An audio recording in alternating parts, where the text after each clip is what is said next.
hand! Inazuma shines eternal! Ha! Ha! Ha! Bow your head.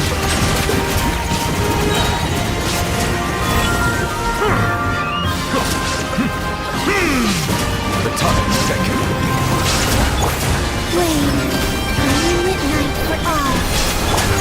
Illusion shattered! Time to shine!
Let the mighty be humbled.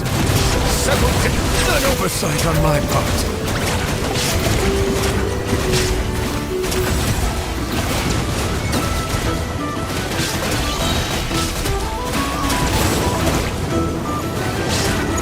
Silence! Torn to oblivion! Shower me with this! Surge! Shine dark! Settle down!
take a look. There will definitely be something that catches your eye.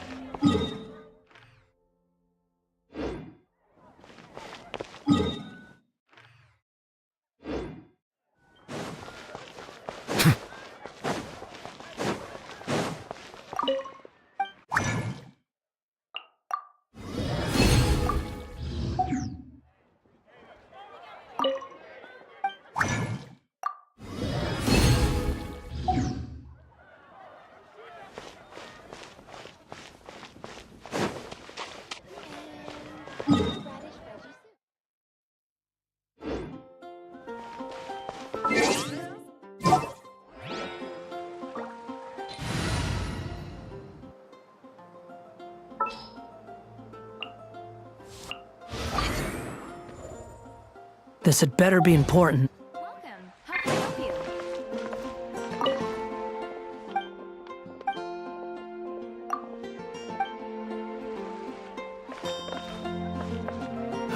Ancient alchemy truly is fascinating.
The wind rises.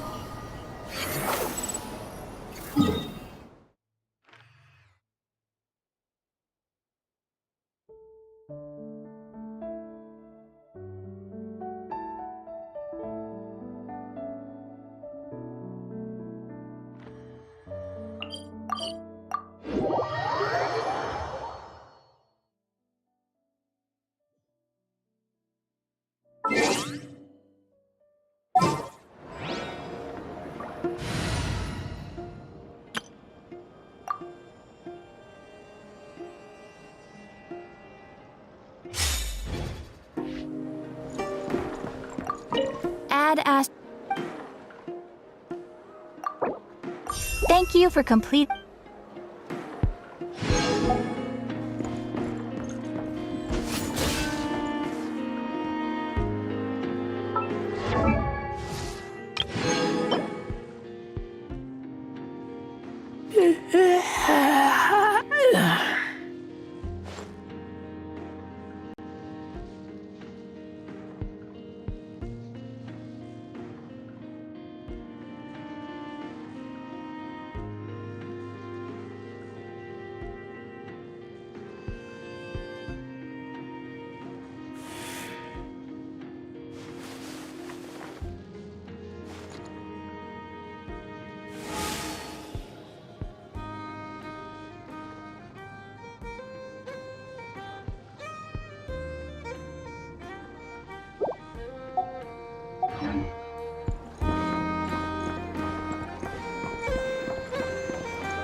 Cool, cool, cool. You're the boss. Tons of work lately. This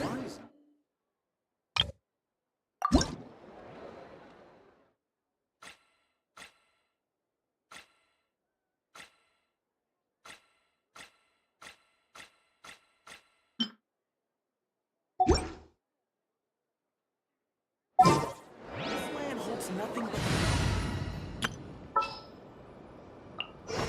There's still a long road ahead.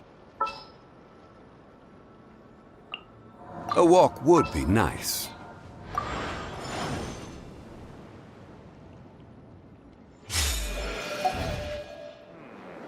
I'd better get me some alpacas. Once they...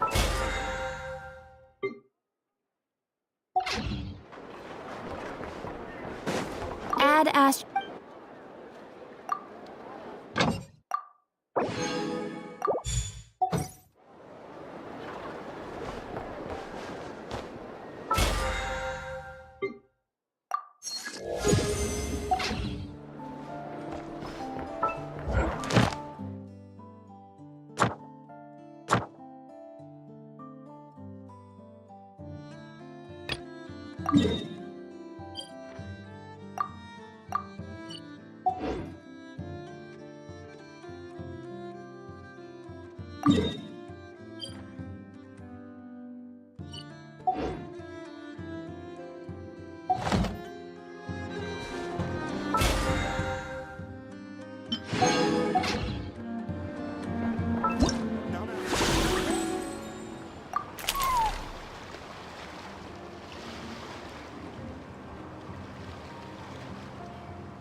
It is from Nipper.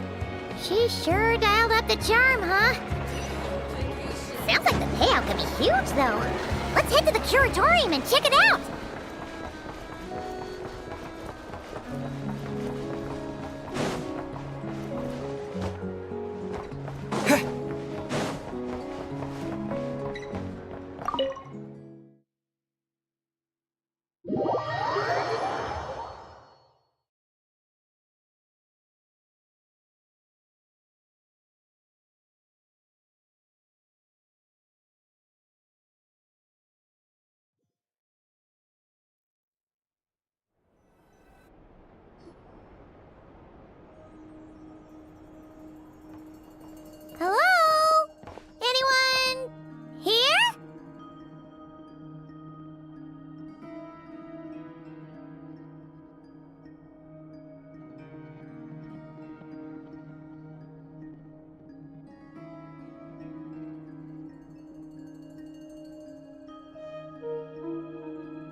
Ah, you got here even earlier than I expected.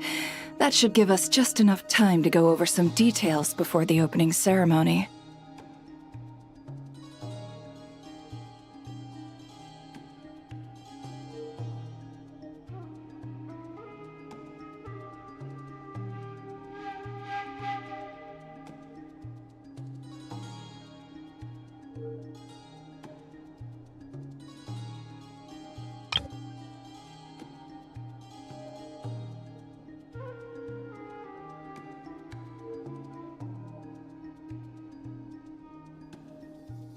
How about a cup of tea first? I'm sure it was a long trip. Now tell me, Traveler in Paimon, have you heard of the Nodcry Trade Expo? Nope. A long time ago, back before Nasha Town even had that name, this place was essentially one giant black market. With no administrative oversight, trade that was prohibited elsewhere was fair game here. So this place began to attract business from all over Teyvat. Over time, more and more people settled here, and what was once a black market became what is now Nasha Town. The spirit of free trade has been a local staple ever since. Hence, the Nodcry Trade Expo was born. So, is it like a business convention? In a sense. It's an annual tradition once the shipping routes open up. The expo offers a chance to trade without restrictions.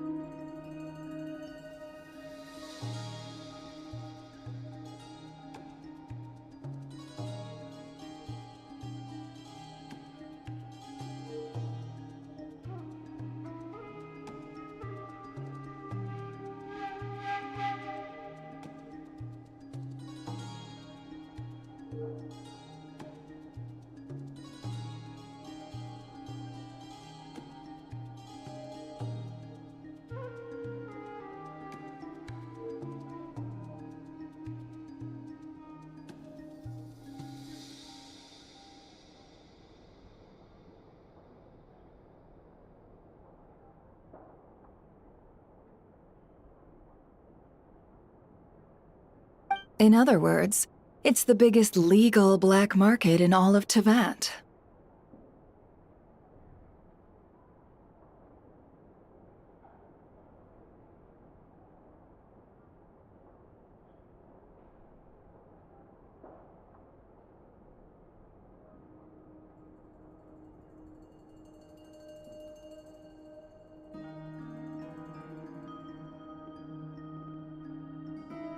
Yes, the Voynich Guild is organizing the event, and that comes with a lot of responsibilities. Normally I would let Yehoda handle most of the work, but this year, it might prove too much for her to manage on her own. Something tells me we'll have a lot of big names in attendance this time. Working with VIP clients takes someone with the right experience and connections. Hence why I think Yehoda might need a helping hand. Oh, so that's where the Traveler comes in. Exactly. I was hoping you could help her with participant coordination. I don't know if I'd put it quite like that. I'm just interested in playing to people's strengths. In addition, I think you'll find the compensation to be quite to your satisfaction. So, are you in? Good instincts. I do have one special request, as the one offering this commission. In principle, the Nodcry Trade Expo is a platform for commerce with no restrictions. That said, the Guild does have one line that is not to be crossed. I'll need you to help make sure all participants are clear on this unspoken rule. As long as everyone complies, the expo should go off without a hitch.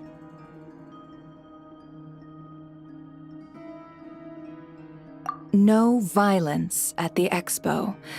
The guild has pledged to ensure the safety of all sellers and buyers in attendance.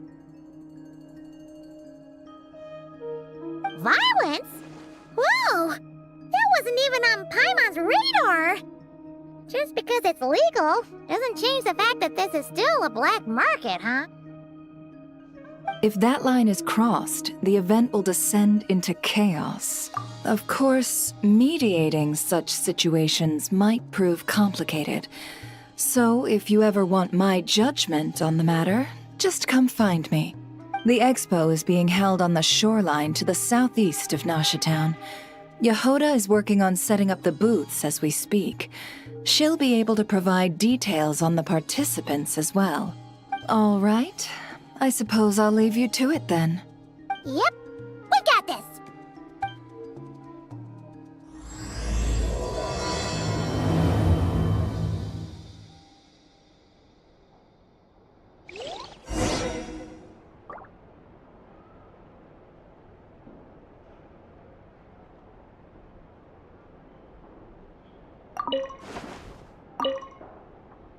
If you find yourself in a tricky situation, just come find me.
The Kuhenki and I were just playing a picture guessing game.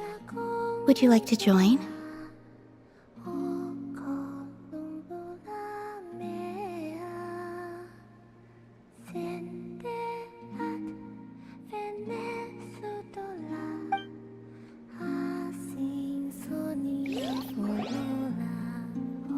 Go on now, little ones.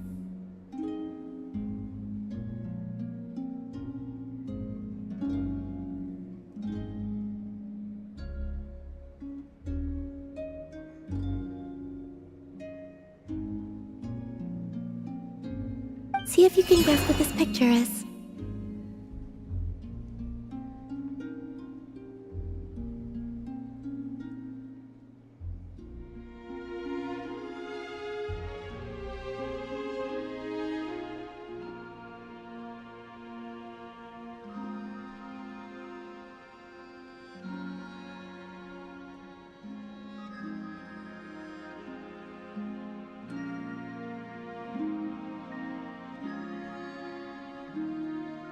Anyone with eyes can see it's an arc.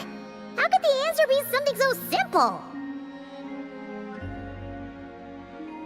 Well, you aren't technically wrong. I'm afraid that's not exactly what the Kuhenki were going for. The correct answer is the moon. Come back now. You did a wonderful job.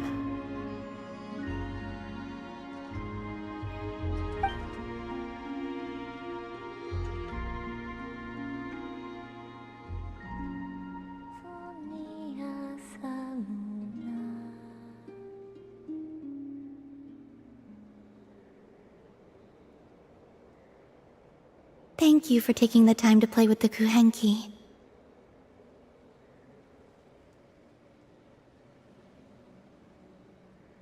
I hope we can have just as much fun playing together next time.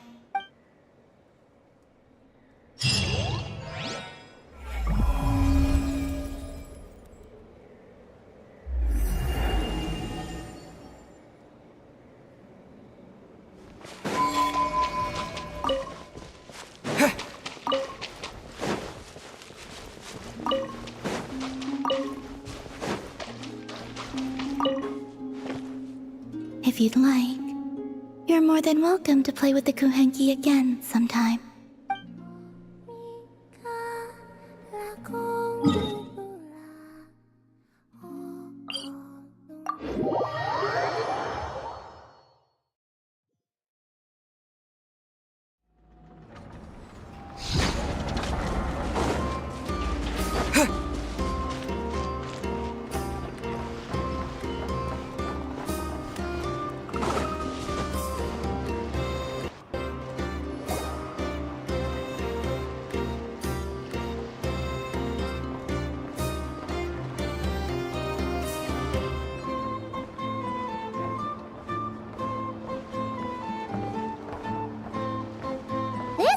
Never said the expo should be.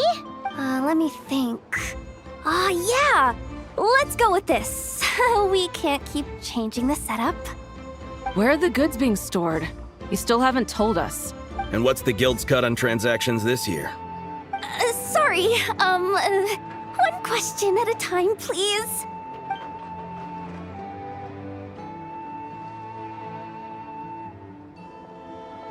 Oh, I should have just stuck to cat wrangling. Hey, Yehuda! Traveler! Paimon! Sorry. I've got kind of a line here. Don't worry. We're not here to pile more work on you. Really? Boss, no! lifesaver! I'm seriously drowning over here! Oh, you two are doing me a huge favor. Never asked us to handle participant coordination. So, how can we help? Let me think. Oh, right! There are still 3 participants that haven't checked in. At least I think it was 3. Ugh, come on, Yehoda, get a grip!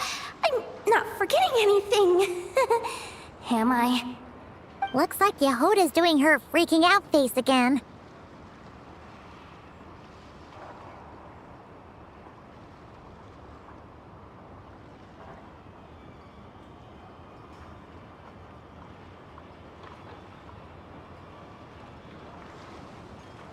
Sorry. There's just so much to keep track of. Let's start with the basics then. What does participant coordination involve? Exactly. It's things like registering all the participants, verifying their goods, showing them to their booths. Oh, and if any disputes break out between them, it's your job to mediate. Got it! We're still waiting on the sellers for these last 3 booths. One's reserved for Ino, but as for the other 2...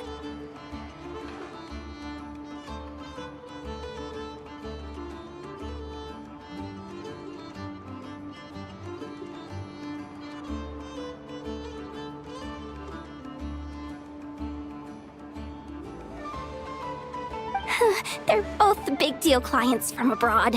The kind of people we really don't want to offend, so be extra careful around them, okay? Hey, the Travelers got this! What's the worst that could happen?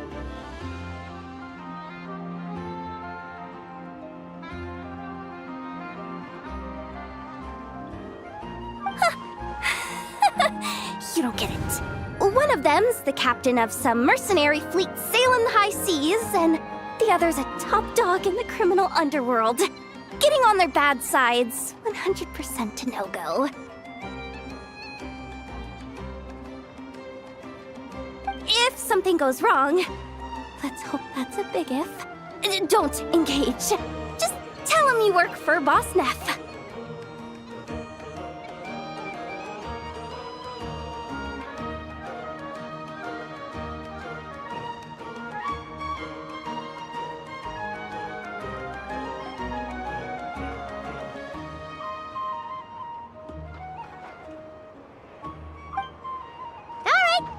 You have a bunch of work still, right? Leave the Merc Captain and Gangster Buzz to us! Oh, lifesavers, the both of you! Not cry hot dogs are on me later, I promise. And whatever else you want.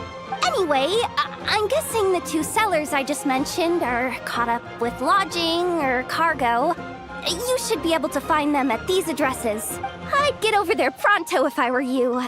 People like that don't take well to be kept waiting. Oh, and tell Ino to bust a move, would you? The booth I'm saving for her is in a prime location.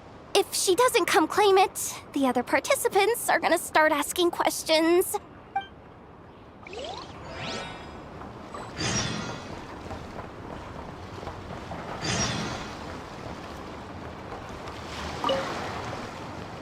One at a time.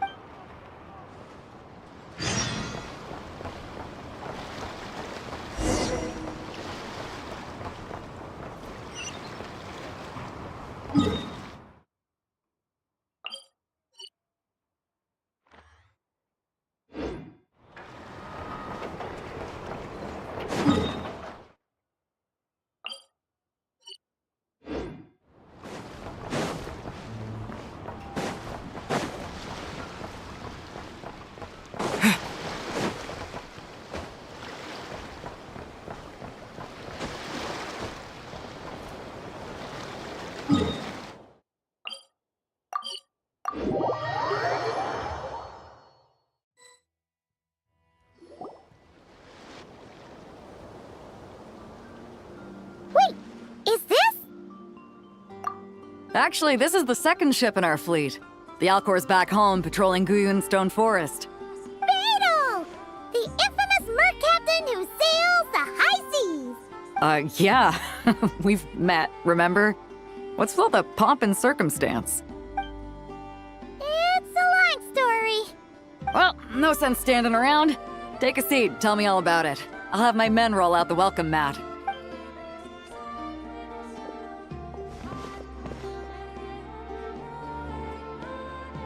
Ah, I see. So you know the head honcho of the curatorium, huh? Your network of connections is something else, that's for sure. Right. We need a record of who's participating in the expo and what you're planning to trade. Well, mark down me and a few crew members as participants. The rest will stay on the ship. As for what we're trading, take a look. What is it? A while ago, Ningguang revamped the Guizhong Ballista. The beauty you see here is one of her new and improved models.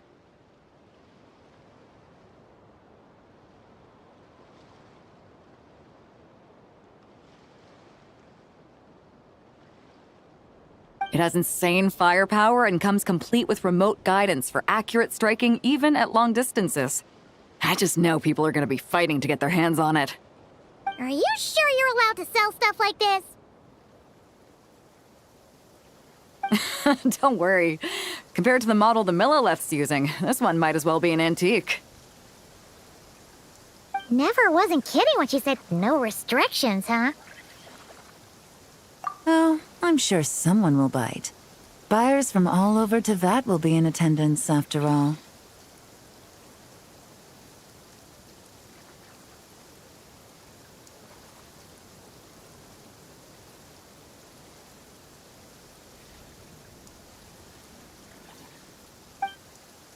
Yelan? Ah, sorry. I was so busy with the cargo, I forgot to mention that Yelon was aboard. No worries. You here for the expo too, Yelan? No, I'm just here for work. Captain Beto was kind enough to lend me a ride, so no need to register me with the expo. Anyway, it's been a while, traveler. If you get the chance, be sure to pass along my regards to the head of the curatorium. The sensitive kind. Sounds like our cue to stop asking questions, doesn't it? Well, I'll be off then. Once I'm done with this, drinks are on me. About time! I've been itching to see Nod cry from the bottom of a bottle. All right, that's it for registration. Follow us, and we'll take you to the venue.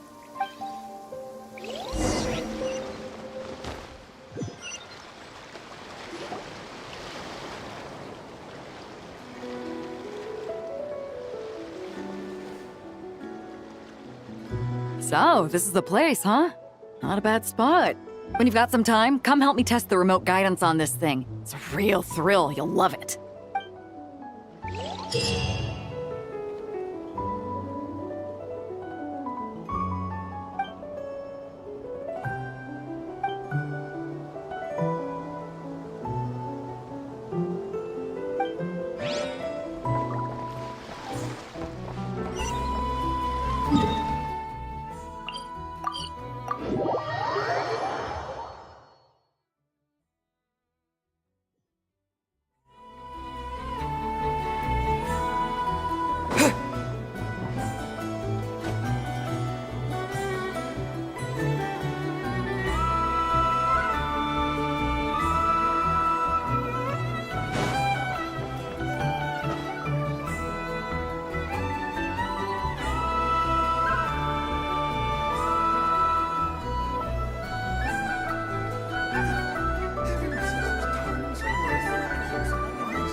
This research looks promising indeed.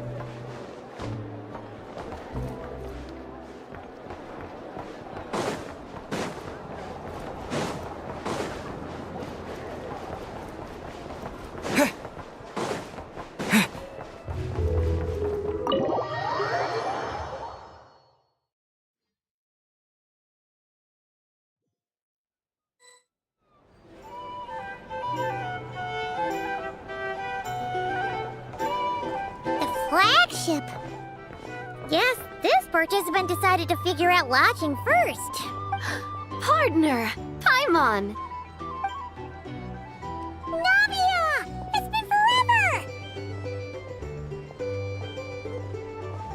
You got that right.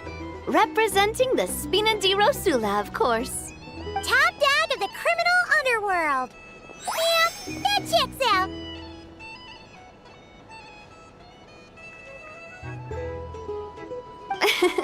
Is that my new nickname? I'm not opposed. It's kind of snazzy.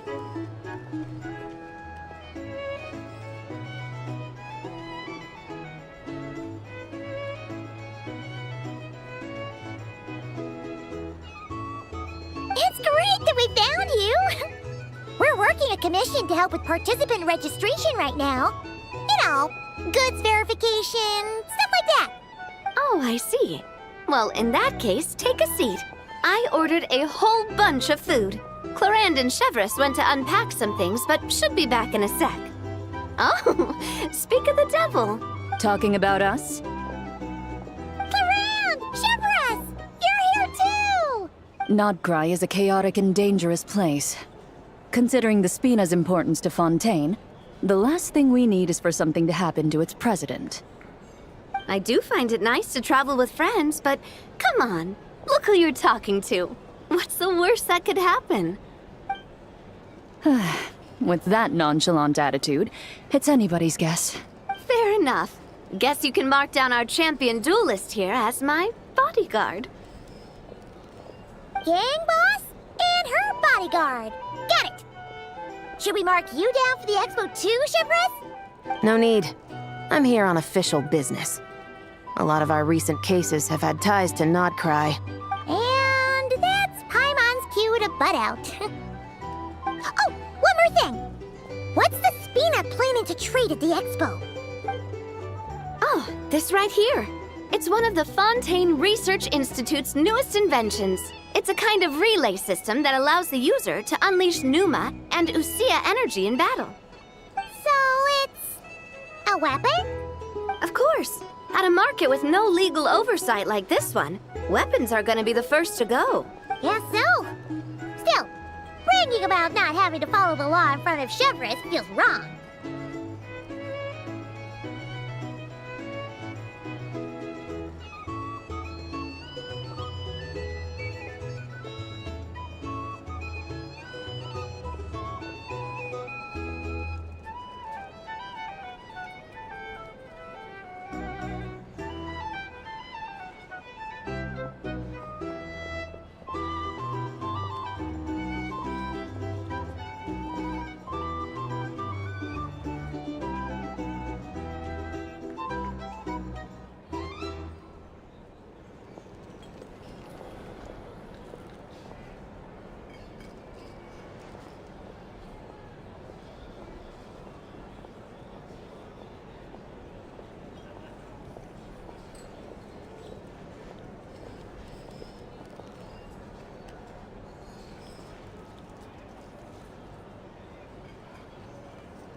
I don't mind. I've read quite a bit about lawless territories and crime novels before. As a detective, I know that I'll need to put the rules aside for now if I want to get things done here. And on that note, I should get to work. I've got patrol members waiting on me. Well, ready to head over to the venue? Just follow us! All right, let's get this show on the road. I want to get a bit of shopping in as well.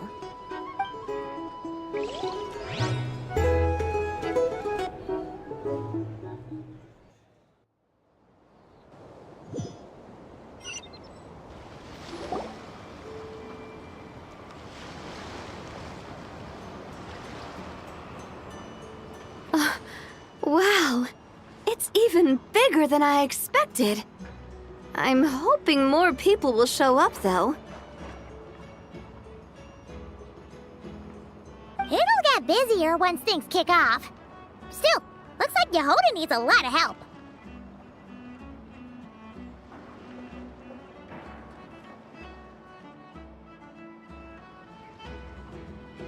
Well, Clarand and I are all set up for now.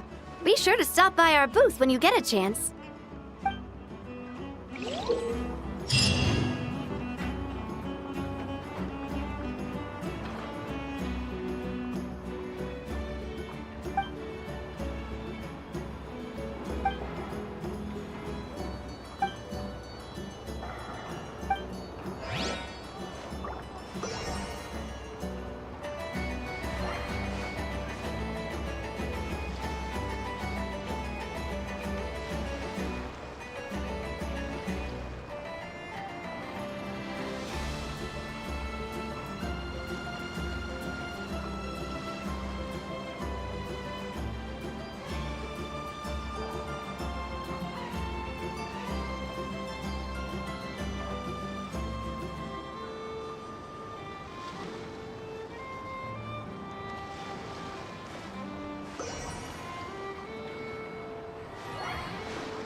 Hey, you two!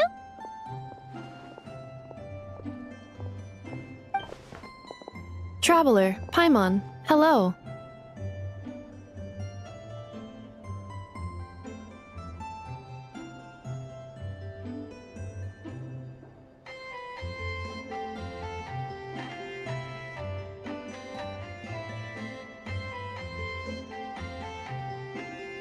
We're helping out Never with some expo stuff, and we heard the Krumkake craft shop is taking part. Correct. Aino is just doing a final round of debugging on her Thwack and Smack defense bots. Oh! Is that her submission for the expo? Yes. Moles and other small creatures often steal from the craft shop, so Aino designed a defense bot based off of them to protect this place. Upon further testing, these bots turned out to be highly effective, so she decided to perform some upgrades and bring them to the expo. Wait! So Aino is actually gonna trade one of her bots? Not exactly. With the exception of a few special orders, Aino rarely sells her finished products. What she's trading at the expo is the blueprint, not the finished product. Oh! So, are you guys ready to head over there?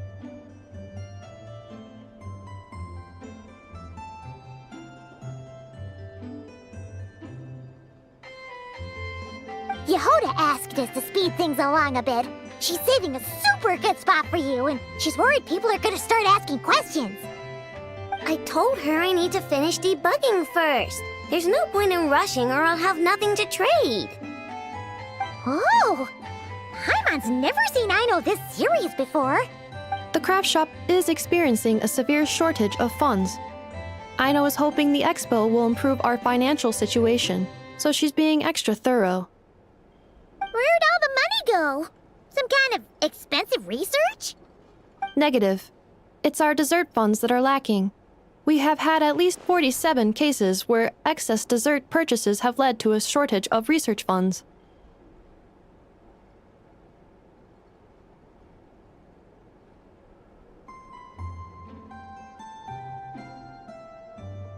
As such, I decided to split up our research and dessert budgets.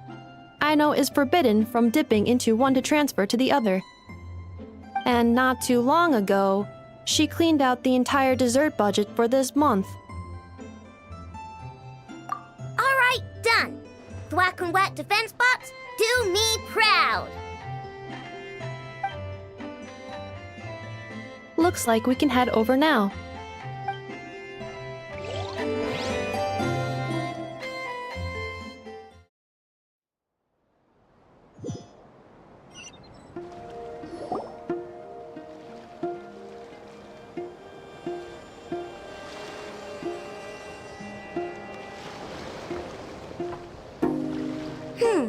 This looks like a good spot for the demo platform.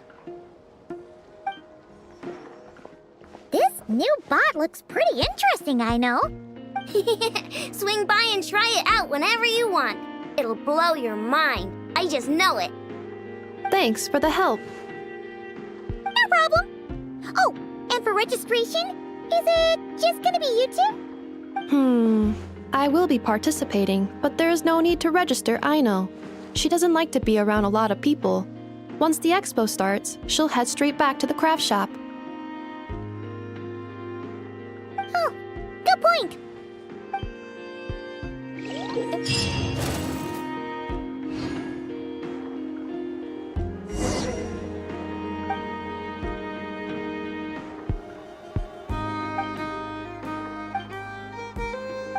Three participants that Yehoda mentioned are all set now. Let's go give her an update.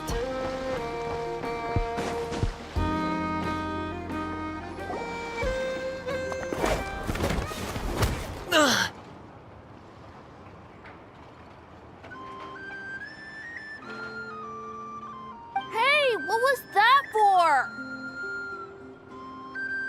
Just shut up and move along. This spot is mine now. Ahem.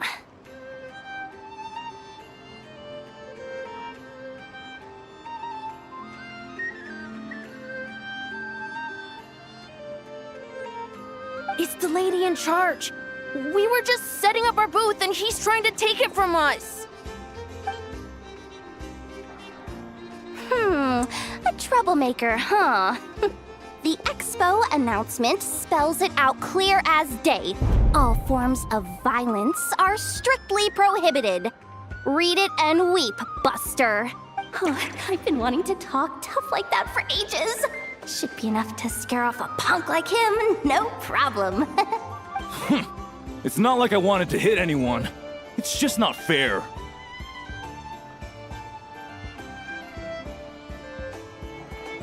What's that supposed to mean? We all know the black market stuff is in the highest demand here. So how did these dwarfs get a spot selling these stupid toys? I did some digging, and guess what? Turns out these brats have connections in the Voynich Guild. Obviously, someone pulled a few strings to get them here. But me, I miss one stupid deadline, and that's when the rules start to matter? Give me a break. Hey, we earned our place fair and square.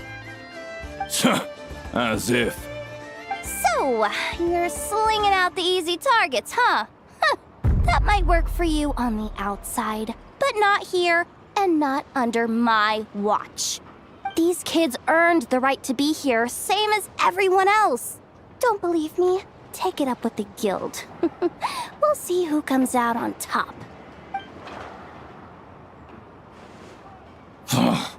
Just you wait. Who the heck was that? Just some punk looking for a fight. But I scared him off without even lifting a finger. I'm still shaking. That was close. Almost had to pull the Nefer guard.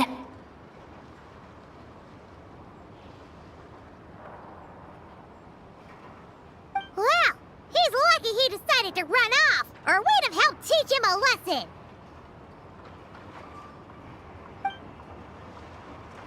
Thanks a million, miss.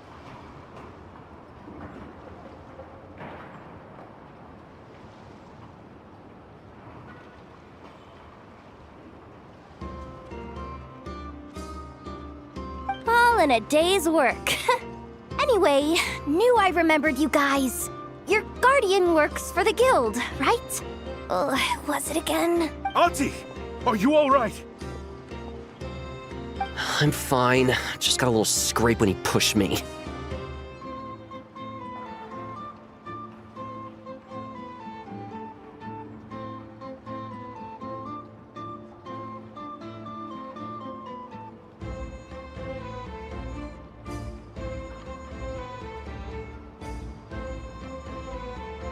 I got caught up with something.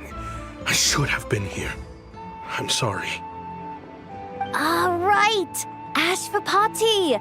The one man in the guild who wouldn't know profit if it hit him in the face. You get a spot in the most lucrative market in the world, and you're letting the kids use it to sell toys. And no one else would even entertain that idea. Well, the purpose of the expo is free trade, right?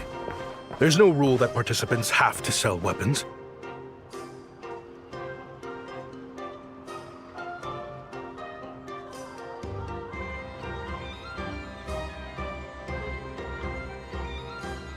No, but most people know what's gonna make real dough. Unlike a certain someone.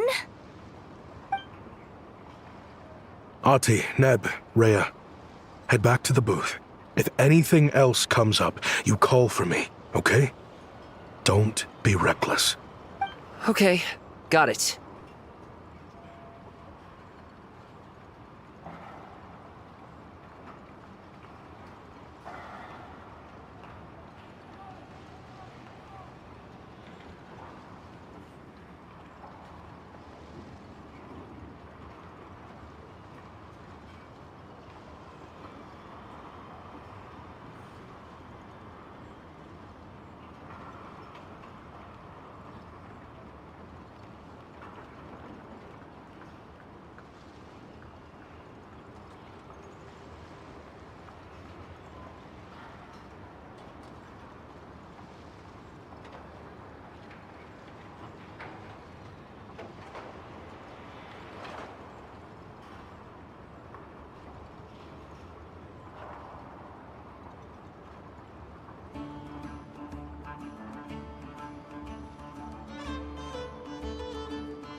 You two know your stuff. Wait, what? Then why not make them look the part? They'll sell tons better that way. If you were to leave your kids a gift, would you choose a toy or a weapon. Well... In any case, I'm not looking to make it big. I applied for the expo because the kids thought it would be fun. All I care about is them having a good time.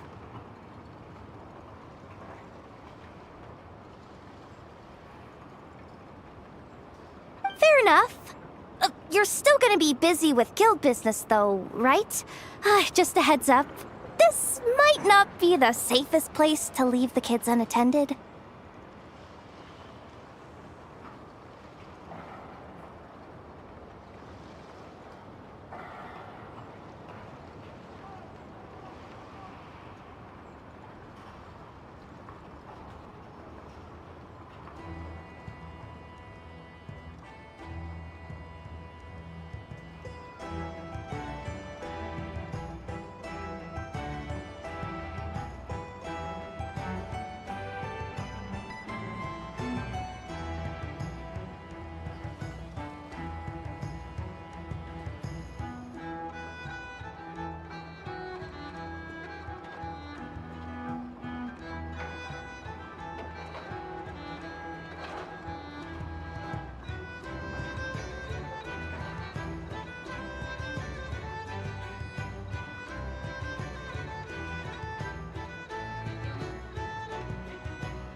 I understand. A lot of children suffer because their parents are too consumed with work. It's unavoidable sometimes. But I want them to have better. You know what? Don't even sweat it. I'll look out for them.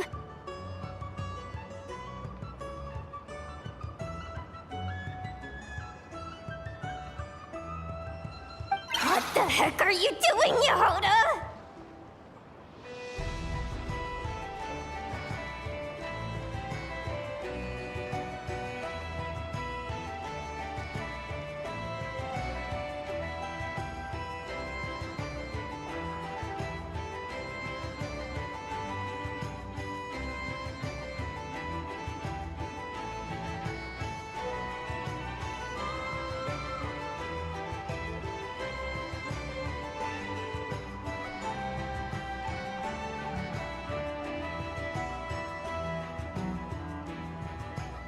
Really?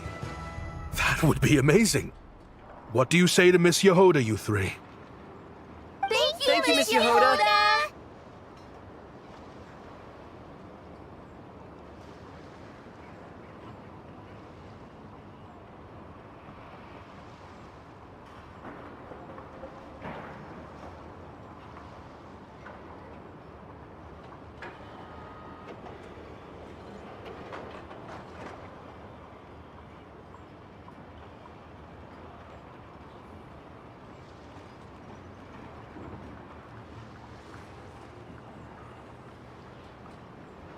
My pleasure. Just have them come find me if anything comes up. Got it. I should get going then. Wow!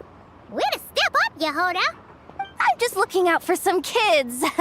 How hard could it be? Then again, I bet I'll be swamped with disputes to settle once this thing gets rolling for real. Relax! We'll help you out! Oh, also, we registered the last 3 participants. So, the expo can start now, right? Wow, already? In that case, let me go get things ready for the grand opening. Talk to you later.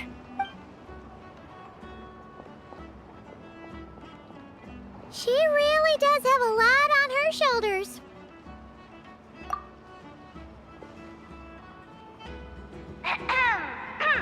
Attention, everyone! Participant registration is now complete. On behalf of the Voynich Guild, I am pleased to announce that the Nod-Cry Trade Expo is open for business.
Whoa! There are so many people here now that the expo is officially underway. Should we take a look around? Or maybe check in on our friends first?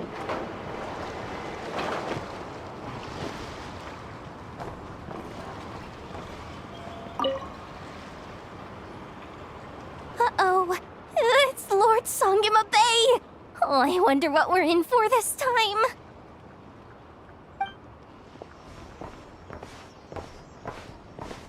Well, hello. Is that the Traveler and our dearest Miss Expo Manager Yehoda? You're in luck. I'm offering a whole host of Expo exclusive discounts. Don't miss out. Paimon's not remotely surprised to see Dory here. This event's practically made for her.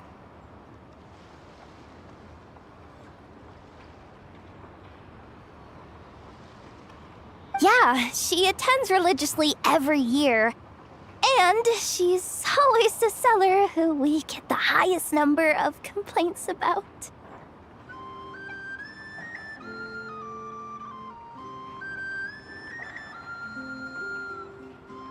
Complaints? Every single mora I make from this expo is 100% legitimate. I've never broken the rules, and my prices are entirely fair. If people regret their purchases and want to grumble about it behind my back, that's not my problem. Paimon can hazard a guess as to why people might be complaining. I know. And every dispute ends in your favor after you've peppered the buyer with 1,000,001 reasons why you're not in the wrong. It's just, could you maybe not find a way to send every single one of your customers complaining to me this time? I'm begging you, Lord Songema Bay, for me, please.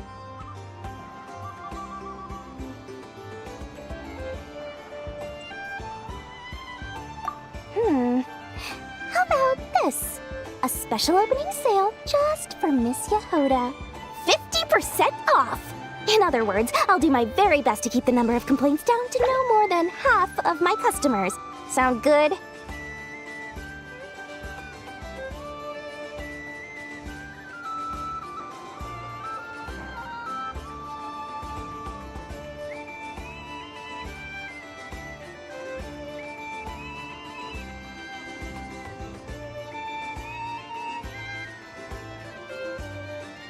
Jeez, what a bargain! Works for me, I guess.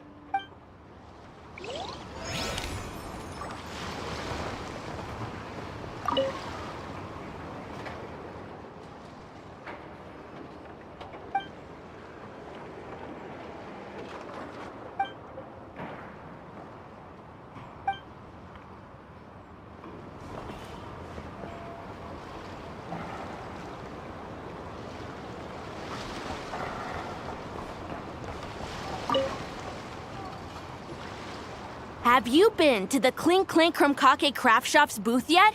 They're selling blueprints for a machine. With everything Uncle's taught me, I bet I could build one of those thwack and smack defense bots. We should buy a blueprint. Sounds like a waste of money to me. We should be spending our expo earnings on more important stuff like clothes. But Uncle said the most important thing is that we have fun. Guys, please don't fight!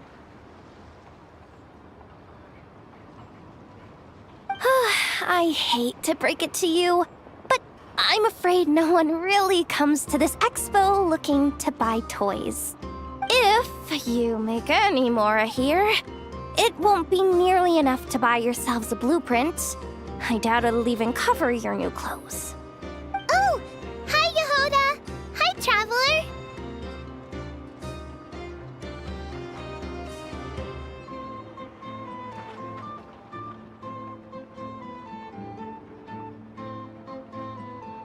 I came here to make sure you kids stay safe. So listen carefully. If you want to look around the expo, that's fine. But you need to be extremely careful when talking to any strangers. Okay? A lot of crazy people show up to this expo, both sellers and buyers. You don't know what they might be capable of. So if anything happens, don't try to deal with it yourselves. Call for me right away. You got that? Yehota's really serious about looking out for these kids. Well, it's kinda my job. I'm supposed to be the one in charge. Oh, just take a look around. This booth is the only one being run by a bunch of kids. If there's anyone out there aiming to cause trouble, you can bet they'll start with the weakest target.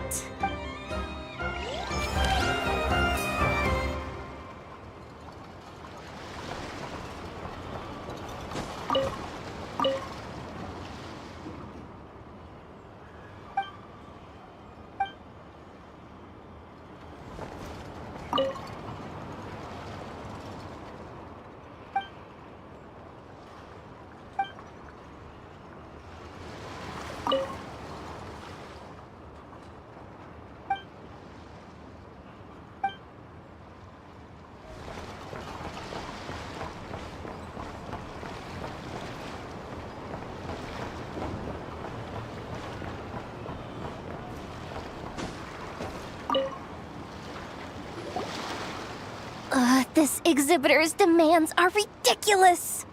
What's wrong? This exhibitor is apparently selling some rare Natlanese artifacts. And he's making some extremely unrealistic demands about how he wants them stored. I know the contract says that we're responsible for storage, but I'm sorry.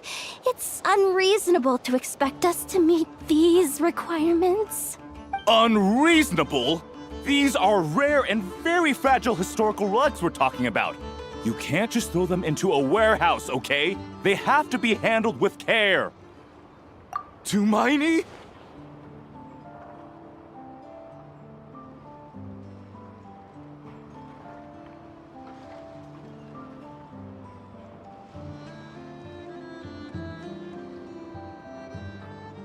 Yep, that's Tumaini, all right. So, what exactly do you need? Well, I suppose I can use the assigned warehouse if I really have to. Just don't tell Granny Eatsley about this, please.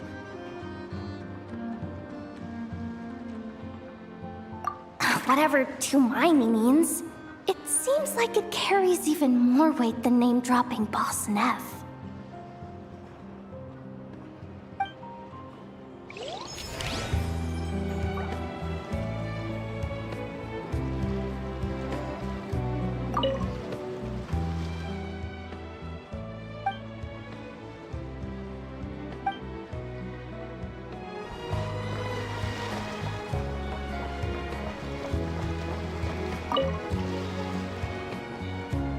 Welcome to the Treasure Hoarder booth. The treasure hoarders have a booth? Yep, every year. This is the largest legal black market in all of Tevat. The stuff they dig up is perfect for a place like this. But can one person really represent their entire organization? No way. Treasure Hoarder is just a catch-all title. Their internal structure is crazy complicated. The thing is, the members who'd apply to set up the exhibits used to give themselves ever more highfalutin titles. You know, to boost buyer confidence. Over time, it became an unwritten rule that each expo can only have one Treasure Hoarder booth. The different factions usually duke it out beforehand for the right to take part. To be honest, I see myself as a member of the Fruity Order first, and a Treasure Hoarder second.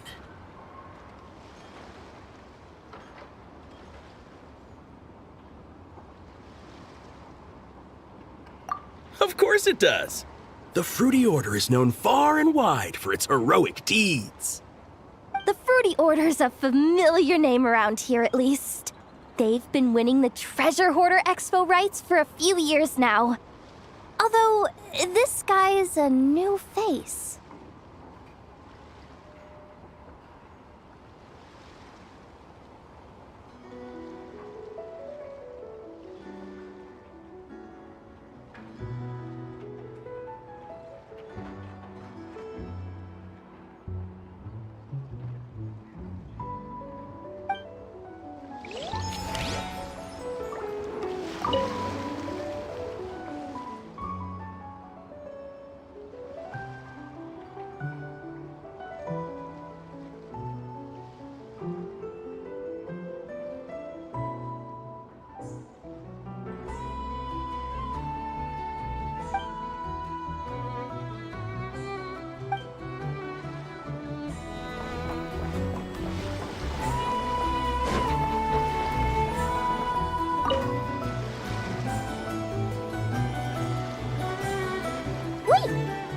Familiar face.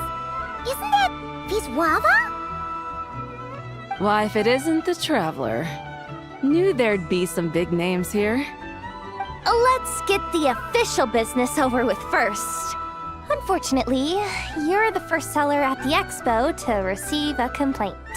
We've received word that the muskets you're selling are a few shots away from turning into scrap.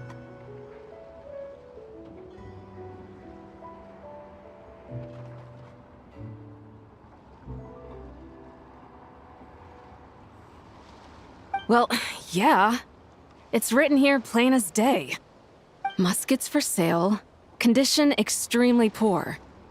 The internal grooves have been worn away and the ammo might be damp. Best practice is to pray that it doesn't explode before each use. Wait, so you weren't speaking in code to cover your tracks? Code? Yeah. Sometimes people bring stuff that needs to be kept on the down low. So they dress it up as junk beforehand. Happens on the black market all the time. You're overthinking things here. This stuff really is junk. We were just gonna scrap them, but my superiors thought we might as well try and make some more off of them. And who knows? If the prayers are answered and the gun ends up firing a few times, the buyer hasn't totally wasted their money, have they? Guess not. I mean, a weapon on the brink of ruin that's still capable of considerable firepower. Doesn't that just scream black market to you?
Yeah, but who would buy something like this?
Maybe collectors who don't care if it works, and desperados who don't care if it explodes. Fair enough.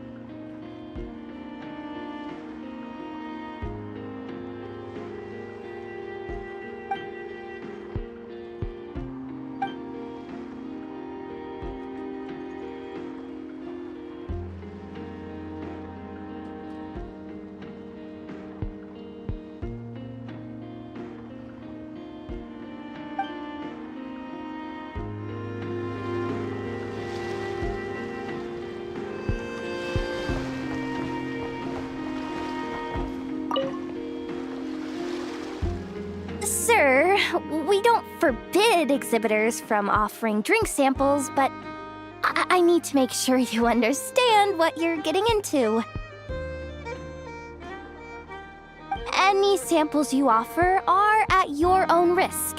If anything goes wrong, like if a customer has a bad reaction to one of your products, the expo can't take any responsibility. Rest assured, ma'am, what you see here is 100% pure Mondstadt vintage. Straight from the Dawn Winery's cellars, actually. Really? Wow-wee! You don't often find Mondstadt wine this far away from home. Ah, you're telling me. If you try to ship this stuff through the proper channels, all the taxes and tariffs would send the prices skyrocketing. But that's where my connections come in. With me, you get Mondstadt wine at Mondstadt prices. Cool! What kind of connections? Hey! You can't go around asking people questions like that!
Oh, it's you two!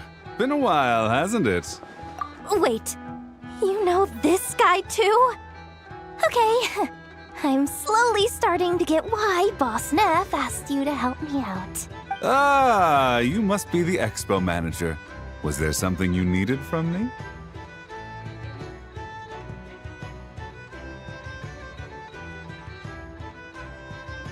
Nope, just checking in. You're just selling a few ordinary items, is that right? Mm-hmm, that's right. Okay. I mean, we've got people selling toys this year, so why not? You seem confused. In the right environment, ordinary items don't have to fetch an ordinary price, you know? I'm sure I'll meet someone at this trade expo who recognizes their hidden value.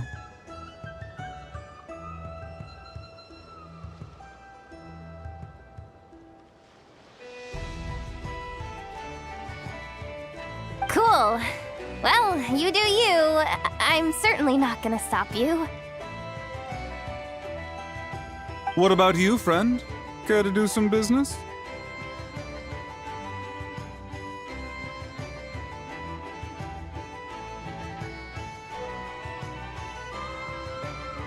Well, to be honest, I spent most of the ones in my inventory to purchase this batch of goods. The ones you see here are just for decoration. But I'm confident that I can make a killing here, so I'll be sure to make another batch of Box of Marvels should the opportunity arise later.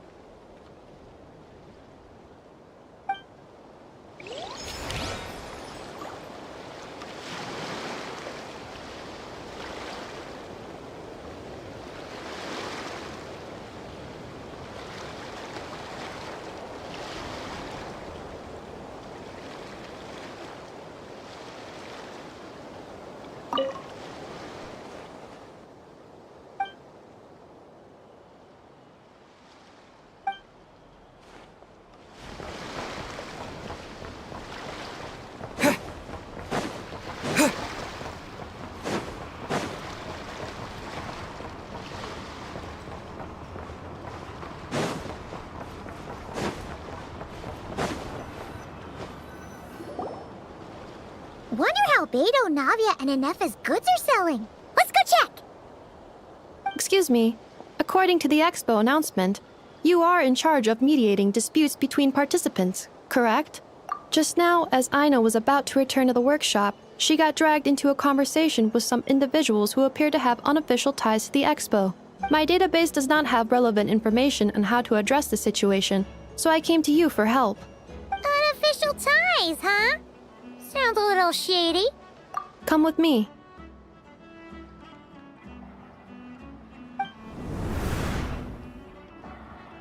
A device that uses Numa and Ducia energies in battle. With that kind of tech, a bandit group could rob a caravan without even showing their faces. And what about this thing? Remote guidance? Precision bombing at long distance? If a group of thugs got their hands on it, their enemies might as well surrender on the spot.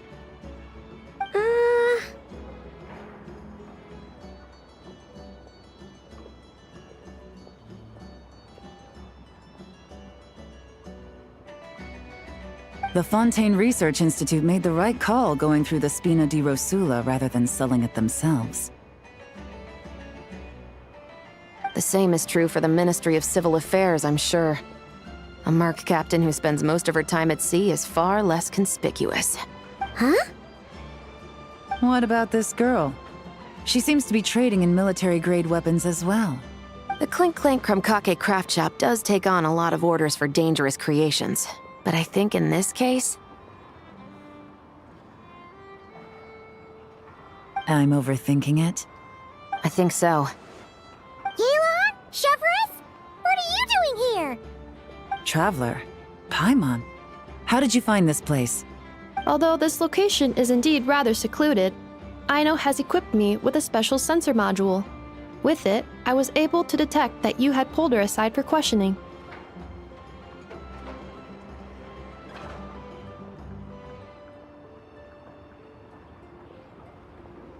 The rumors are true then.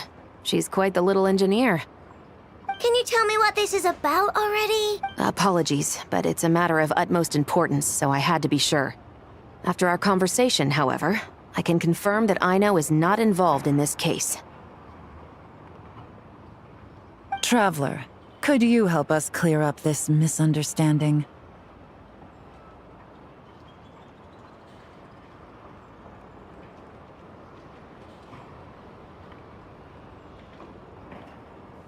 Understood.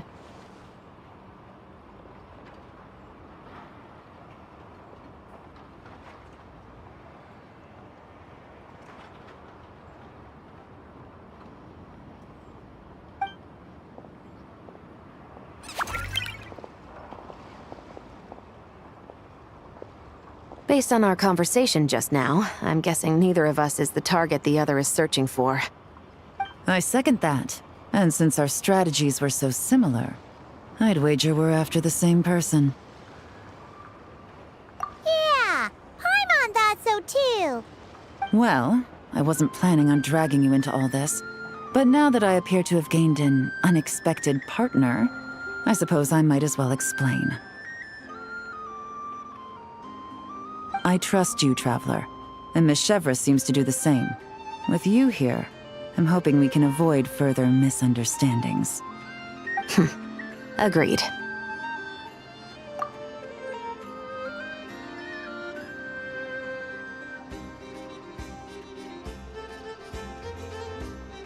Miss Chevras and I seem to be here in Nodcry to reel in the same fish. That's right. And the product we brought to trade is the bait. Of course, if I worked in the booth, it might tip people off, so that's where Navia comes in. I assume it's the same situation with Captain Beto? So, does that mean your target is gonna be at the expo? Yes, there's a good chance it's one of the buyers. But, what about Nefer's golden rule? What? No. I've done some digging into the head of the curatorium and where she stands. We can't let her know what we're doing. Well... I wouldn't be surprised if she got the Traveler involved because she anticipated this from the start.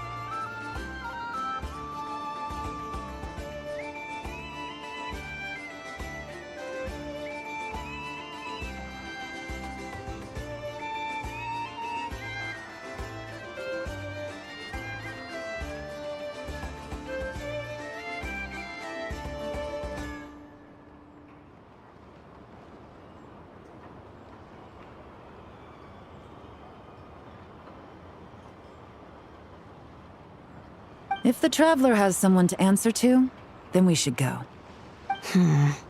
Fine.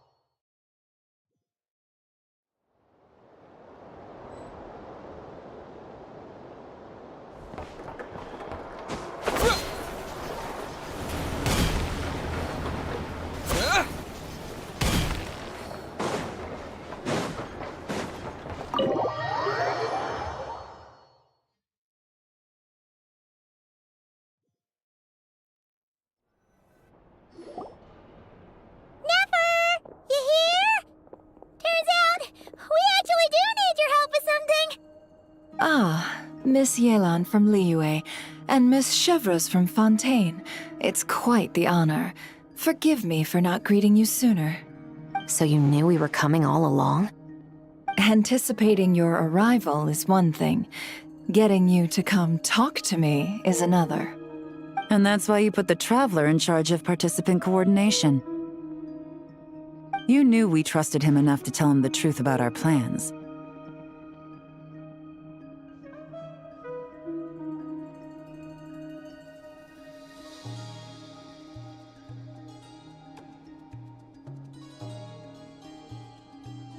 And you also knew that, out of respect for your arrangement, the first thing he would do is bring us here. How else could I have gotten us all to the negotiating table? Forgive me for not cluing you in, Traveler. I had a feeling things could get complicated, so caution was vital.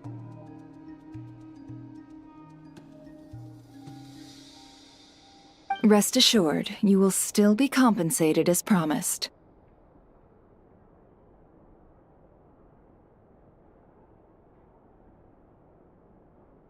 So, can someone explain what's going on here?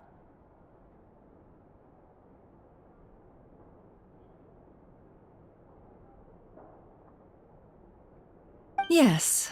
Might as well get it out in the open, ladies. You two were going to exchange intel sooner or later, correct? No better time than the present.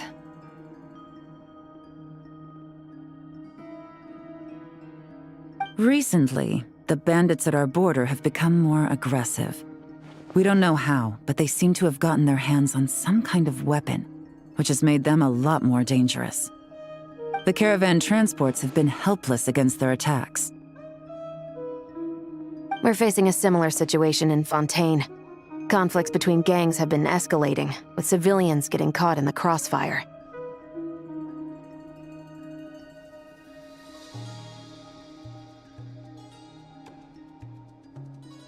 Our investigation indicates that someone has been supplying the gangs with some unusually powerful weaponry. Even with the Spina's help, we've been struggling to curb the fighting. In which case, I think we can confirm that we're facing arms dealers operating on an international scale. Yes, and their cover has been ironclad. There hasn't been so much as a trace leading back to them, until their most recent operation. Let me guess. Someone leaked where the weapons are coming from. And it pointed right to the Nodcry Trade Expo. Exactly. I see. Well, weapons tend to be a hot commodity in a market with no restrictions. Say that the person you're searching for is in attendance. Does that mean you're prepared to ruin the expo to nab them? I won't lie to you. Catching this person is my top priority. How about this? In the spirit of being a good host, you give us a bit of leeway to do what's necessary. And in return, we won't do anything to undermine the expo. All deals made at the expo are protected, including those that would be illegal elsewhere. It's the entire purpose of an event like this.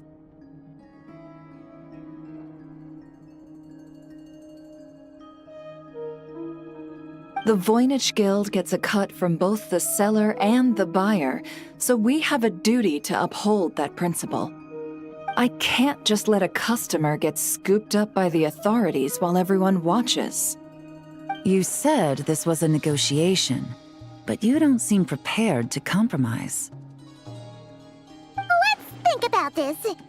Maybe there's another way? Only deals made through the expo are protected, correct? Oh? Theoretically speaking, were any deals to take place outside of the expo's scope, I would have no right to interfere. Good. Then we can promise that the rules will be followed.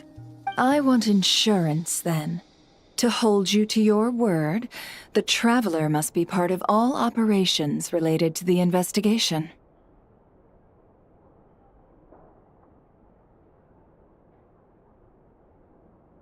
We have a deal. Then you have my thanks in advance. Looks like negotiations are a success! It's the best outcome I could have asked for. I appreciate the help, Traveler.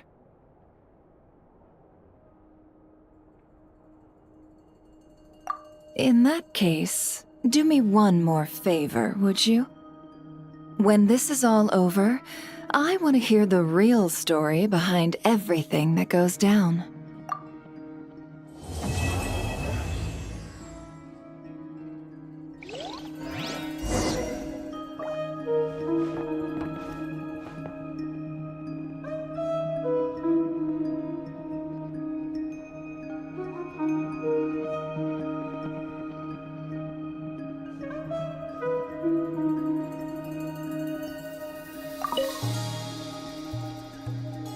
When this is all over, I want to hear the real— Looks like we'll be working together quite closely. The pleasure is all mine, of course. This whole negotiation really feels like something out of a light novel.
Locked and loaded, waiting on your signal.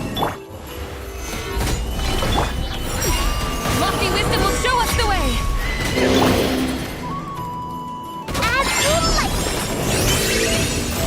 This is order. A new moon rises. Go, Lumi! Fire support ready! Select the target!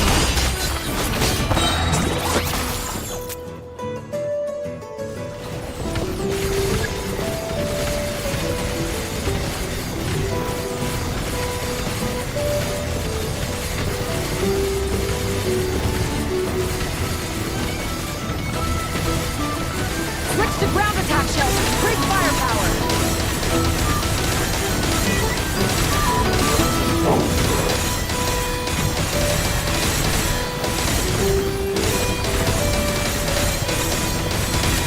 Nice guiding! Well done!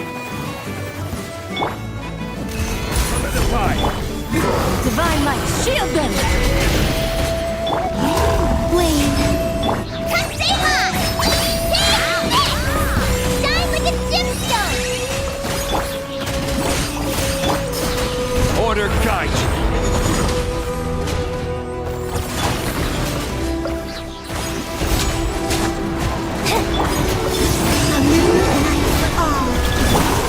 Lofty wisdom will show us the way! Fire support ready! Select the target!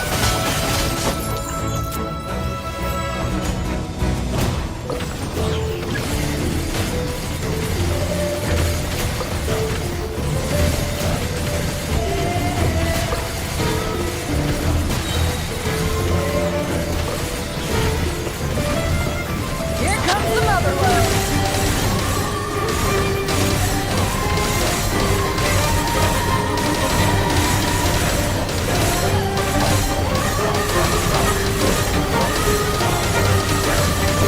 Nice guiding, well done!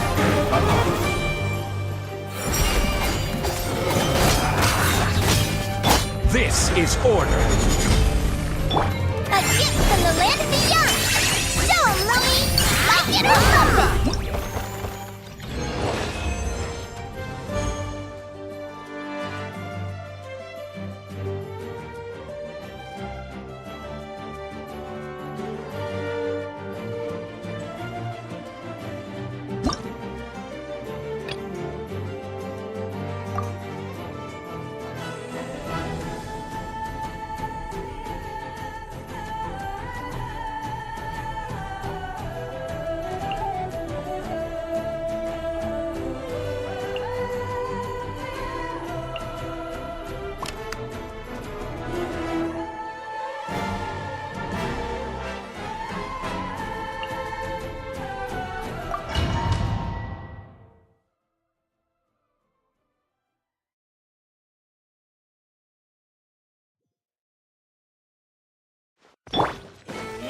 Frontline guidance is up to you.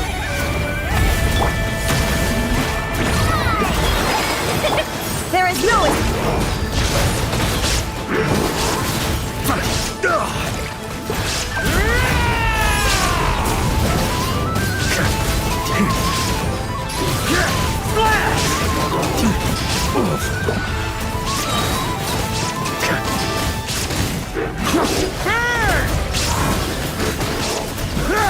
Maria sweeping in!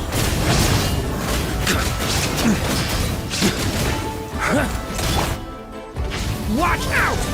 Story, careful! Hold out till fire support arrives. shattered! Now you shall perish! Fire support ready! Select the target!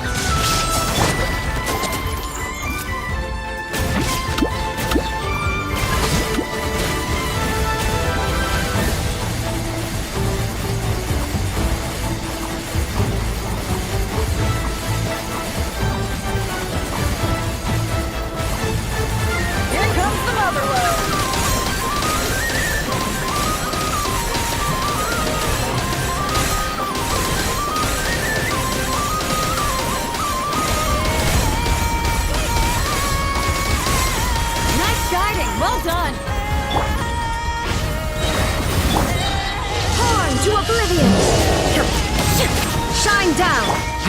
Element for the...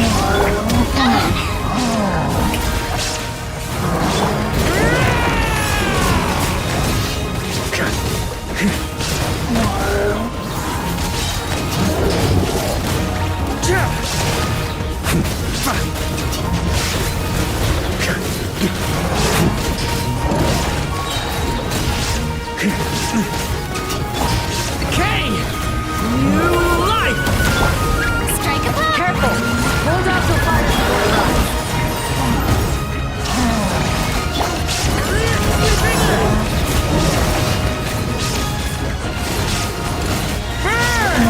Fire support ready! Select the target!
Frontline guidance is up to you.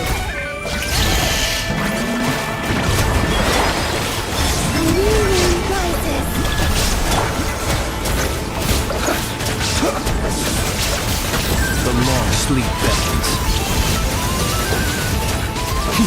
Observe.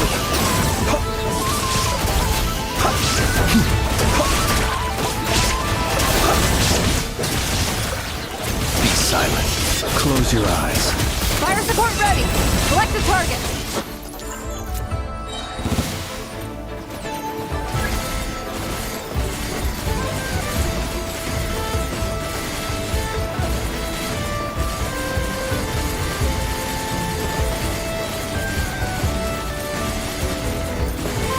Land the projectile in the middle of the enemy formation.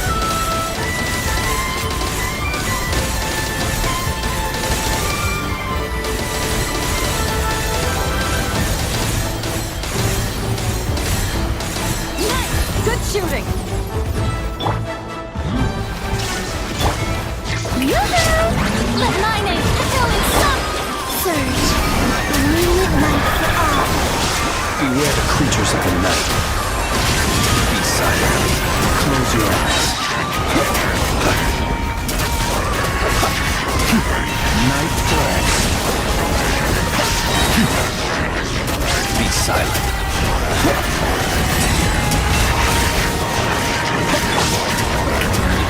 Let the world collide! Now you shall perish! Illusion shattered! Careful! Hold out till fire support arrives. The night comes. Fire support ready! Select the target!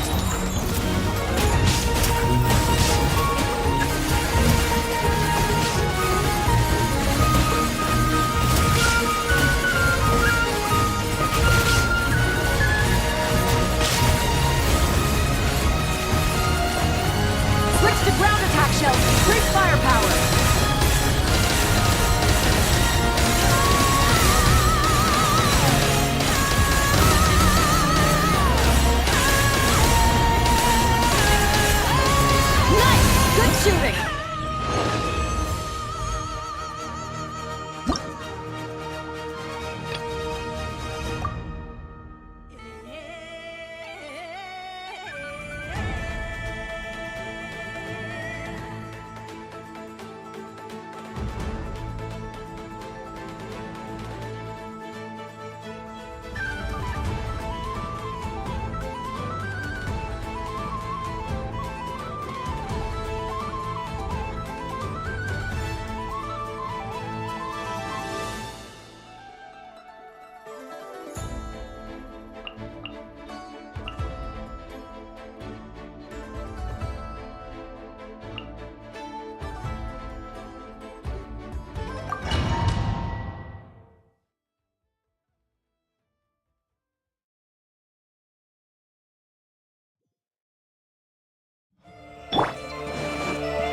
Locked and loaded, waiting on your signal. Shower me with praise! Time to shine! Rain outlines your fate. Rain cutter! Extinguished! Mine to wield. Let's get down to business. Let's get down to business. Let's get down to business.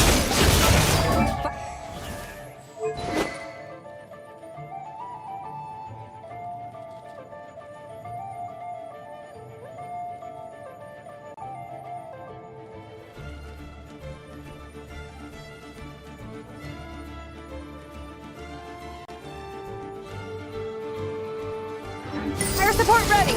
Select the target!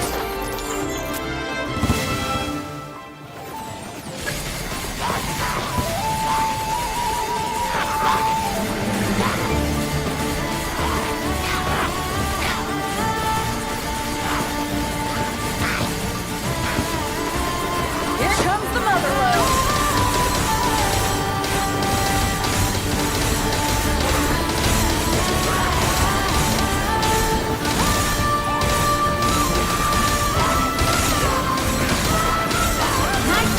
Well done! Stabilize! This is order! Strike a pose! Let the world come on! Know my sword! Witness the power of Gugwa!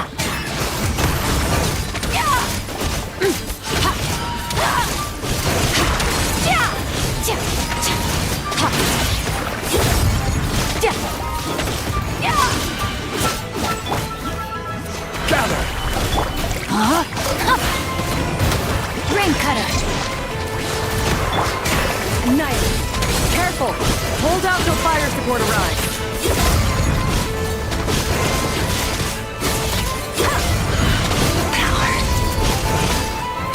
Fire support ready! Select a target!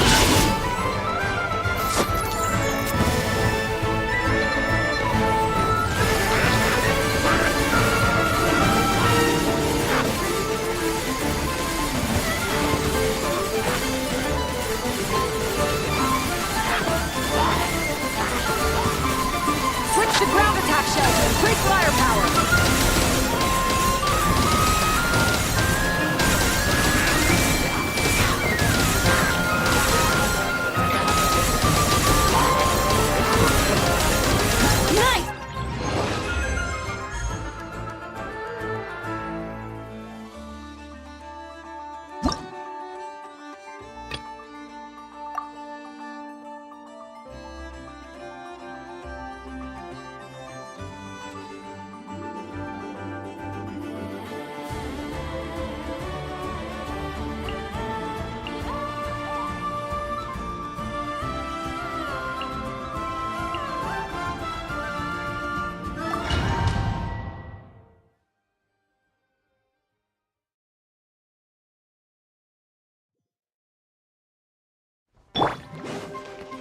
Frontline guidance is up to you. This may turn a little. Share my knowledge. The mystery unravels. Get at the truth.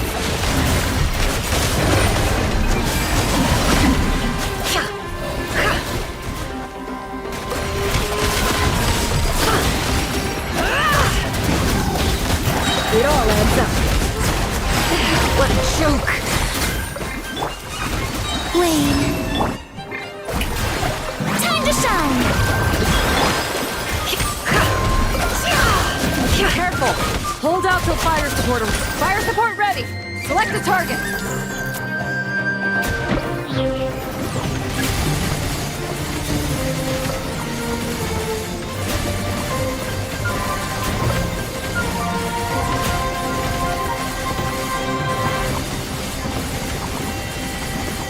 Land the projectile in the middle of the enemy formation.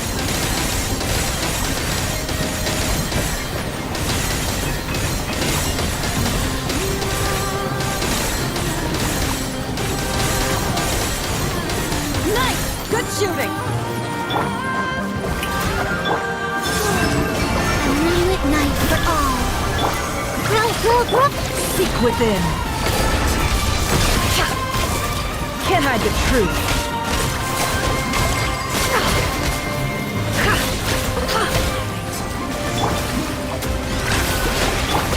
It all adds up.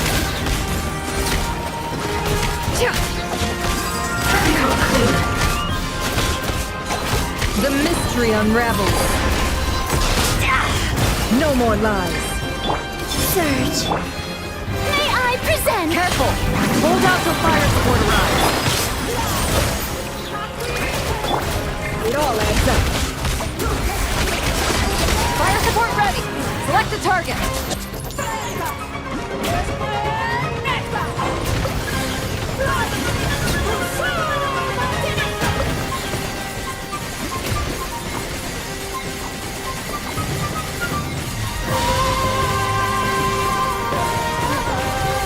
Switch to ground attack shells! Increase firepower!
I will be your opponent during training mode.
New attacking units have taken the field.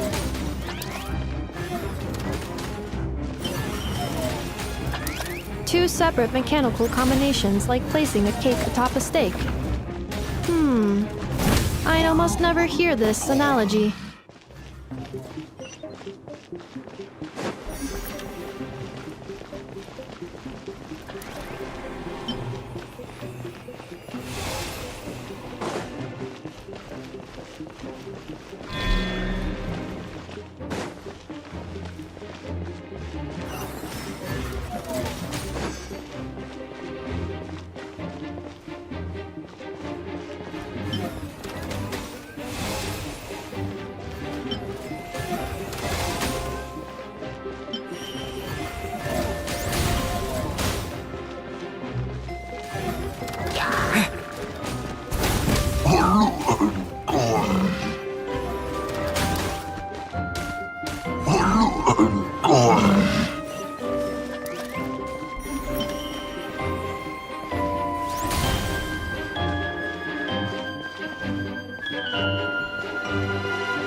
Calculating efficiency of commands. 3 times higher than standard.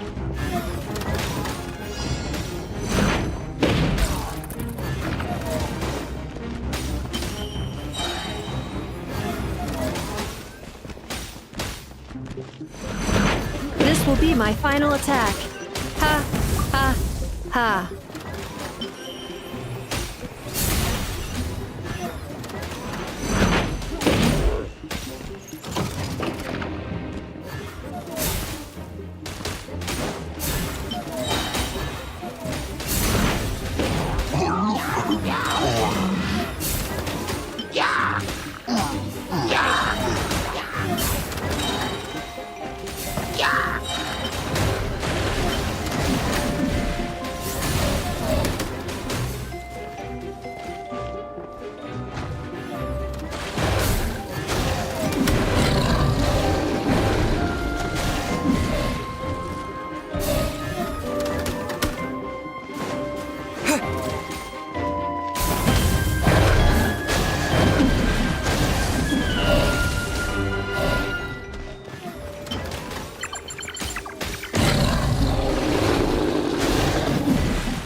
The match is about to begin.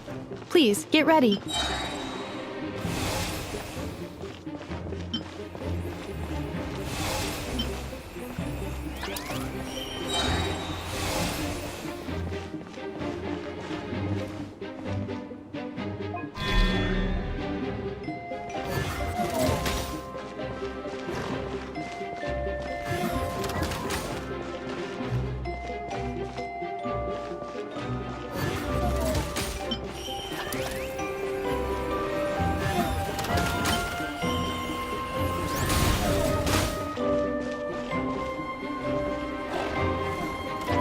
Special reminder, please check your starter rewards.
The assault will continue.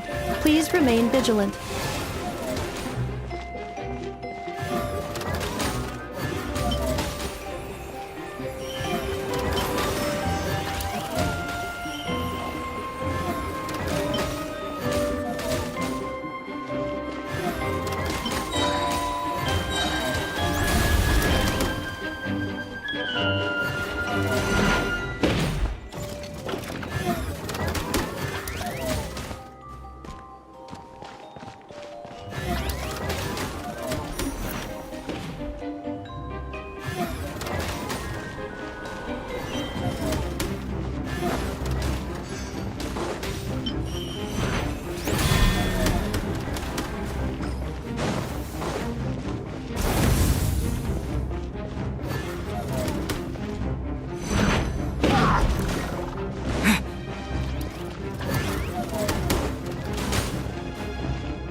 Travelers' defenses have been breached.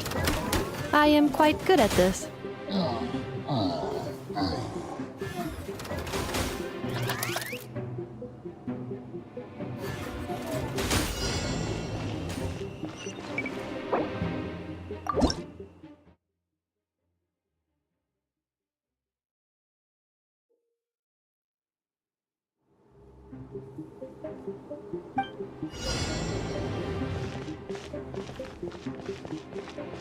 The match is about to begin. Please get ready.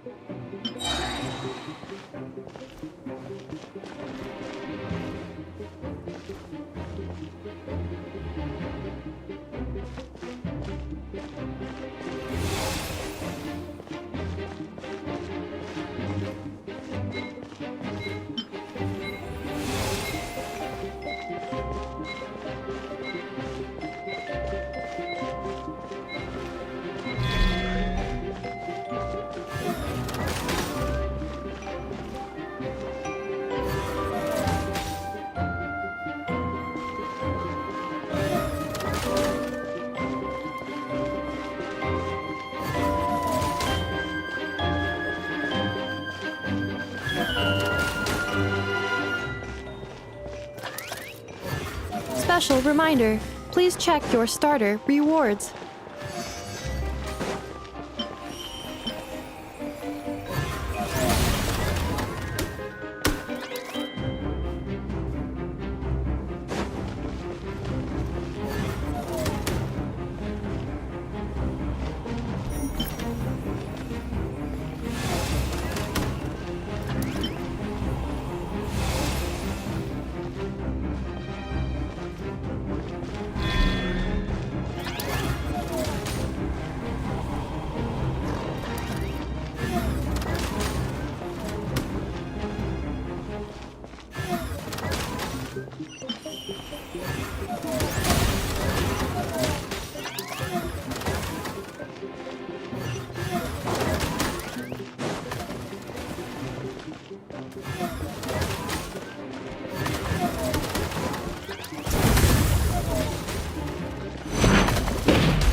The assault will continue. Please remain vigilant. Travelers' defenses have been breached. I am quite good at this.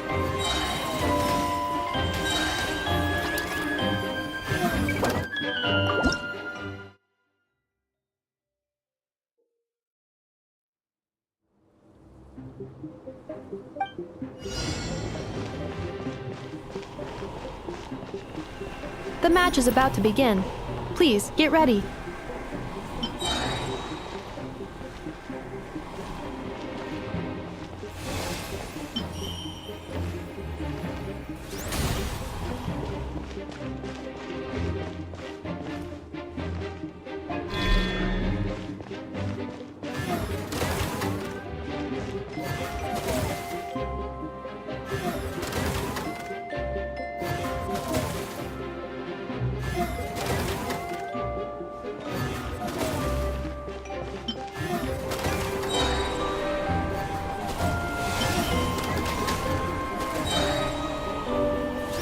Special reminder, please check your starter rewards.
The assault will continue. Please remain vigilant.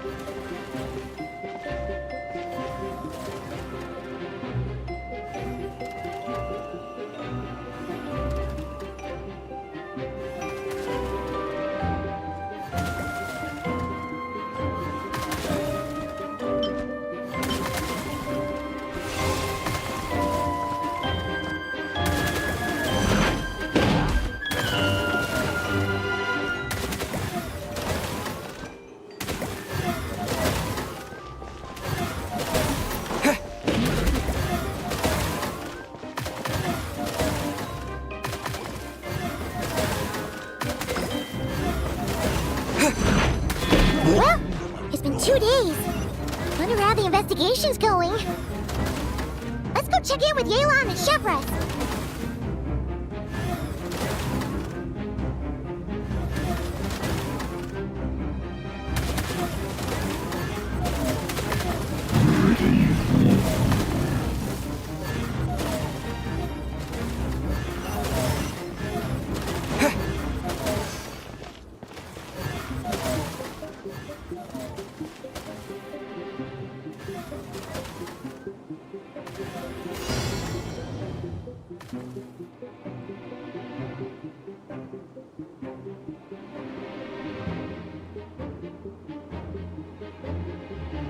This will be my final attack. Ha, ha, ha.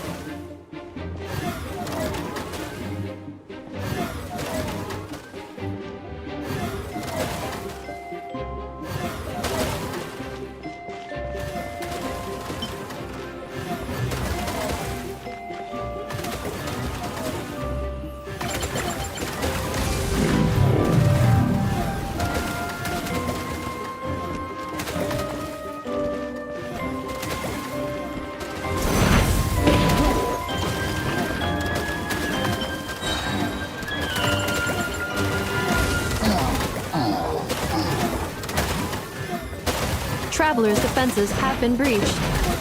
I am quite good at this.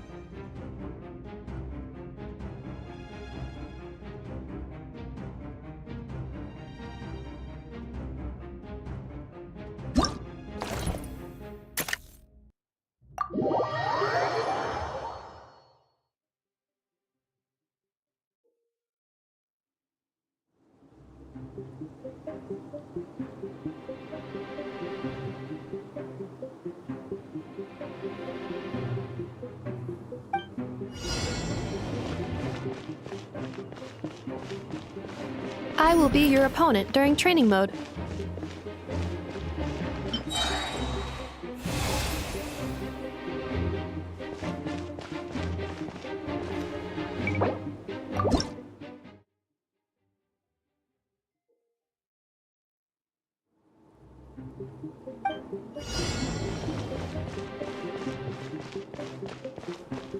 I will be your opponent during training mode.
Aino has suggested making Krumkake-shaped energy blocks for the defense bots. However, the chances of her accidentally consuming one would increase by 80%.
I will be your opponent during training mode.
The match is about to begin. Please, get ready.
Aino has suggested making Krumkake-shaped energy blocks for the defense bots. However, the chances of her accidentally consuming one would increase by 80%.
Combat data obtained. Exceeds expectations.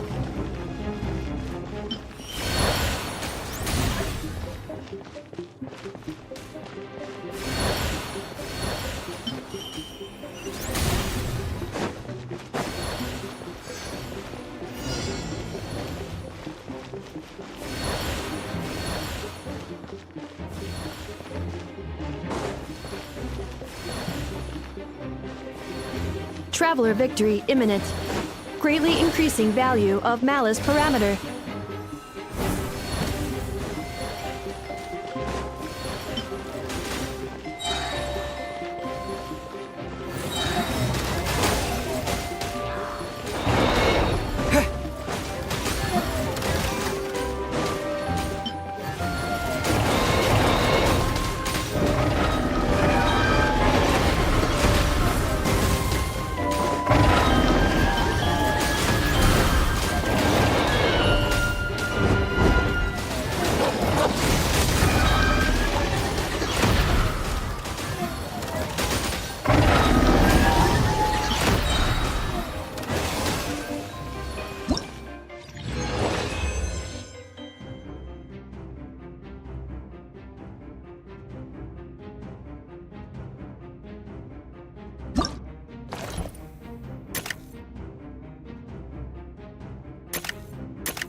The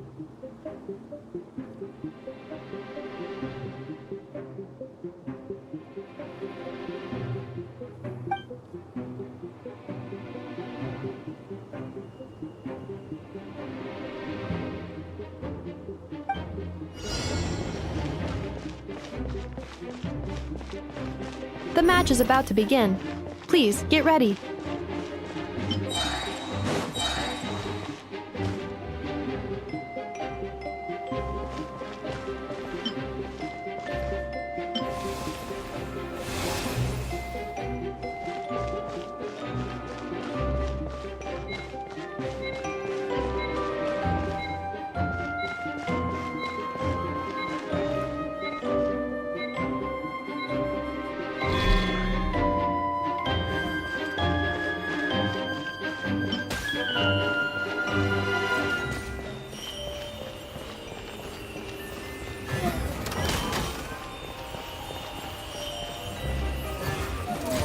Right.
Traveler's defenses have been breached.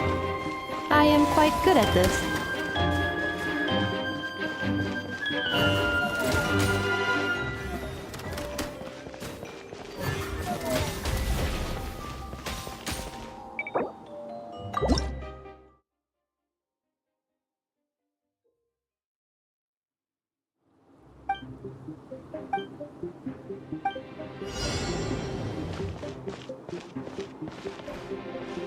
The match is about to begin. Please, get ready.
Ha, ha.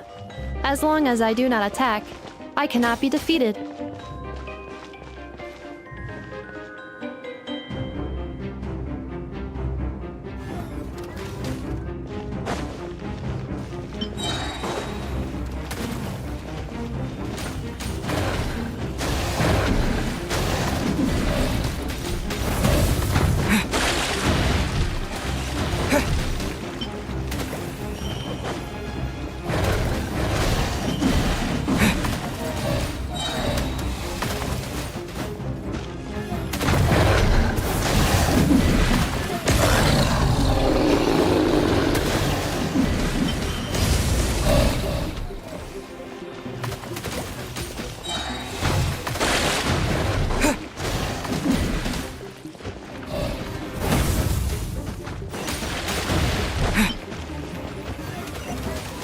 Traveler victory imminent.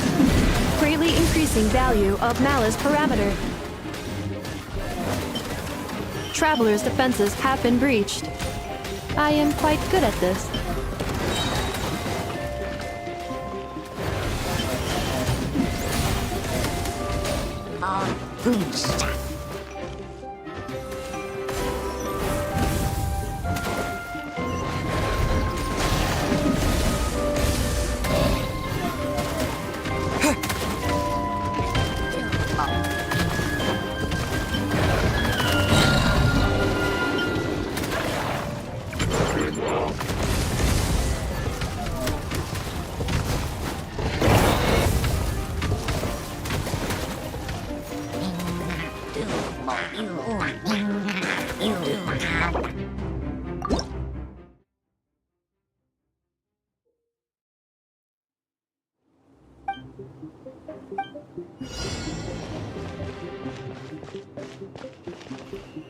I will be your opponent during training mode.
Ha, ha. As long as I do not attack, I cannot be defeated.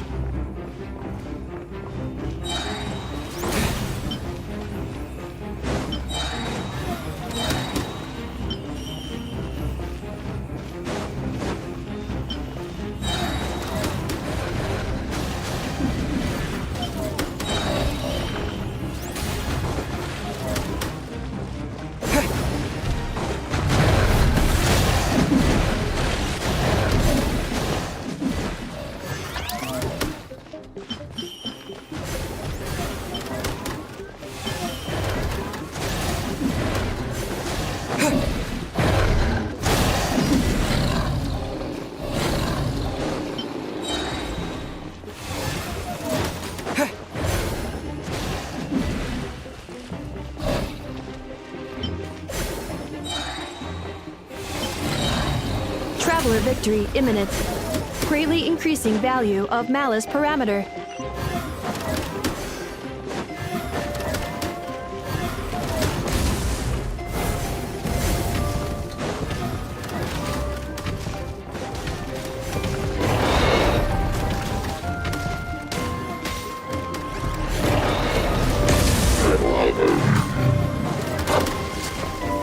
Traveler's defenses have been breached.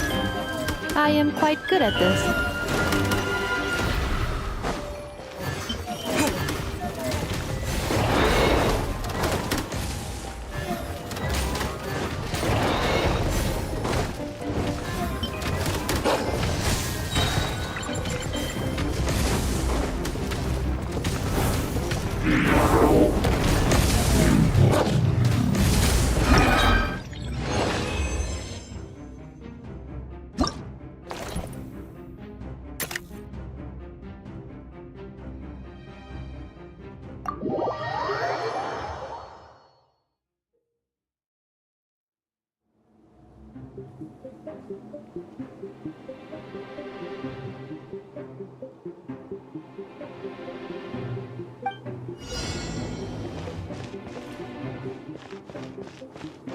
The final round begins. Time to go all out.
Activating analysis module.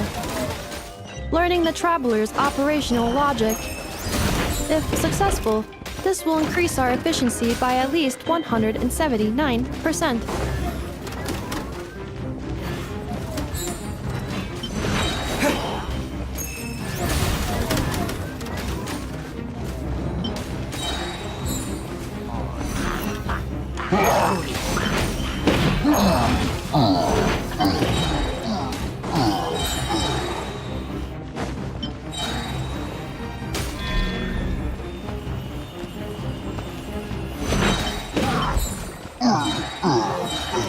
Traveler's defenses have been breached. I am quite good at this.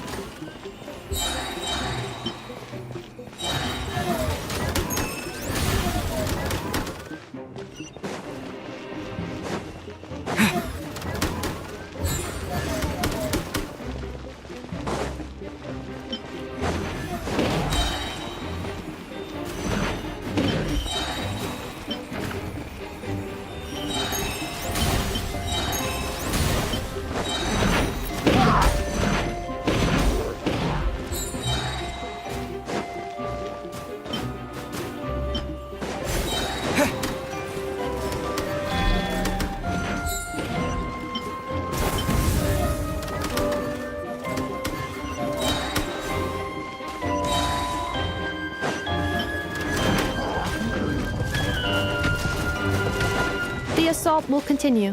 Please remain vigilant.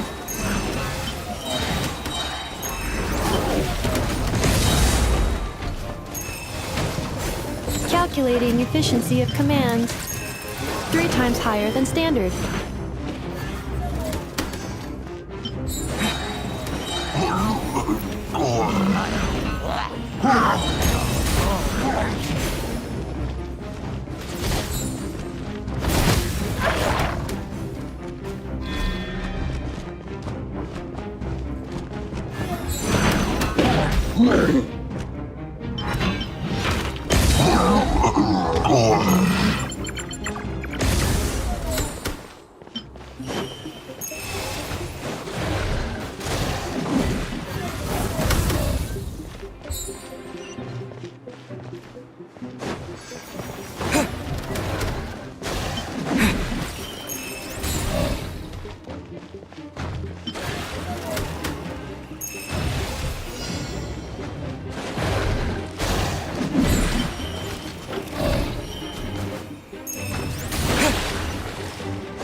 This will be my final attack. Ha, ha, ha.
you want to drum up some business, all you gotta do is holler, and everyone on the first floor will be able to see you.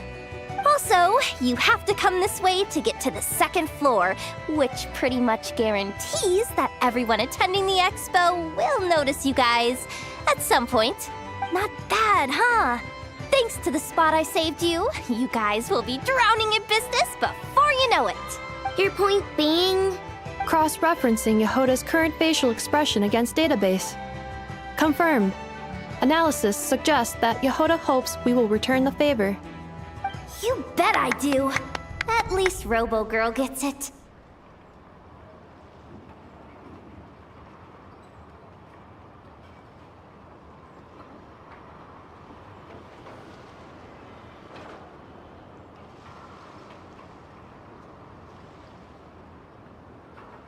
Okay, how do we do that? Generating proposal. Complete. Yehoda, the next time you visit the workshop. Huh? This seat provides priority access to any dessert items delivered from the kitchen. It is also free from window glare and sits at optimal proximity to the teapot. By reserving this premium spot for you, I can guarantee you a most enjoyable dessert sampling experience.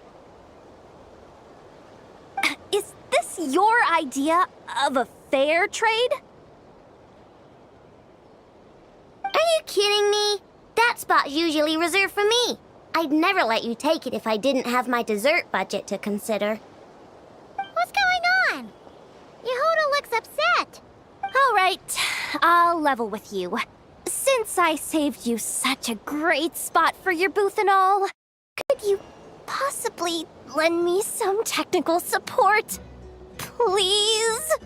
Technical support? This year's expo is way bigger than ever before, which means there's definitely gonna be more shenanigans going down too.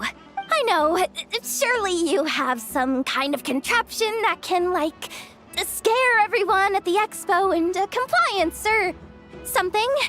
As the manager, I need something I can fall back on in case the you-know-what hits the fan. Let me think. If things escalated that far, shouldn't you just report it to Nefer instead of trying to deal with it yourself? Well, yes, technically speaking. But if, for example, it was somehow kind of my fault to begin with, I'd probably be better off solving it myself on the DL. Remember those 3 kids? Well, that punk who was harassing them wasn't just some random nobody. He was just the one that got picked to stir things up. There's a whole bunch of people here who aren't happy with the booth situation. Now, obviously, they don't have the guts to pick a fight with the Voynich Guild directly, but apparently, they at least have the guts to harass 3 kids outside the confines of the expo. The problem is, I'm not really supposed to get involved with anything that isn't strictly to do with the expo, so the whole thing would kind of be hard to explain to Neff.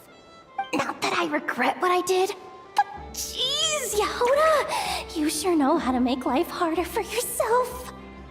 Okay, yeah. Sounds like we need to be smart about this. Fine. Just this once, I guess I can lend you the Clink Clank Crisis Control Switch. Agreed. This option meets Yehoda's requirement for an expo-wide intimidation strategy. The Clink Clank Crisis Control Switch. What's that? This little guy right here.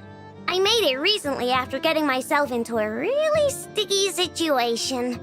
To activate the switch, you just need to give him 3 taps on the head.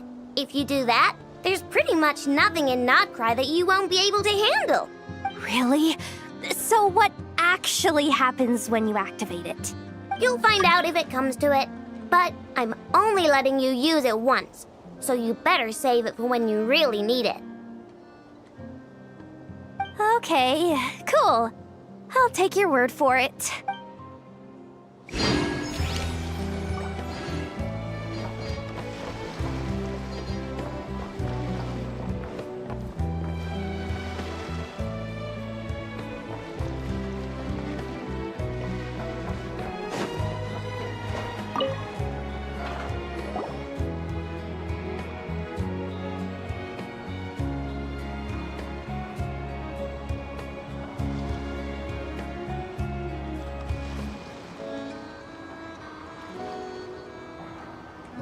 It's her, the boss of the Spina di Rosula.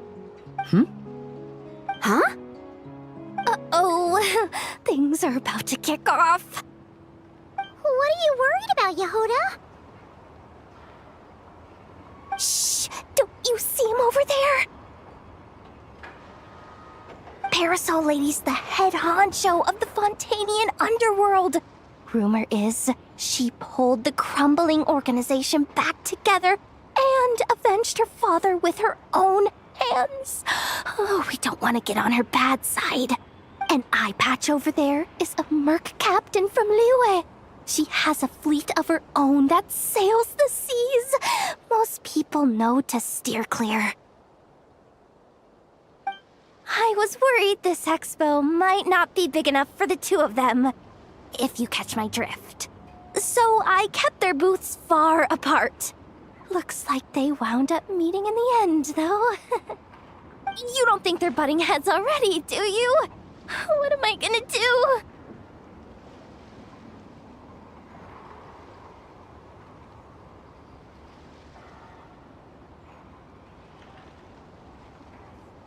Hey guys! What's up? Oh, hey there, partner in Paimon. Partner? Can't go far in my line of work without hearing about the president of the Spina di Rosula or the champion duelist of the court of Fontaine.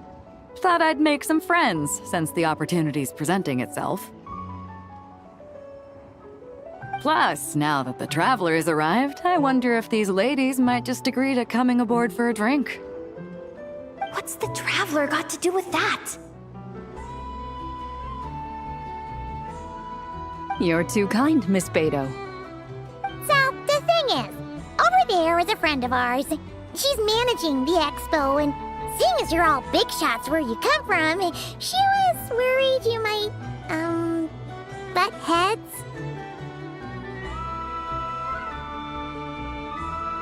Is that so? Well, I think you can put her at ease. Yeah, and if there's anything we can do to help, just say the word.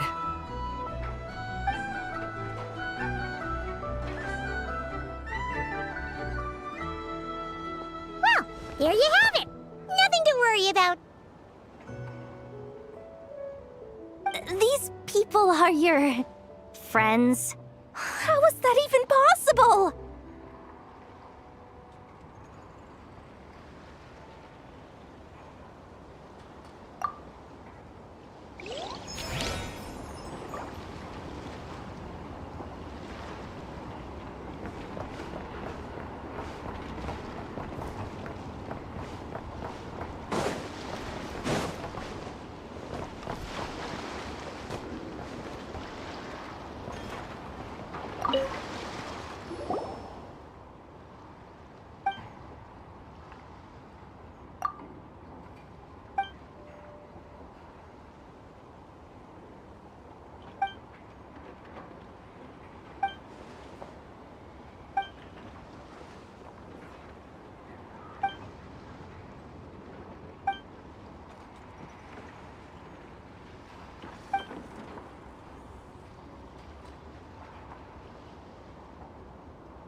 This is just a simulation, but be on your guard.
Equipment upgraded. Now's our chance.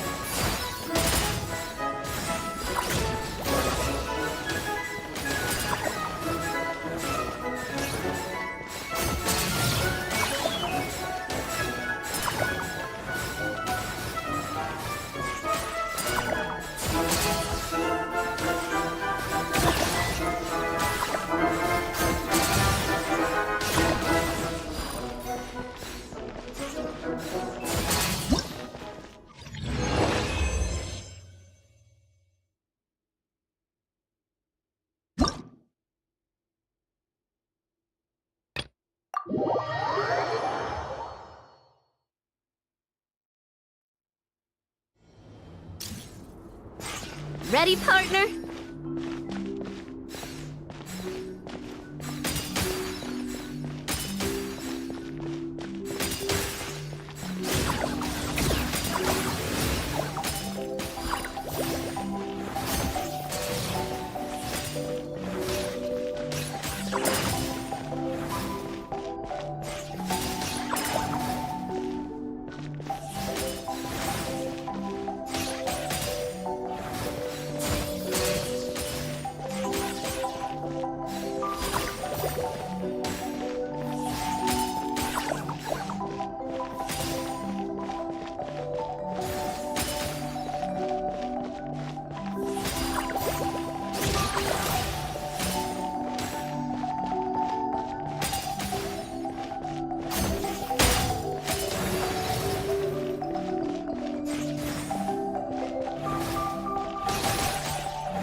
Keep it together. Slow and steady now.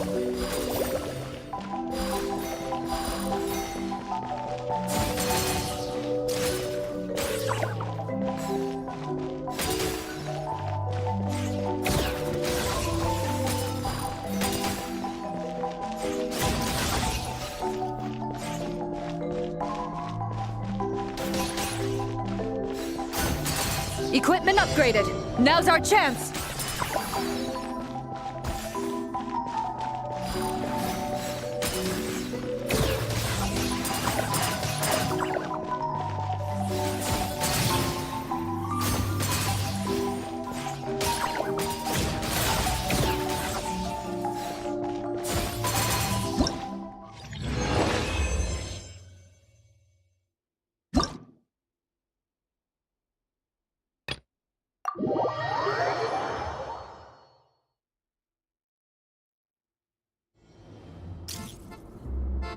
Ready, partner?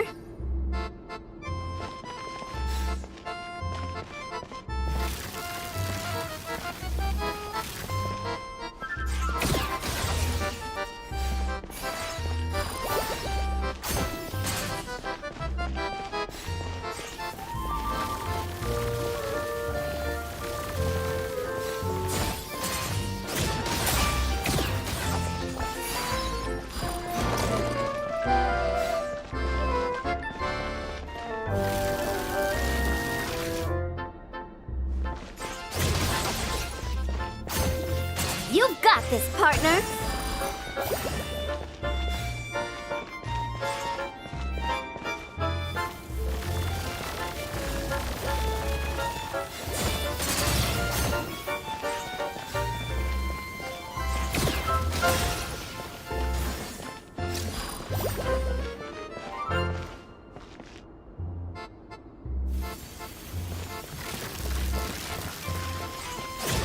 Equipment upgraded. Now's our chance.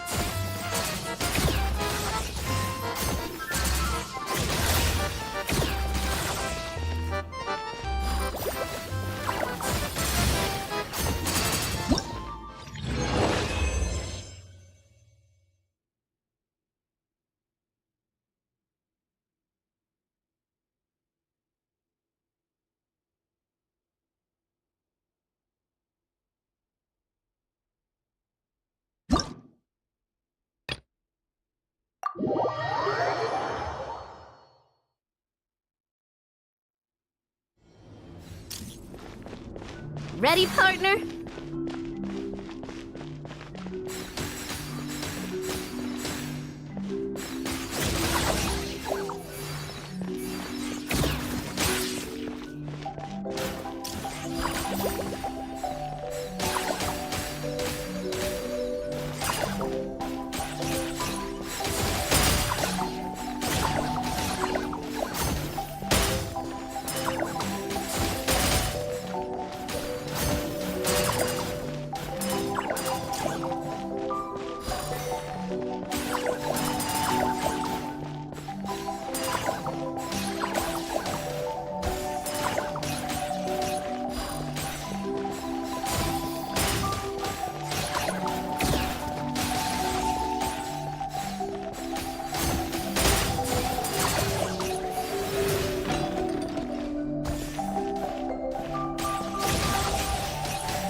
Ready, partner?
Equipment upgraded.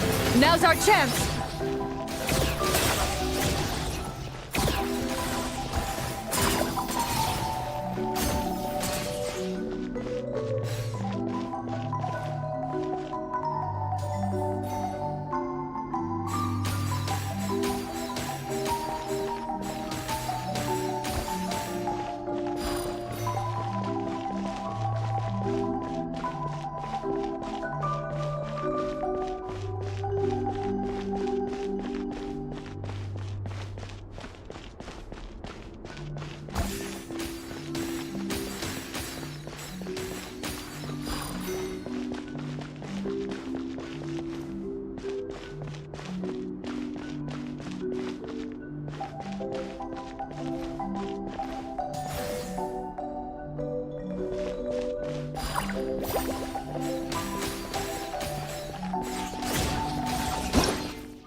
Here comes the toughest mecha. Time to go all out.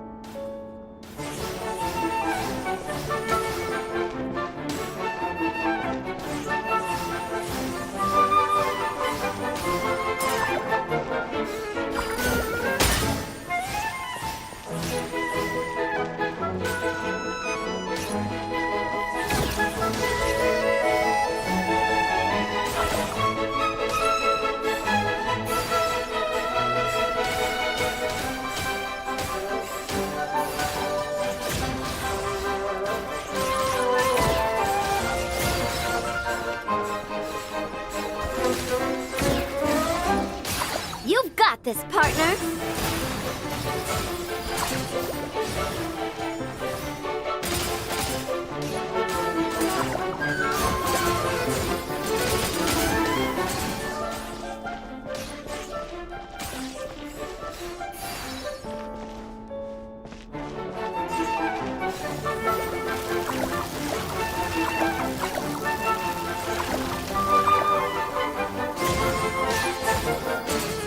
Equipment upgraded. Now's our chance.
Wow! Can this launch blaster thing really shoot stuff from that far away? It does launch and blast things, but it's actually called a ballista. And yes, it can. But how does it stay on target? It uses a remote guidance system. But I'll let you in on a little secret. The upgraded version doesn't even need that. Can I give it a try? Oh, not a chance, kid. Can't have you hurting yourself. Believe me, this thing is even more powerful than it looks. Ask me again once you're older. Hey, Beto! What you up to? Oh, it's you two! I was just introducing our product to these discerning young customers.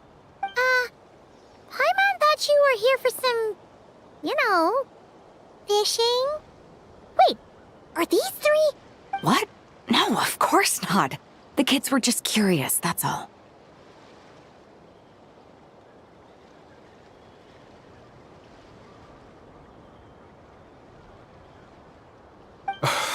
I'm sorry.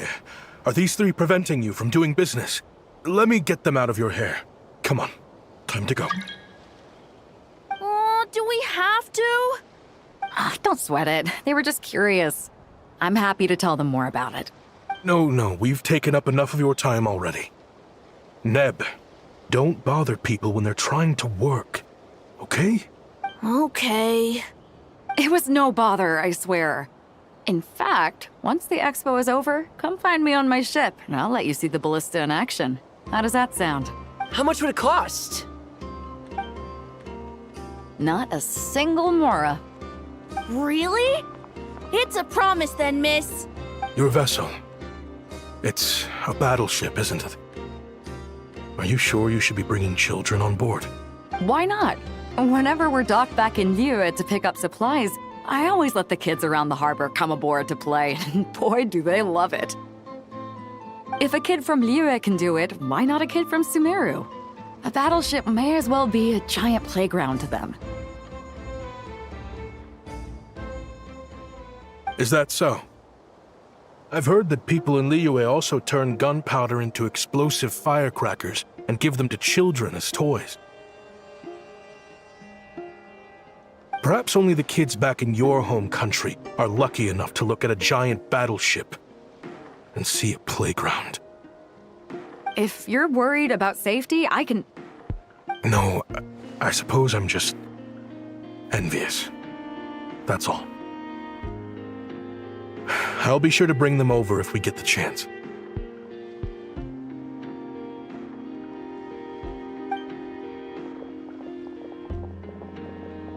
Seems like he really cares about those kids, huh? Anyway, what did you want to talk about? Oh, just wanted to ask how it's going with the top secret, fishing. Did you reel in the catch of the day yet? They're circling the hook just fine. Just waiting for a bite.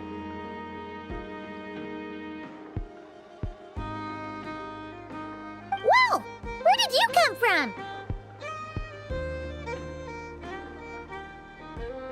Shh.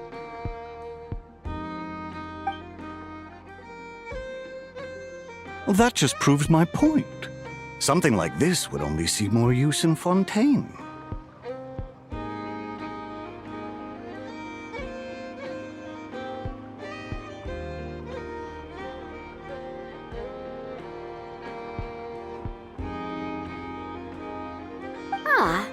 Except, you never find something like this for sale there. Better jump on the chance now before it's too late. Excuse me? He's coming this way!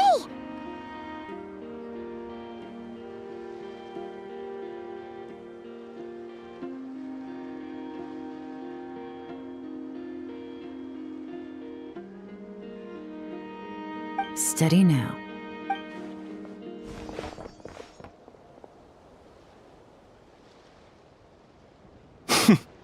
That's mighty expensive.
Well, no one's forcing you to buy it. If you're not interested, you're free to move along. What? Come on, there's no rule saying we can't haggle. The Voynich Guild gets a cut of whatever I sell. Obviously, that's factored into the price. Don't like it? Take it up with them.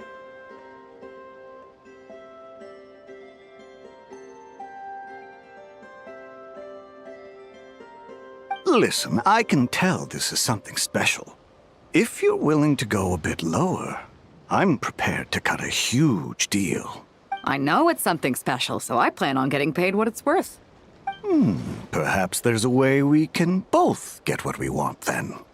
What are you implying? Well, Nod Cry's a big place. Surely this expo isn't the only place we can cut a deal. Oh? What would you say to working this out someplace else? Somewhere the guild can't get a cut?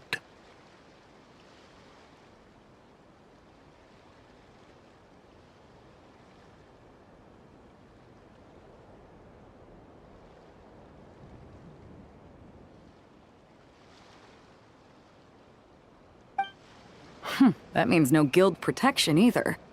What will I do if you run off without paying?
Considering the giant sword you've got handy, if anyone's getting robbed, it'd be me, don't you think?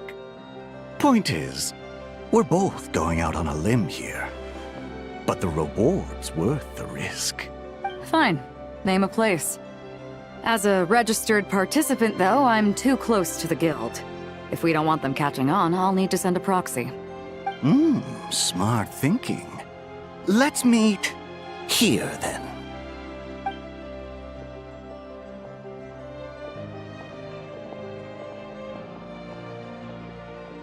Good. He took the bait. Let's go elsewhere to discuss our next move.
Captain Beto's hook was what got him in the end, huh?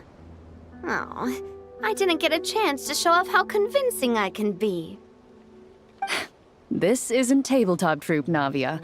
In real life, persuasion takes a lot more than a dice roll.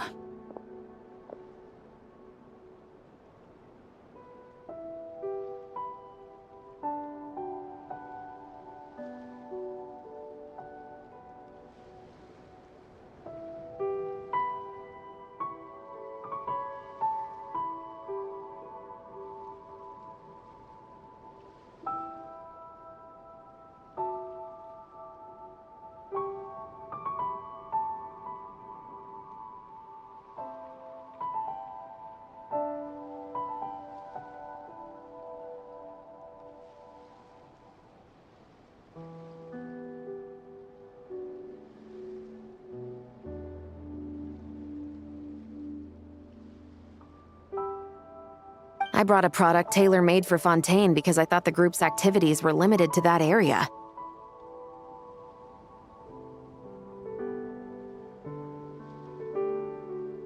Turns out, we're dealing with an international crime ring. So I suppose it makes sense that Captain Beto's bait was more enticing. It's a good thing we teamed up.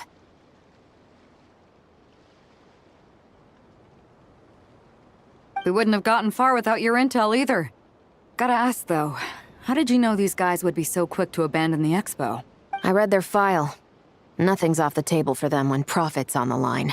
When it comes down to it, they'd see the protection the expo provides as just more red tape. Something to work around rather than with. Just like the law.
So, we meet up with this guy, catch him, and problem solved, right?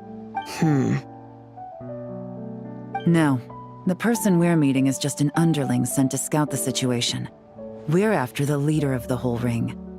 And after observing the situation over the past 2 days, it's clear they have undercover agents waiting in the wings. If something happens to our point of contact, those agents will scatter to spread word of what happened. And whoever is behind this whole thing will know we're onto them. In that case... We have to get the jump on them all at once, and use them to get intel on our real target before he has a chance to react. Forgive me for pointing out the obvious, though. We have nowhere near enough personnel for that. If even one of the agents escapes, it's over. Let me guess. You'd rather follow this deal through to the end to lure out the real culprit? Nice idea, in theory. The problem is, in my experience, that person would never show their face for something like this.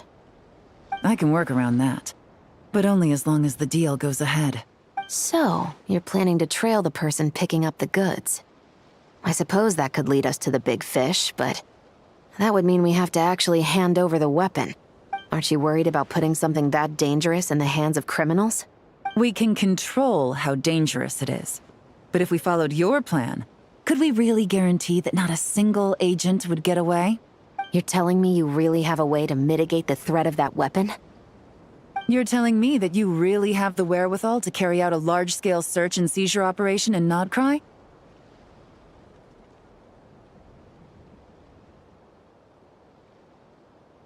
Are they having a fight?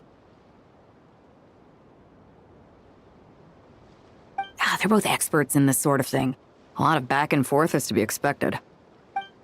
Don't worry. I think they're getting along great.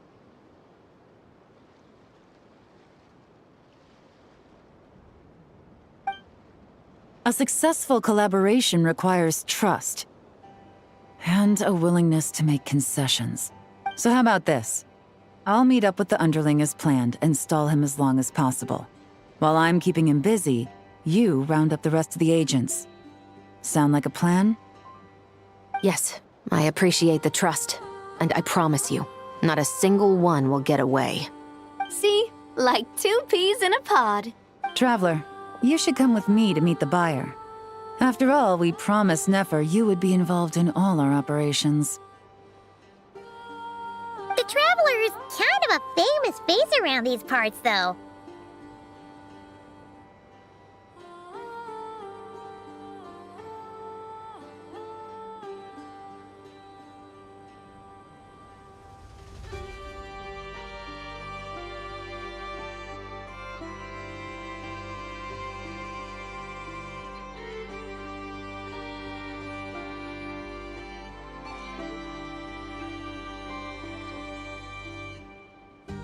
Then you can serve as backup. Remain hidden, and on the off chance he tries anything, it'll be 2 against 1. Let's do this thing!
You really can't go lower? Best I can do is shave off the amount the guild was going to take. You're a tough nut to crack. How do you plan to deliver the goods? Depends on what you need. You don't look like you're from around these parts. So I'm guessing you need sea transport? Yes, but there are a lot of eyes on the port. It would be better to dismantle the product and transport the components in crates. That might be tricky. If you're worried about getting caught, then let's bypass the port entirely. We can launch from a secluded shoreline and use our own boat for transport. Sorry. But I'd still prefer to have it dismantled and stored in regular crates. Ah, I'm guessing the port of arrival is where you resell the goods? You want it hidden in unassuming cargo crates, because you operate right out in the open. Most of the weapons have come in through Yilong Wharf or Lumiduce Harbor, so that seems to check out. What are you trying to say? Nothing. Just connecting some dots.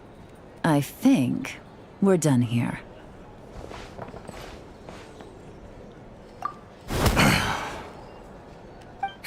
Take that!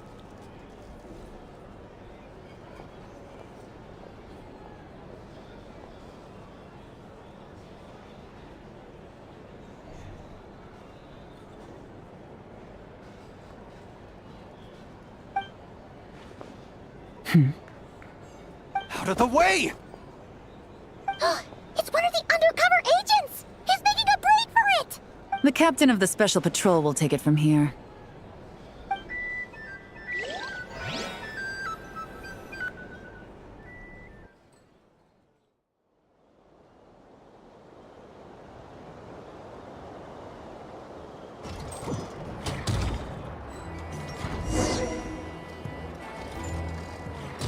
One just popped up.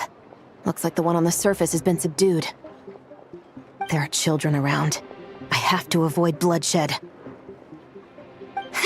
Trying to escape? Allow me to show you the way!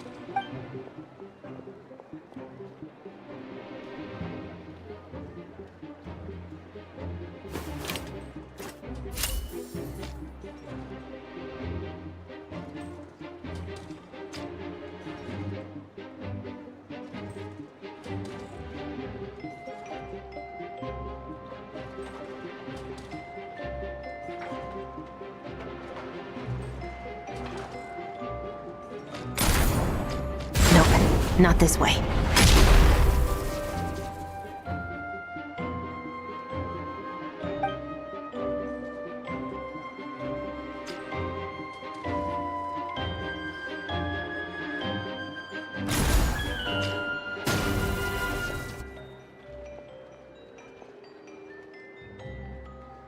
Had enough? Then turn around!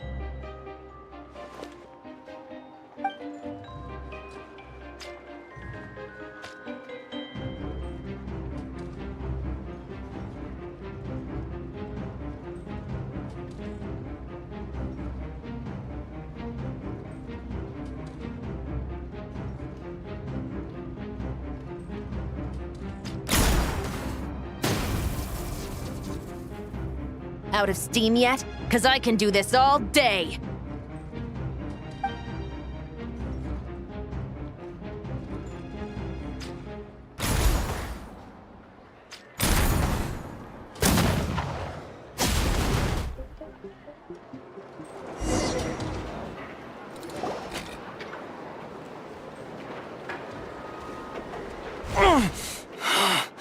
My leg! Is still attached. And if you want to keep it that way, I suggest you stay right where you are. A special patrol uniform. You think bringing me in is enough? Do you even know how many of us there are? If even one gets a... 5 at the port, 10 on the outskirts of Nasha Town, 3 near the plaza. Factoring in you and the buyer, that makes 20. Save the best for last, right?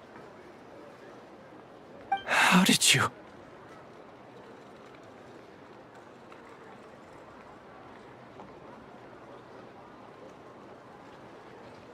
Don't even think about it.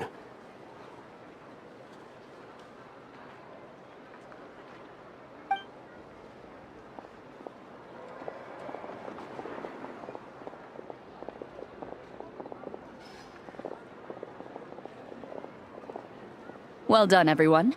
We appreciate the assist. The boss sends her thanks.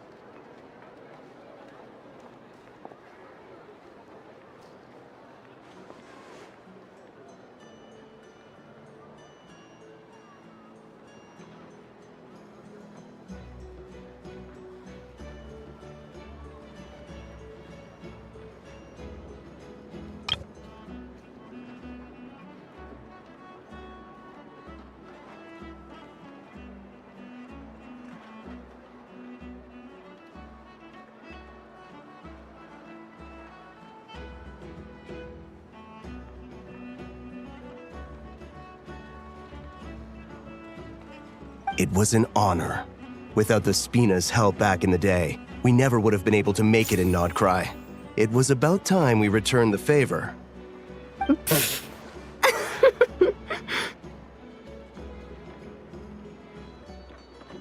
What? I needed to make you seem intimidating to get these local gangs on our side.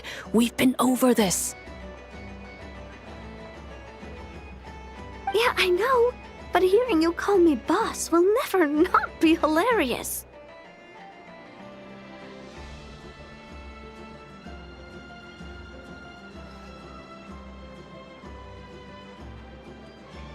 Ugh.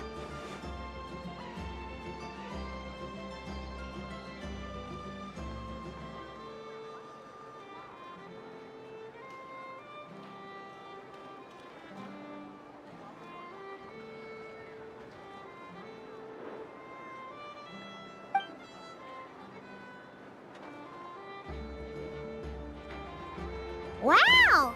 Navia is something else! Well, that explains your confidence. I had no idea the Spina di Rosula can mobilize these kinds of numbers outside of Fontaine. This Navia has quite a few tricks up her sleeve. No trade expo rules were broken either. Even if Nefer saw it all unfold herself, we still wouldn't need to explain a thing. Except for the guild's broken signboard, I would imagine. It was an unavoidable sacrifice.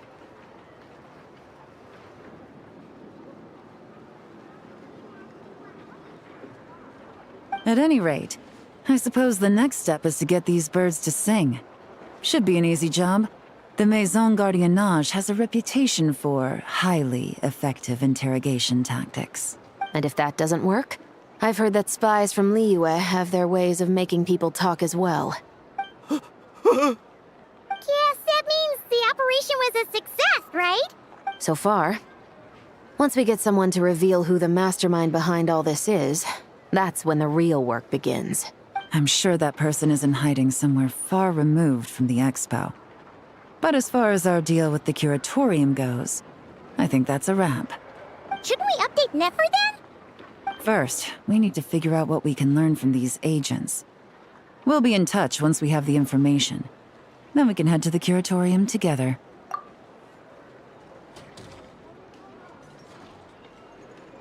Well, that went a lot smoother than expected. Not a single one got away. You're thinking about Nefer's final request, huh? Let's see. We have 2 expert detectives from separate nations teaming up to uncover an international crime ring. That's not a bad story. If you feel like it's missing something, maybe Yelan and Chevras will uncover something more interesting during their interrogation. Excuse me? Are you the Traveler? Yehoda needs you back at the expo venue as soon as possible. Oh no! Did something happen? I'm sorry, I don't know the details. All she said was that it's urgent. Then let's get a move on!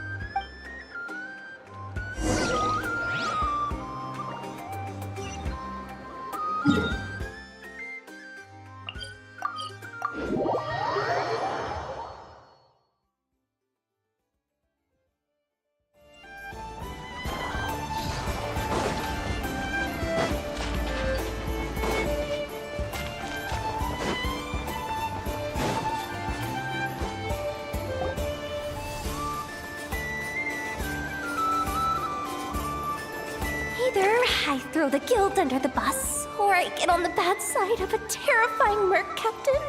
Oh, could this get any worse? Get it together, Yehoda. Focus on the hot dog you're gonna treat yourself to after today is over. One thing at a time. All right. You've got this. Let's try not to get too worked up, all right? Don't worry, we'll get to the bottom of this. I swear.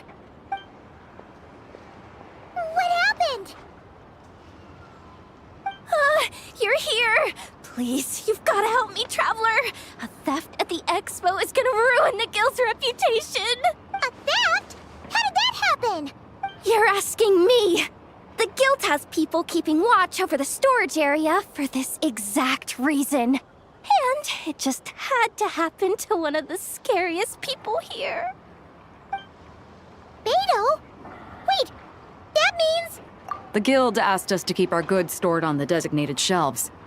I had a few prototypes that I was using for demonstration, which I had stored there. But when I came to check on things just now, I noticed that all of them had been stolen. And each ballista is super dangerous.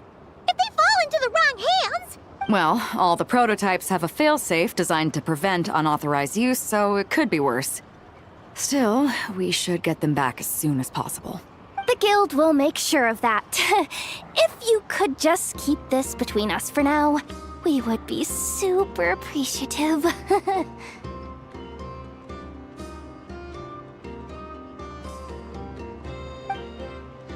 Do we have to tell her?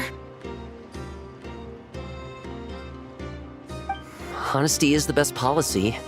That's what he taught us. I know, it's just... Miss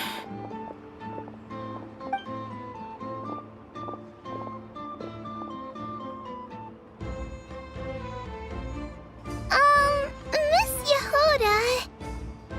What are you three doing here? There's something you want to tell me, isn't there? Well, Neb's been obsessed with the ballistas ever since we got here. That's why Uncle Ashvapati told us to come see your booth. It seemed like he was interested in them too, because he even told us what parameters to ask about. Ever since this morning, we haven't been able to reach him. We wanted to ask Miss Yehoda for help, but then we heard about the ballistas being stolen. And? I don't think Uncle Ashvapati would do something like that, but... Ashvapati works for the guild. He has access to the storage warehouse, so he could get inside without the guards getting suspicious. Wait, so now it's an inside job? Oh, jeez. The guild is never gonna recover from this. He made those toys the kids were selling, right? They don't look like much on the outside, but I bet they're hiding some serious tech. If he's a tech guy, those failsafes I mentioned might not have our backs after all.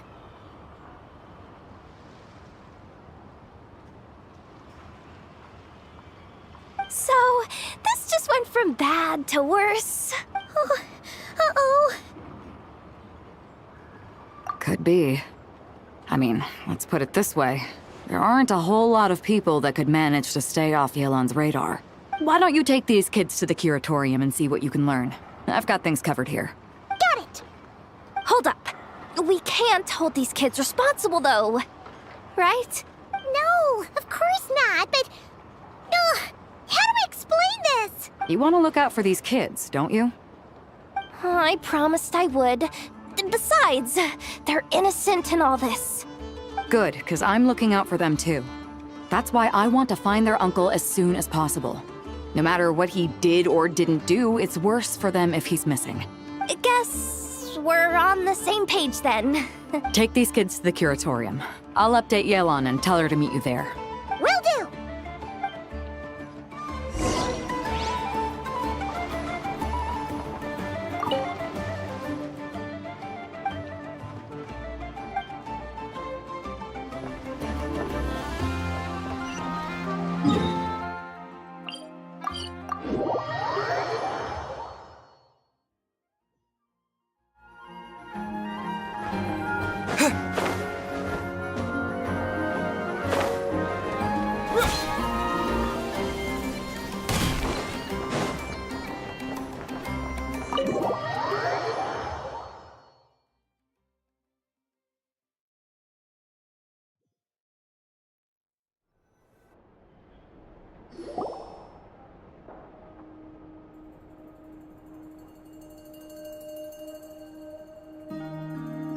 Well, this complicates things. Here I was hoping the trouble would start and end with you two. But no matter. This will all make for a very engaging story. I wouldn't be so flippant. This time, it's one of yours causing trouble. I'm starting to wonder if all those agents we captured were just a distraction, so the real culprit could make their move. It's all still up in the air right now. What can you three tell us about Ashvapati? Uncle Ashvapati isn't our real uncle, but he is our guardian. He adopted us when we were little. He told us we all came from the same band of eremites in the desert. But apparently, we're the only ones left. We've been traveling from place to place with him for as long as I can remember. We got to Nagcry not too long ago. Their eyes. What about them? I'm just reminded of something. About a decade ago, there was a band of eremites who, seemingly out of nowhere, gained technological capabilities far surpassing those of other groups. Leveraging that advantage, they built a number of highly advanced weapons and sold them to the highest bidder. The conflicts in the desert became even bloodier as a result. While the other groups were tearing each other to shreds, these newly minted arms traders stood by and reaped the spoils. But before long, their own weapons were turned against them. And as the flames of conflict engulfed the desert, the group met their end. None of the weapons survived, and so in the wake of that destruction, the status quo of the desert was restored. That's terrible.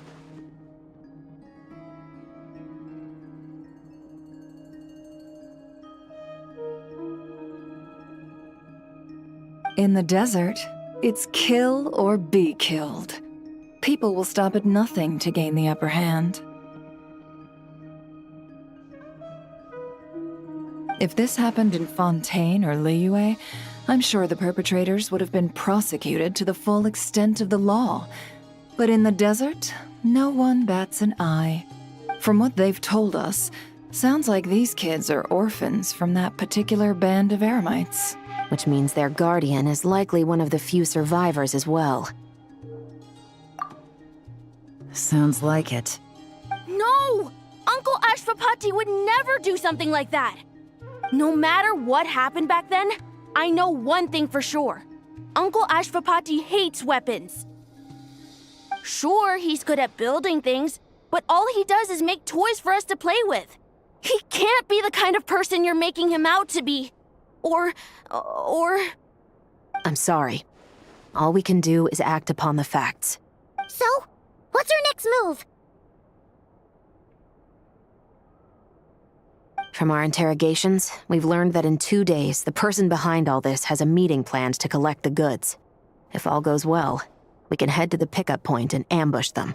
But if Ashvapati is part of this and the leader learns what happened, there's no chance he risks himself for his agents. So, that meeting might as well be moot. Then let's focus our efforts on Ashvapati for now. If we find him, he might just lead us to our culprit. If he stole the prototypes, there's bound to be a trail. I'm confident I can track him down. I just need some time. What can I do to help? I work best in the shadows. The more people involved, the harder it is to operate. As soon as I've got a location, though, he's all yours. You let me handle the search, and I'll let the special patrol handle the seizure. That does sound like the most feasible plan. I'll be waiting for the good news. Seizure? Hey! Don't worry too much right now. The most important thing is that we find your uncle. The rest can wait.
Okay.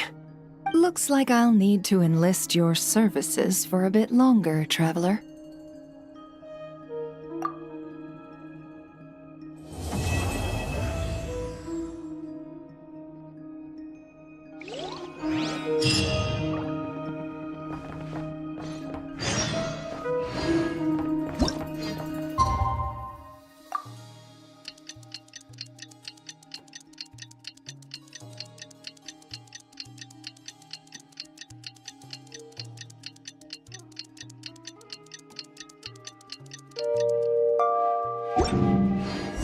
We just got word from Yelan.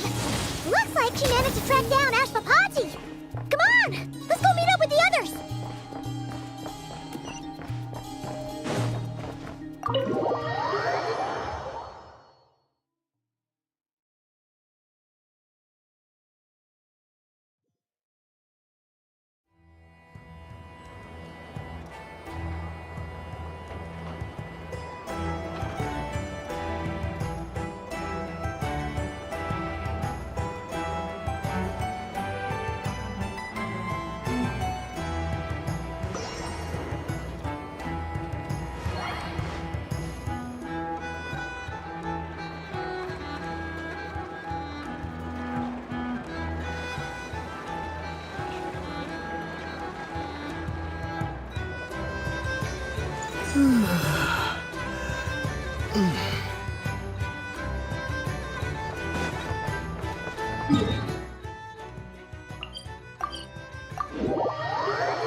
Took me a bit longer than I expected, but I found where he's hiding.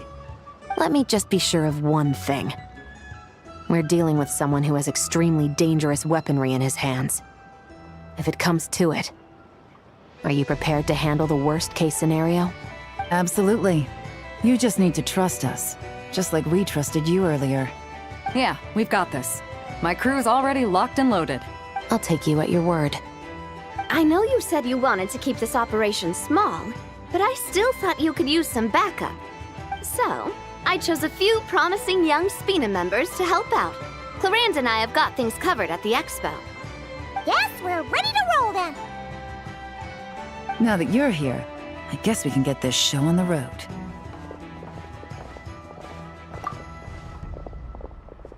Wait! I'm sorry, you can't come with us. You need to stay at the expo like we agreed. It's for your own safety. We know. It's just... Do you really think Uncle Ashvapati is working for the bad guys? I wish I could answer that question, but it would just be speculation. And I work based off evidence. He's been gone for 2 days now, and he just left us here. He's never done that before. Maybe he really is working for those people and was afraid of getting caught. But if that's true, then that means he must have been involved in making and selling weapons in the past too. Wouldn't that make him a bad person? That's not for us to say. Take a look around the expo. There are plenty of other people making and selling weapons. Doesn't mean they're necessarily all bad people. Really? The same is true for your uncle. Whatever he may have done in the past, the real question we need to ask is why. There's a lot we need to know before we can judge a person. In Fontaine, we have a long and complicated process in place just to make sure we get the right answer to that question. Yeah. Why would Uncle Ashvapati do something like that? How about this? I'll make sure that Miss Chevras and Miss Yelan promise to bring your uncle back safe and sound. Then you can ask him yourselves. Thanks, miss.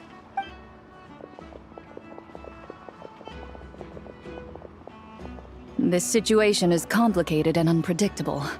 Isn't it a bit early to be making those kinds of promises? It's all right. We're prepared for whatever we might face. Regardless, it's a promise we have to keep. After all, When the children get their answer, it will shape their understanding of what justice means. Then, let's all do our part to make sure this ends as well as it possibly can.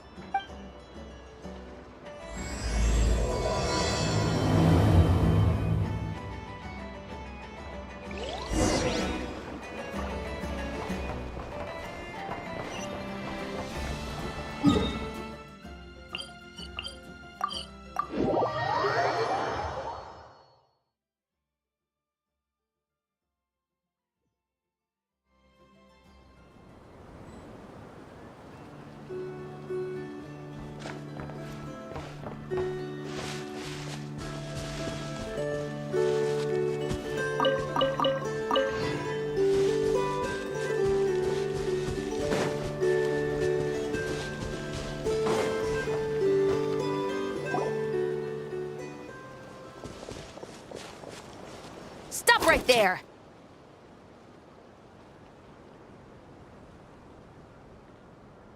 Where is he? We missed him. Looks like he left behind plenty of evidence, though. Search the area. Let's see if we can find a lead.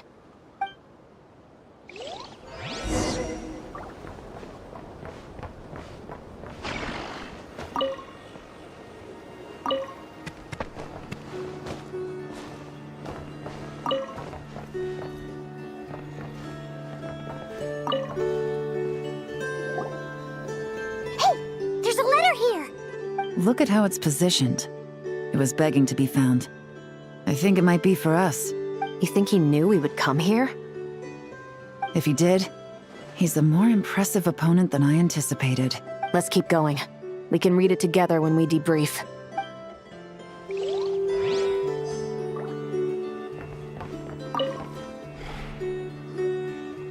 Wait! Is this what Paimon thinks it is? It's the display model that goes with the prototype. Guess that does make him our thief.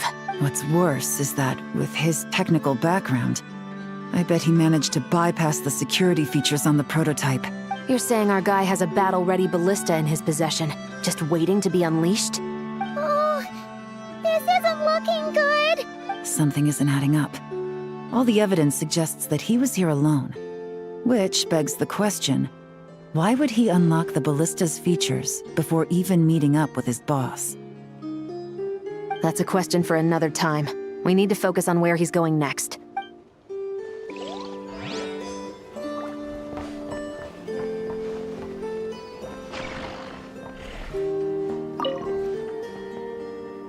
Search the area. Strange. Did he...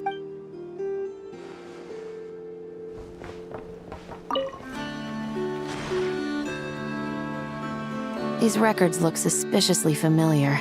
Yeah. Doesn't seem very coincidental to me either. What is it? Remember when I said this group's cover was ironclad? They were always careful never to leave a trail leading back to them. The one time they slipped up, it broke the case wide open. We found a cargo manifest left behind at the scene. That's the clue that led us to Nodcry. It was a similar story on our end. And now that same manifest shows up here, among the records left behind by Ashvapati. So, he's the guy that slipped up back then? Unless it wasn't a slip-up at all. How does the same clue get left behind at two separate scenes and picked up by two separate law enforcement agencies?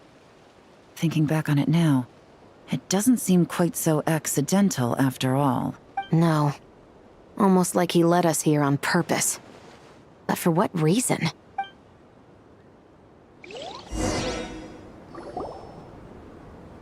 This situation seems more complicated than we imagined. It looks like Ashvapati does have a connection to our criminal gang, but it might not be what we thought at first. You don't think he's working for them? Unlikely. He lured us to Nodcry, prepared those weapons on his own, deliberately put us on his trail. This is looking more and more like the work of an independent actor. Well, if we want to get to the bottom of this, he's still our best lead. That would seem to be our last remaining clue. Let's do it.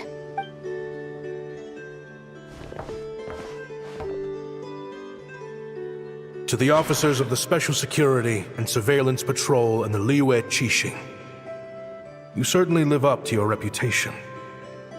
Within a single day, you were able to eliminate over half of the gang's forces. I appreciate the effort. I doubt my secret hiding spot will be a secret much longer. So I suppose it's my turn to throw my hat in the ring. I'm just glad I no longer have to run. So, before my day in court is upon me, allow me to confess to my crimes.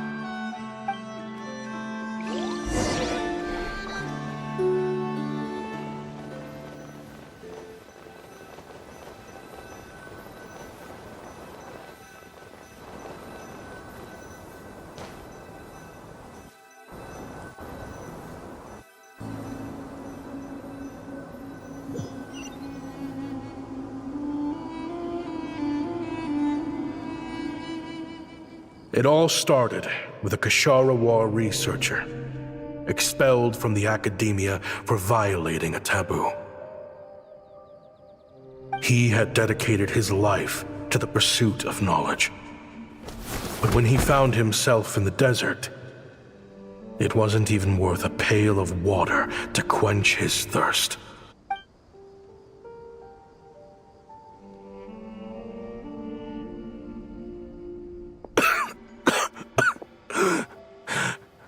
Could you spare some water? I'm a Kashara War researcher. If you need something, I could. Researchers like you are a dime a dozen. Smart as a whip until you find yourself in the desert. Then, you're lucky to survive the night.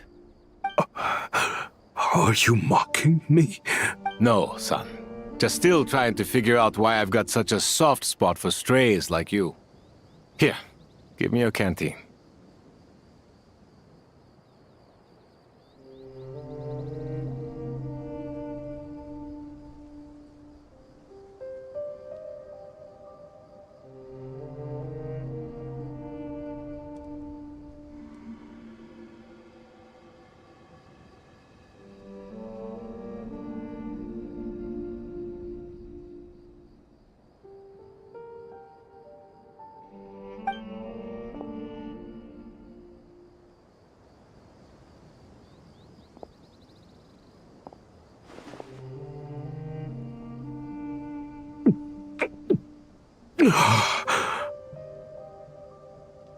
You got somewhere to go? Not really. Thanks to this water, though. At least I can rule out the bottom of a vulture's stomach. Now you're talking like desert folk. You could always join my band of misfits. What would I do? Gather food, guard our water source, just like everyone else I've taken in.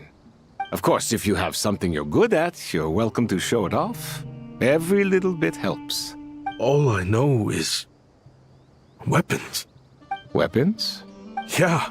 I love studying them. Big and powerful ones, small and deadly ones, old ones, new ones.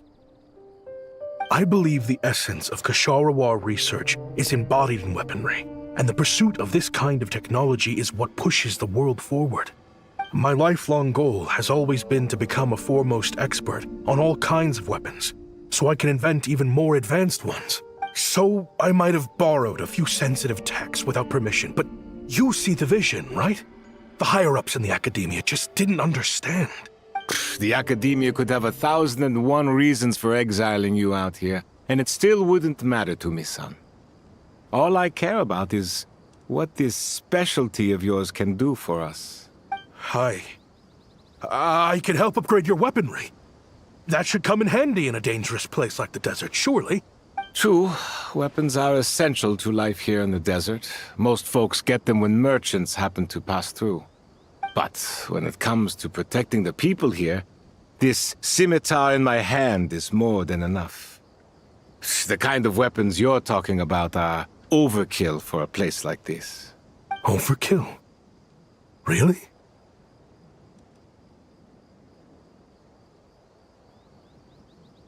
Our group is lucky. Our ancestors learned how to protect the oasis from the sandstorms to prevent it from drying up. Plus, we're pretty far off the beaten path. Helps us avoid conflict with other bands of Eremites. All in all, we don't have to travel to find water, we don't have to fight off other desert folk. It's a real place to call home. There are plenty of ways to die in the desert, but behind a lot of them lies too much ambition. So, having somewhere to settle down is more than enough for me.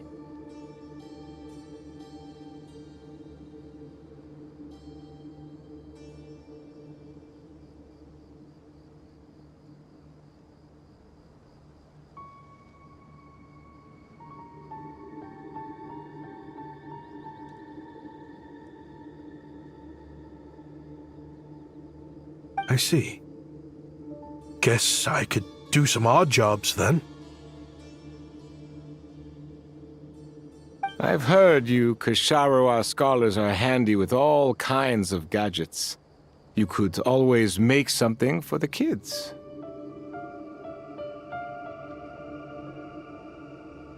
You mean, like, toys? Yes, if you wouldn't mind. It'll give them something to do. Life can get boring out here. All right, then.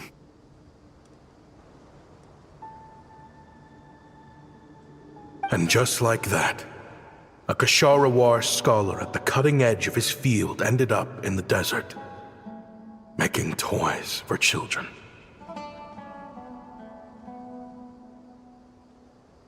It got boring from time to time, but all in all, those days were quite pleasant. The Eremites accepted me as one of their own, and all the children loved me. Looking back now, I wish I could have lived like that until the end of my days. But then, those despicable people showed up, and it changed everything. Don't rush me. These materials are in short supply. Oh, they've got a lot of nerve showing their faces back here. Send the gem? It has been a while.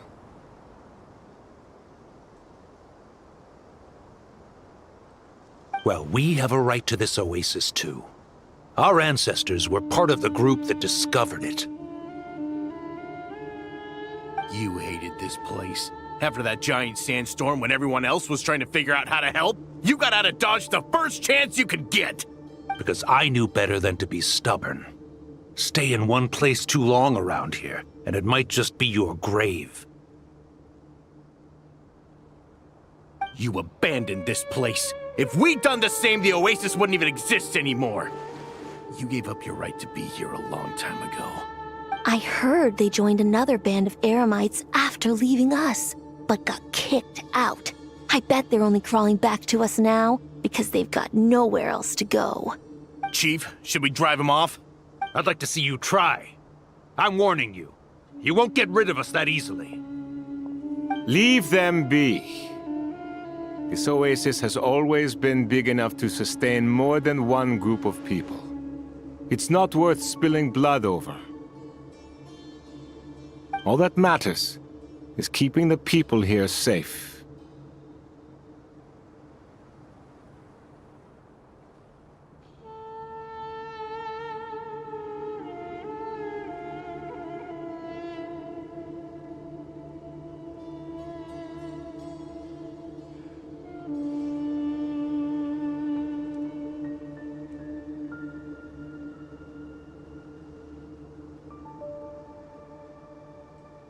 At the time, I didn't think much of it.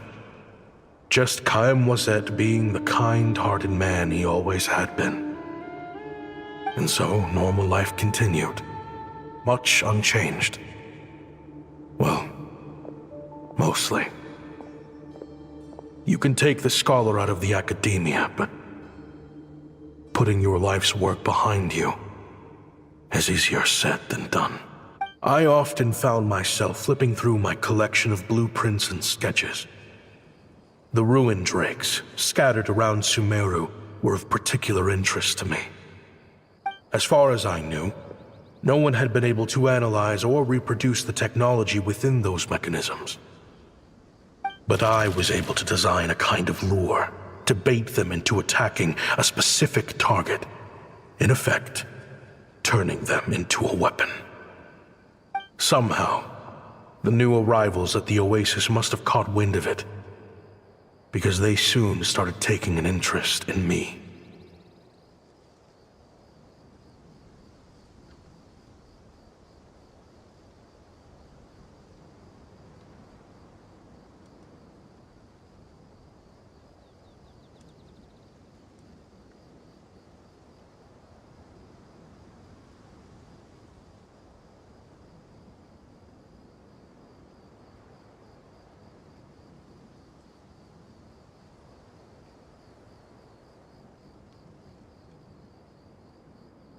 Hope you don't mind me asking, but is that a weapon you're researching?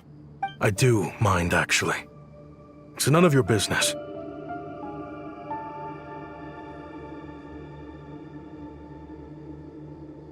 Rumor is you used to be a researcher at the Academia. All that knowledge going to waste out here in the sticks. What a shame. What do you want? I want to team up. The rules and red tape that got you kicked out of the Academia, they don't exist in the desert. You could take this research to the next level. As things stand, all you've got is a blueprint and a pipe dream. But what if you had access to the right funds and materials? What are you suggesting? Me and my men can get you what you need.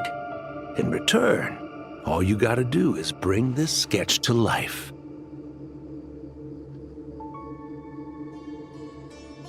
We've always had a good eye for business. Just never the right product.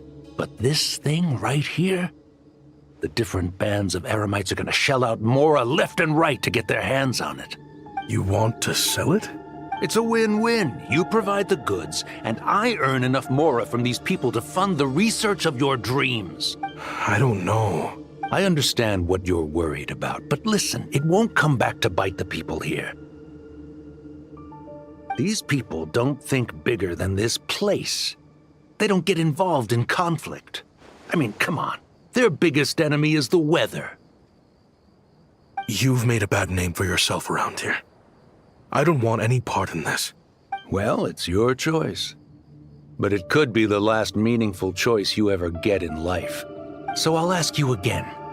Do you want to finally develop the weapons you've been dreaming of and realize your academic ambitions? Or do you want to stay here building toys for kids? How I wish I'd made the right choice back then. Yeah, we increased our prices. What about it? You gonna back out? So, you're really as money hungry as they all say, huh? Cash is king. That's just business.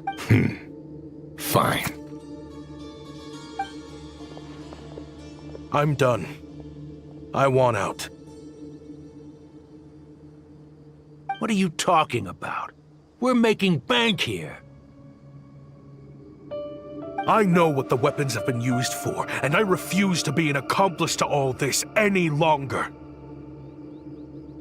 An accomplice? Listen, that's got nothing to do with us. People would be at each other's throats with or without our weapons. So they die to a machine instead of a scimitar. What difference does it make? Can't you sell more than just weapons? Surely this can't be all the Eremites are interested in buying. If you want to make the big Mora, you gotta push what sells. That's just how it is. And that right there is why I want out.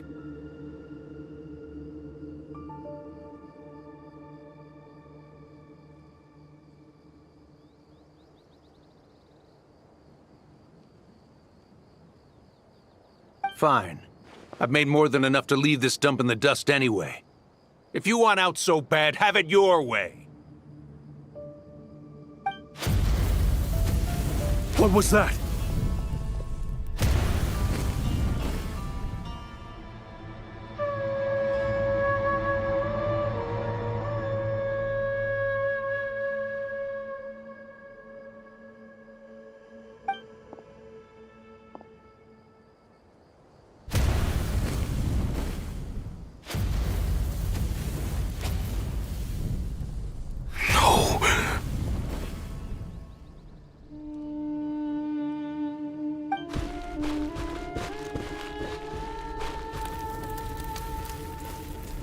Kaem was it.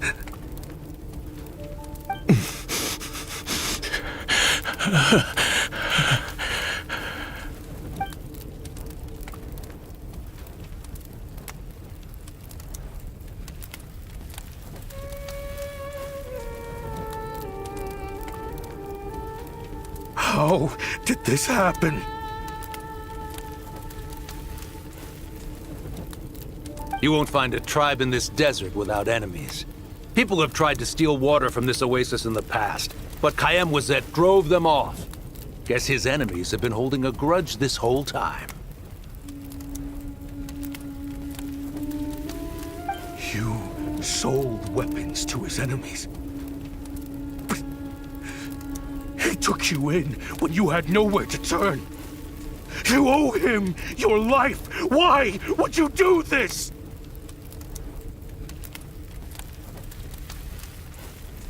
It was the perfect excuse to drive up the price, that's why.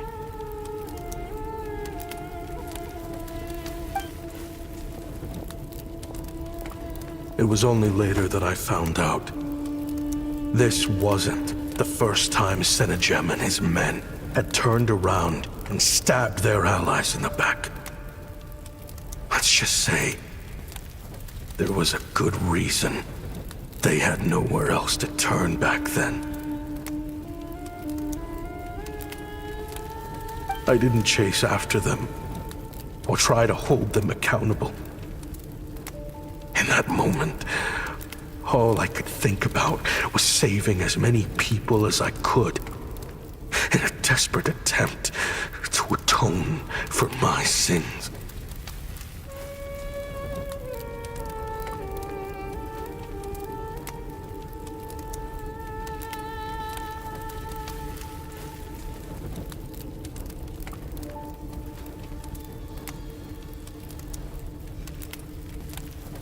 But once the weapons I designed were turned against us, the fate of this place was sealed. Even I could do nothing to prevent it. In the end, despite all the burning tents I rushed into, I was only able to save 3 children.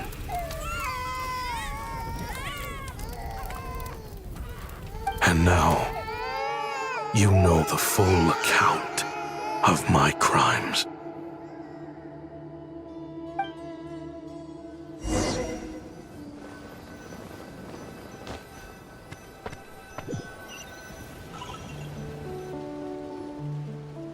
I've been raising them ever since, while attempting to hunt down the men who made them orphans in the first place.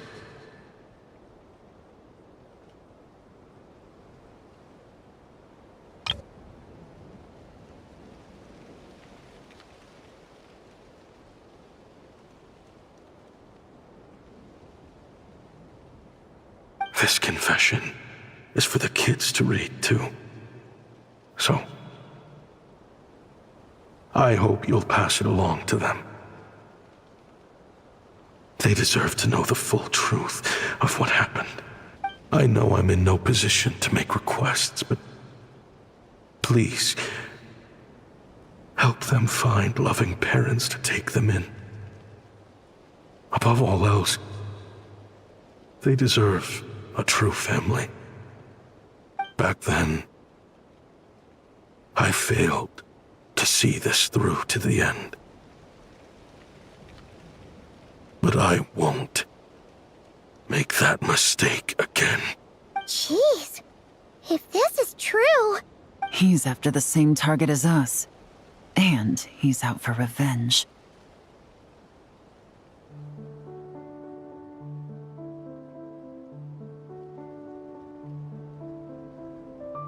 He even lured us to Notcry to help him get it.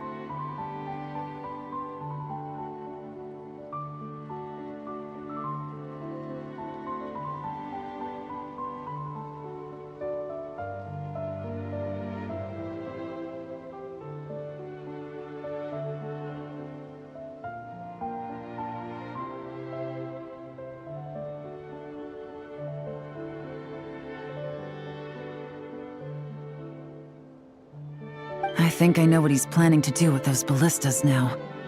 If I'm right, this doesn't bode well. Then we need to find him ASAP! It sounds like he's about to do something super dangerous. But we promised the kids we'd bring him back safe. I can't just let him get rid of our target either. This crime ring runs deep. There are still many other conspirators we need to track down.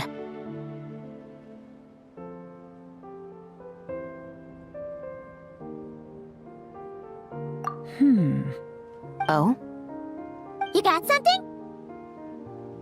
He knew we'd be out of the picture investigating this place. I think he decided to spring the trap that we set up.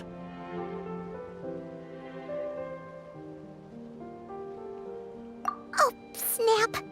He's not working for them. So our original plan could have worked all along. The meeting will be happening any time now. Quick, we need to head to the rendezvous point.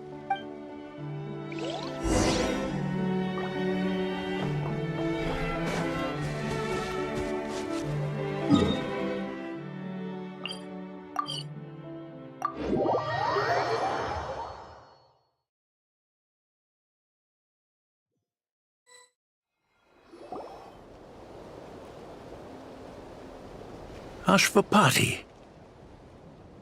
It's been a while, Senegem. Over a decade at least. How did you find this place? All these years. And the signal you use for the meetup point still hasn't changed. All I had to do was pose as your point of contact. And fish a time and date out of that scout you sent. Useless bunch of idiots. Just wait until my backup gets here. Oh, I think that might take a while. The Fontaine and Liyue authorities have your men locked down tight. Every last one.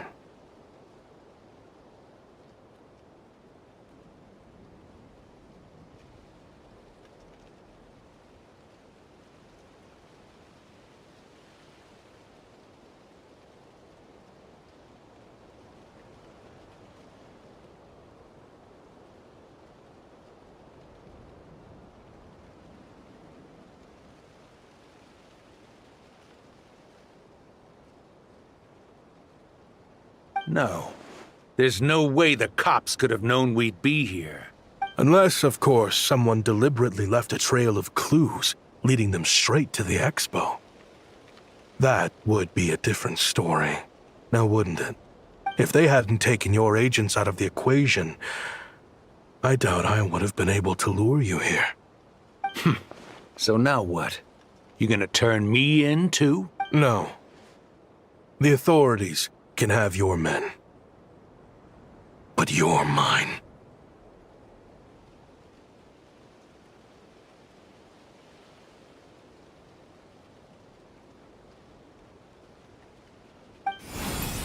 Is that Fatui tech? Looks like your skills are as good as ever. Listen, I know you're mad that I've been racking up Mora without you all these years, but it looks like you still got it. If you want back in, we can work something out.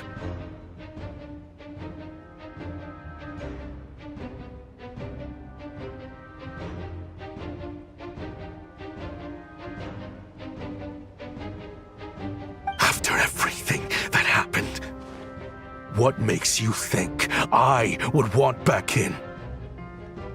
Because what's the alternative? You're not here for revenge, are you? After Kayemwazet took you in, you really convinced yourself you were one of them, huh? What you should have learned is that banking on loyalty and belonging is a losing hand. Better to cash out before you're in the hole. In the desert, my people live by one rule and one rule alone. The last laugh doesn't go to the righteous. It belongs to the one who knows how to cut their losses. Just look at me. When there's Mora to be earned in the desert, I'm a desert folk. When the opportunities in Fontaine are sweeter, I'm a Fontainian. You think everyone is as much of a lowlife as you? A lowlife? There's nothing Mora can't buy, Ashvapati. That includes prestige. You're talking to a renowned Fontanian philanthropist who lives in the Vasari Passage and spends his days going from one grand banquet to the next. Nobody who counts would dare call me a lowlife. Are you done?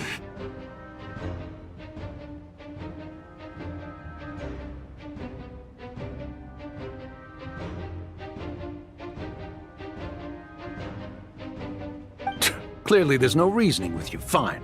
Have it your way. But if you want me dead so bad, why'd you come to face me alone? That wasn't the wisest decision now, was it? Oh, don't you worry. I brought plenty of firepower with me. You could have brought a whole army for all I care. These weapons will bury every last one of you!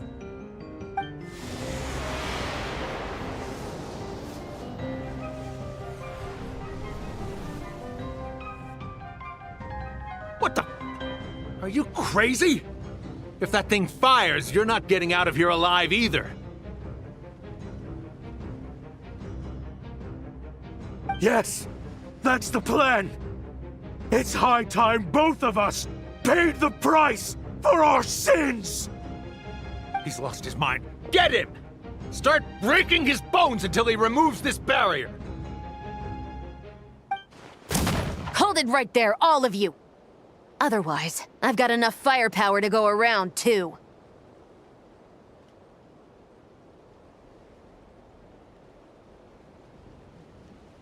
The Maison Gardiennage!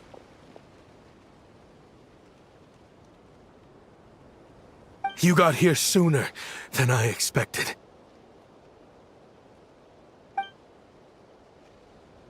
Hey! What's that in the sky? Looks like bad news!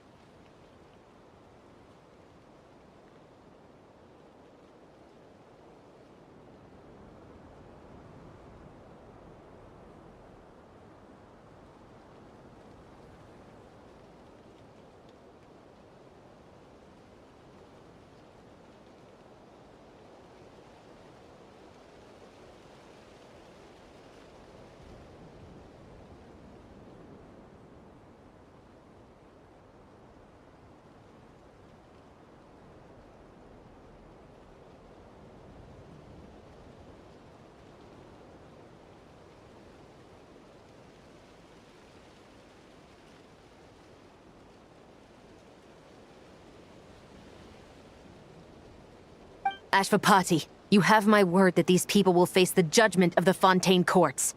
Remove the barrier and come with us at once. Fontanian justice is too merciful for them. You should leave us. Stubborn fool.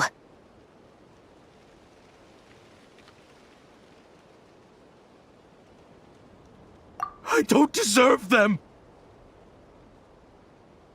I have to atone for the things I've done.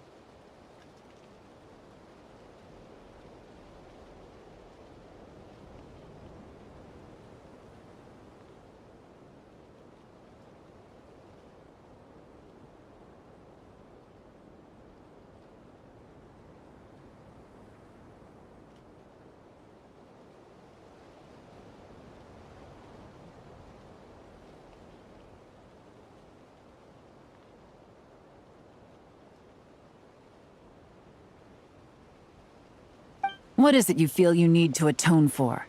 Weapons research? You're from Liyue, right? Your ancestors were the first people to master the recipe for gunpowder.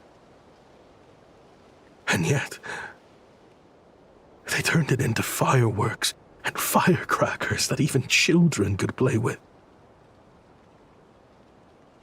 Surely, it's choices like that which make Liyue what it is today. I hear that it's a very peaceful place to live for the most part. But me?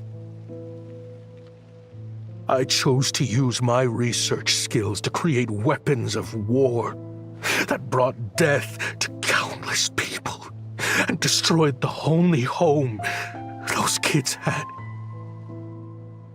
That's why I have to atone. Because I have blood on my hands. Sounds like you don't know as much as you think about fireworks. They might be harmless fun in this day and age, but they started out as weapons too, you know. What? That's right. Fireworks and firecrackers were originally developed for use as weapons. They needed something a little more powerful than usual for purging evil forces and scaring off wild beasts. Over time, evil spirits learned to fear the sight of flames, and the beasts retreated into the mountains. That's when people started repurposing fireworks for entertainment purposes. The peace we enjoy today isn't because we chose to make toys instead of weapons. The weapons are what secured us the peace in the first place. Only then did we have the luxury of choosing to turn them into toys instead.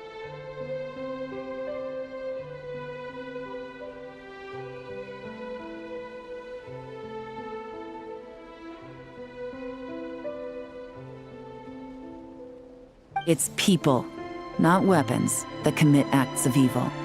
And when people are as bent on destruction as the evil forces and beasts faced by our forebears, whatever tools they have at their disposal end up as weapons.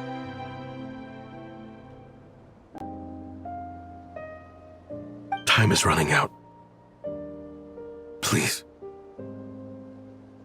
Leave while you still can.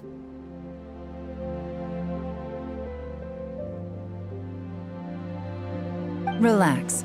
Now that we have these guys in custody, I think we can find a way of repurposing these ballistas for the children's amusement.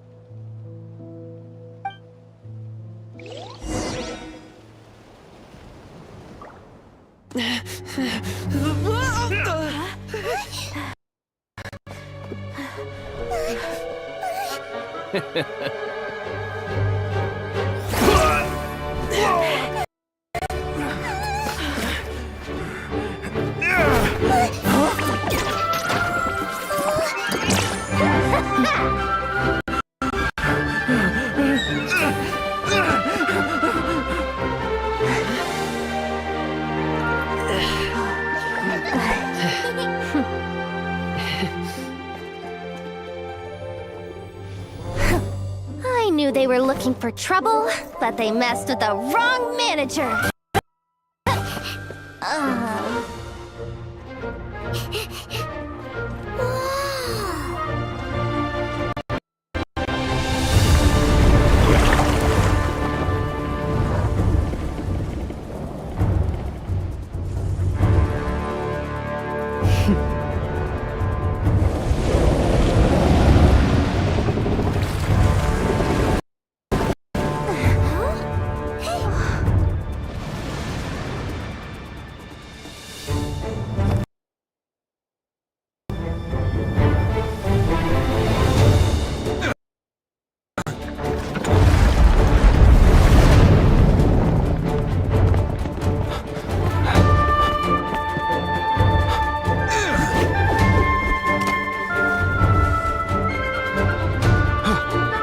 Captain, we're in position!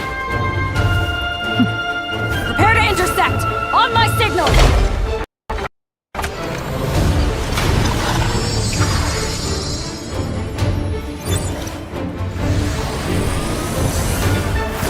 Fire!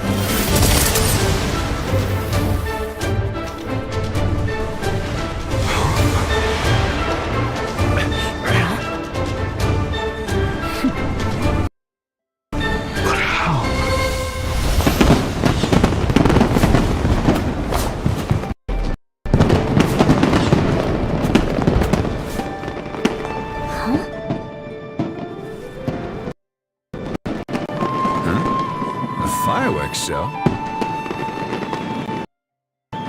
Oh.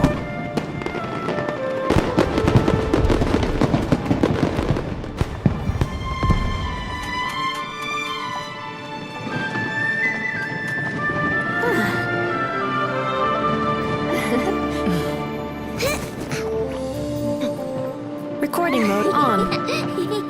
Has this always been part of the show?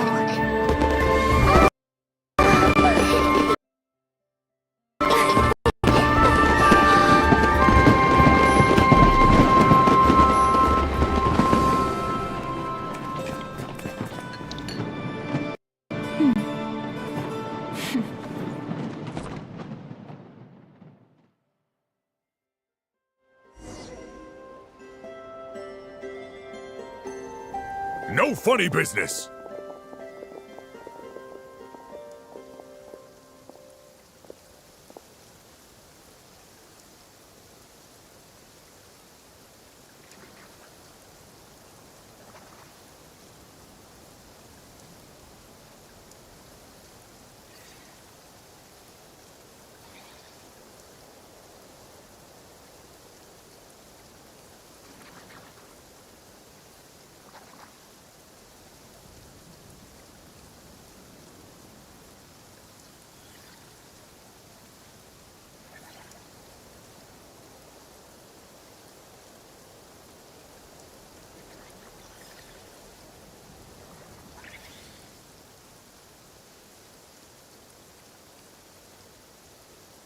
I never imagined the Guizhong ballista could be used for something so beautiful.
If you'll agree to come with us and answer some questions, it would be a big help to our investigation. Of course. You'll have my full cooperation. I know I'm guilty. Just not sure of the precise crime at this point. Honestly, me neither. I'm sure a case like yours would have Fontaine's top legal experts scratching their heads.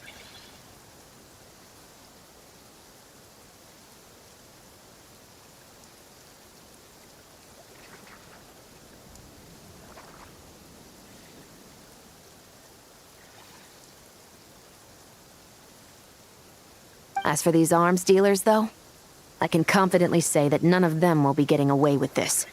So at least you can take some solace in that. I know. There's no sentence the court can give them that will satisfy you. But at least the trial will be a public declaration of their crimes and the punishment they will receive. The victims deserve that much, considering the alternative was them dying in obscurity to a revenge killing with no one left behind to tell the story. This looks more like real justice to me.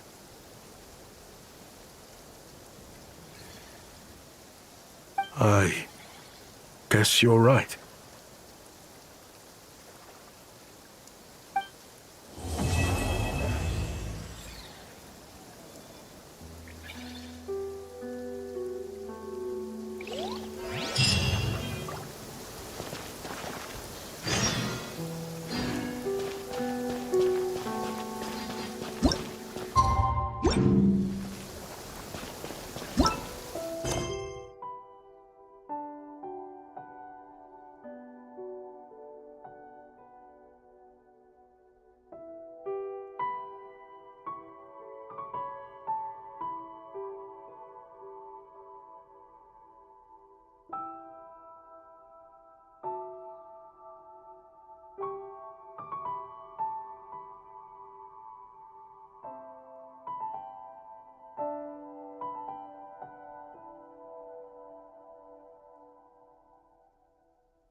What do you think they did with Ashvapati in the end?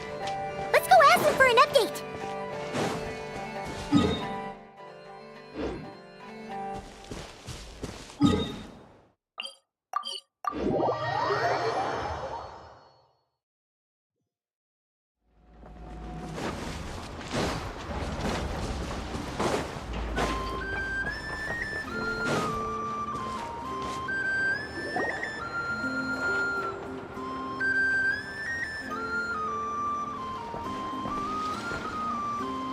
Great! Everyone's in one place! Now that we are on the other side of this incident, I suggest we put any remaining questions to rest here and now. The Voynich Guild won't be responsible for any disputes remaining after this meeting. Understood.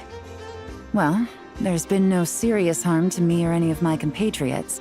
And with the arms dealing operation closed down, I've achieved my strategic objective. I'm happy to let the Fontaine authorities process the culprits from here on.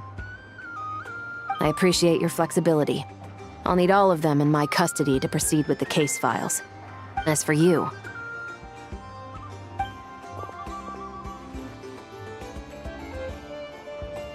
Given your association with the Voynich Guild, I suspect the boss of the Curatorium might raise some objections if I insisted on bringing you into custody as well. Then what do you propose, Miss Chevreuse? While pursuing one of the suspects in this case, it was unfortunately necessary for me to destroy a certain signboard in Nasha Town.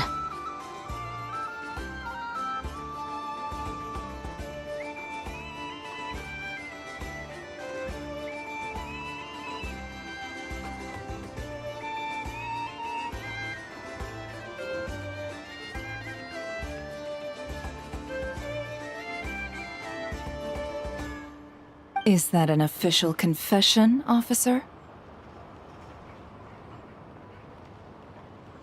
What I'm suggesting is that I don't file charges against Ashvapati, he stays here, and in return, you don't seek damages for the signboard.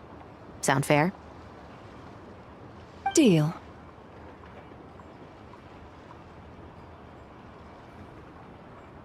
Huh. That went surprisingly smoothly. Paimon figured it was gonna be a whole ordeal. Uncle Ashvapati, we... They told us the whole story. Everything you've done. Even so, we still want you as our uncle. But I... If you'd been less trusting of the promises these men made to you back then, and left some weapons for your own people to defend themselves with, maybe things would have turned out differently. The way I see it, your crime wasn't the weapons research itself.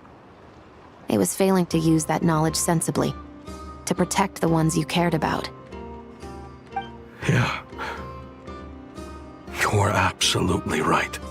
Well then, what are you waiting for? The chance to atone for real is staring you right in the face.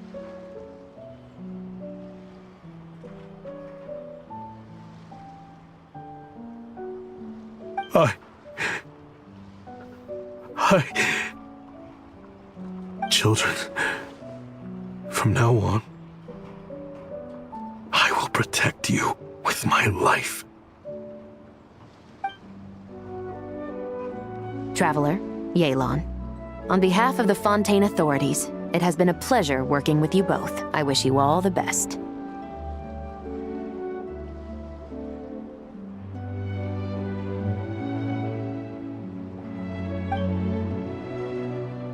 I have plenty of other business to attend to, so it's probably about time I got going as well. See ya. Looks like you're a free man. I guess, but even if they won't arrest me, I still have a lot to answer for. I joined the Voynich Guild with my own agenda and nearly ruined their reputation. Are you really gonna let me get away with that? After you joined us, it didn't take me long to find out that you'd lied about nearly everything. Everything except your desert origins. That turned out to be true. I actually consider the desert my home too. so I was interested to learn who the real Ashvapati was. Thanks to the Traveler, I now know the full story. And my, what a story it is. Granted, the final chapter caused us a fair amount of trouble. But hey, sometimes that's the price you pay for a good ending.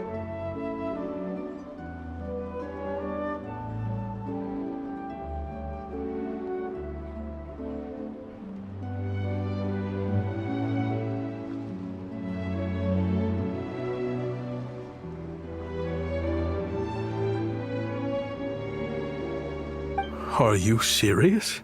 I mean, obviously I can't let you stay in the guild. Not after all the rules you broke. I completely understand. I'd recommend that you take these kids back to the desert. Why? The desert has been plagued by seemingly endless conflict since as far back as I can remember. But your story offers a glimpse of a different way of life. Maybe there really is hope for peace in the desert. The Sumeru of today is a different world than what it once was. With Lesser Lord Kusanali at the helm, who knows where the possibilities end? Maybe you could rebuild the home these kids once knew.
I'm flattered, really. But that was a lifetime ago. I'm sure the sandstorms will have buried any last trace of that oasis by now. Sure, we could put up a few tents and call it a settlement. But what then? It would be a brutally harsh existence. There's no way around it. Where there's Mora, there's always a way. Hello, my dear customer. Why don't you discuss your needs with me? If you can dream it, you can buy it.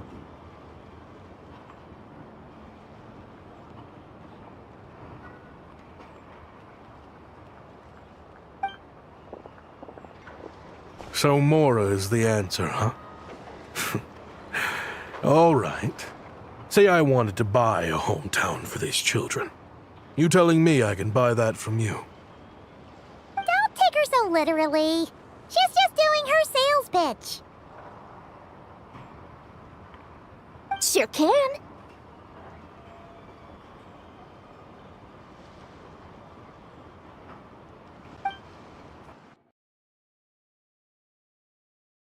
Huh? Ta-da! I present to you one magical gemstone created by none other than the renowned mage Alice herself.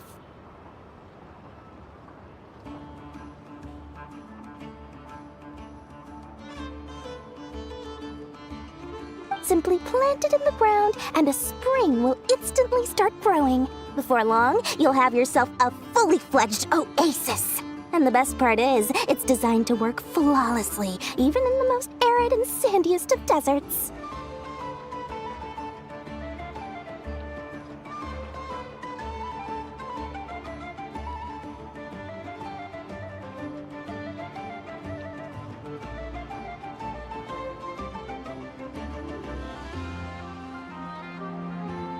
What the?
Huh.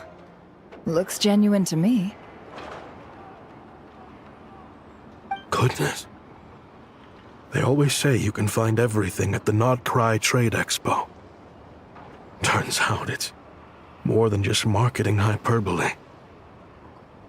Still, surely a treasure like this must cost the world.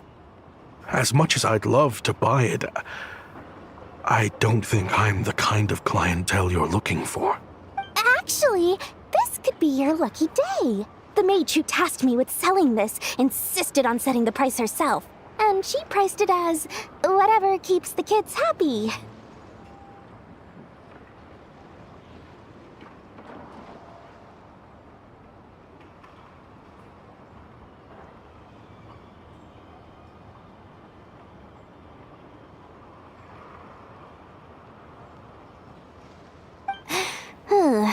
Needless to say, I could have found far more lucrative options.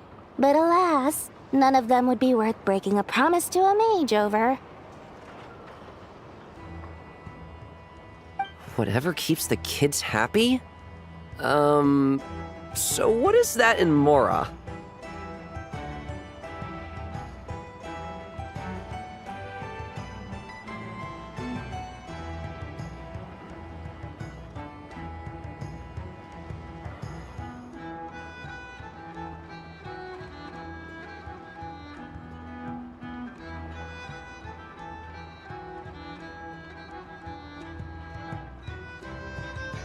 Good question.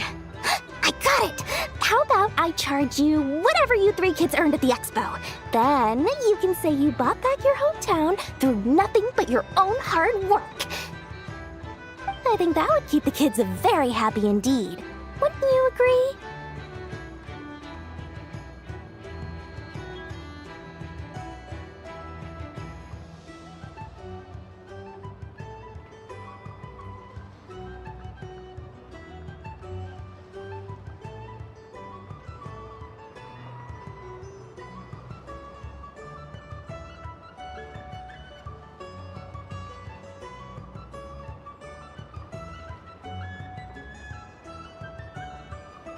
Deal!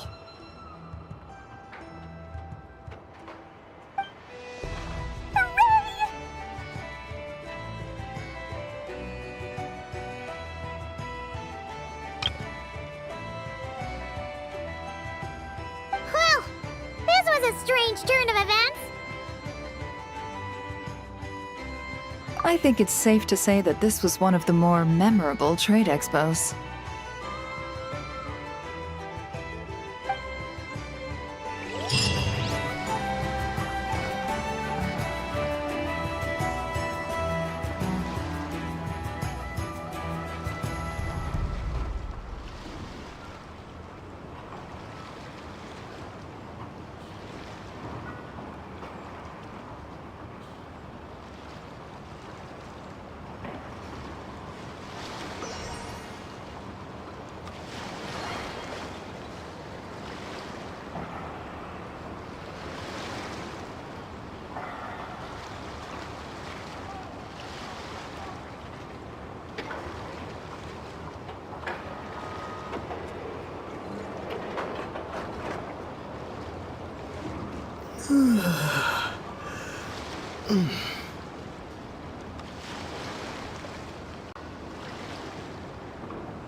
Watch out, do you, Hoda?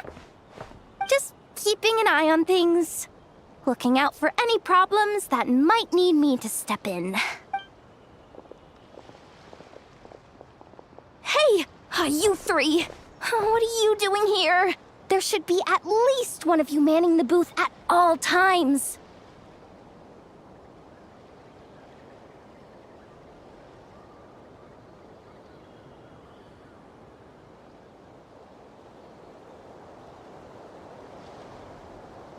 Accessing booth operation logs. Analyzing.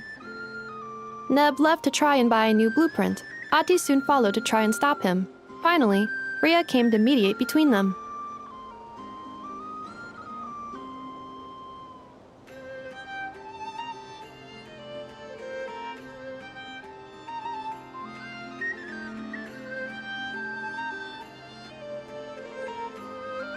I keep telling you, we don't have that much Mora to spare!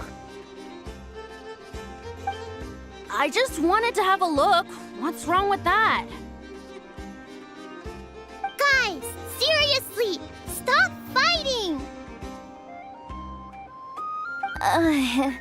Here's the thing, Neb. Even if you could afford to buy a blueprint, I'm afraid I couldn't allow it. I know you like building stuff, but these designs aren't for toys like the kind you're used to. They're for weapons, which are very complicated to build and extremely dangerous. That's a load of baloney, dumpster diver. My designs are toys too, actually.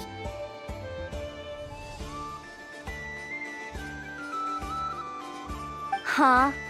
You build a machine that can blast monsters into the sky, and in your mind, that's a toy? I mean, at the end of the day, is there really that much difference between weapons and toys anyway?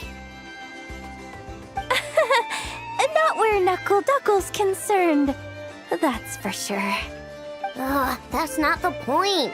Anyway, you there with the brown hair, you want a blueprint? Yeah!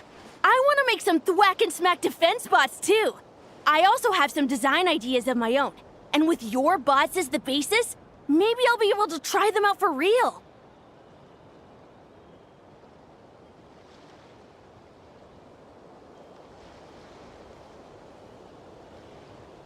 I get it.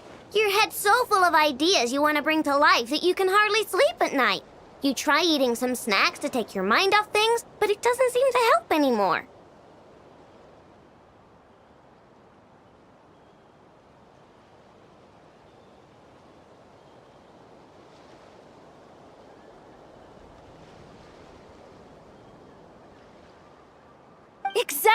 Exactly!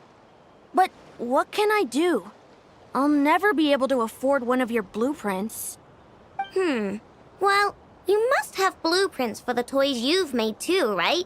Let's trade! One of your toys for one of mine. Really? Thank you so much, ma'am! Is it ma'am, or...? It's Boss. Boss of the Clink Clank Crunkaki Craft Shop.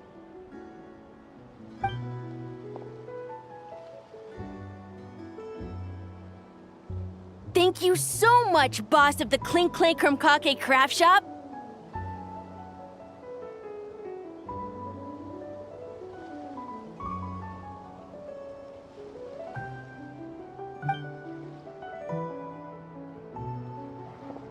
Huh.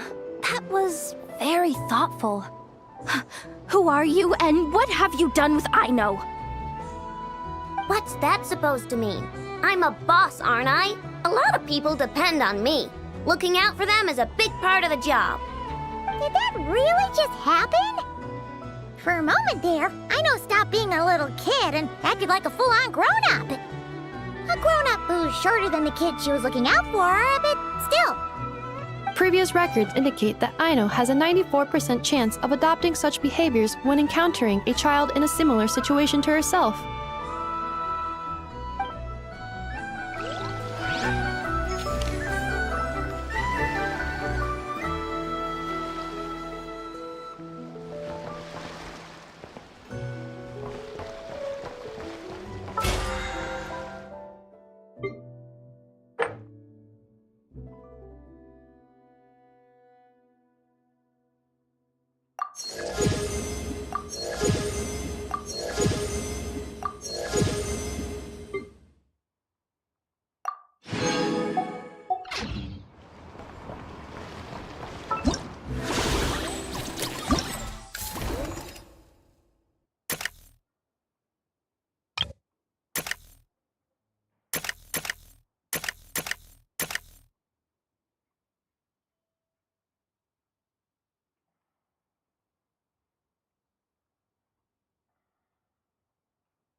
Ah, Traveler. Paimon. How do you do? That's our secondary goal. To put it in Mr. Flintz's words, it's important for Lightkeepers to spend some time in the land of the living every once in a while. That sounds like something he'd say, yeah. Are you interested in these muskets? Since we're friends, Paimon will let you in on some insider info. This officer here is basically selling scrap. Oh, I'm well aware. The sign makes that quite clear. True. I'm interested in this particular piece because it brings to mind a picture I once saw. It featured several Ratniki and a Fatui officer who fought alongside them. The weapon that the latter used was identical to this one. The Fatui teamed up with the Lightkeepers? That's not unusual. I've heard similar stories from our older members. The owner of this musket must have been a hero who stood against the Wild Hunt as well. But why would you sell a hero's firearm? That's just how the rules work on our end. Everyone agreed to it.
Whether it's a no-name sergeant like me or a renowned hero, our equipment is to be collected and redistributed once we're dust on the wind. The stuff that's usable is given to new recruits, and the scrap is sold for whatever price it can still fetch. That way, we can at least put it towards feeding the grunts, you know? Better than following them to the grave.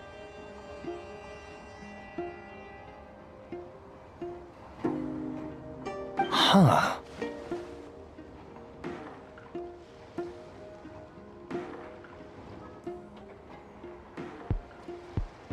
I think I'm going to buy this musket, Mr. Flint.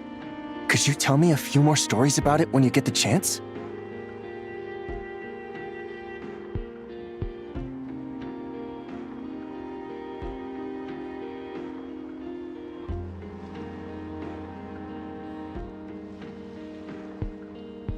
Of course.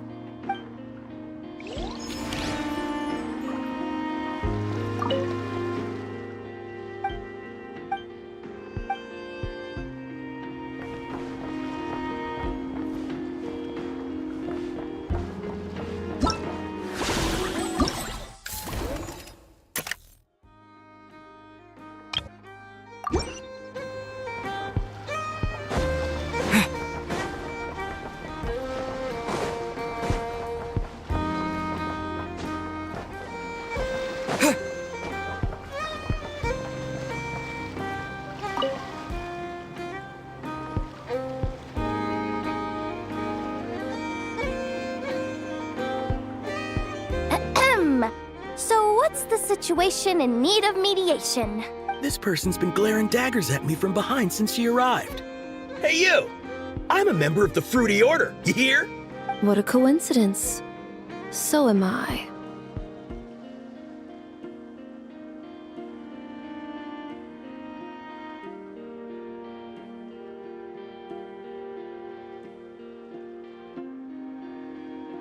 Wait, really?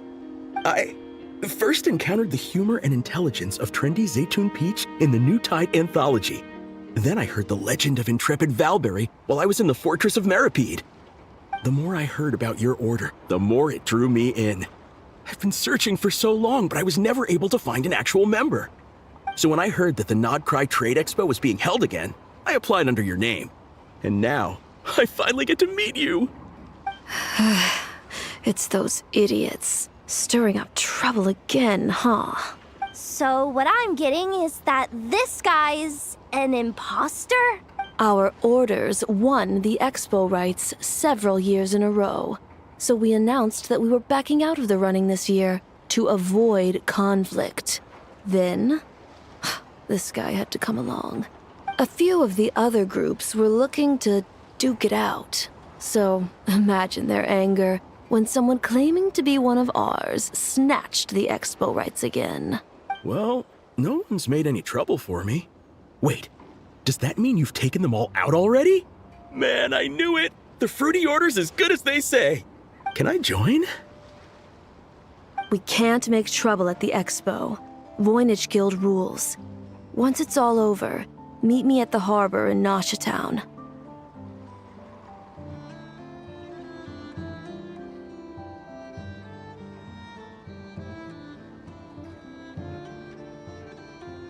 I see. All right, I'll be there. Does he not realize what's going on here?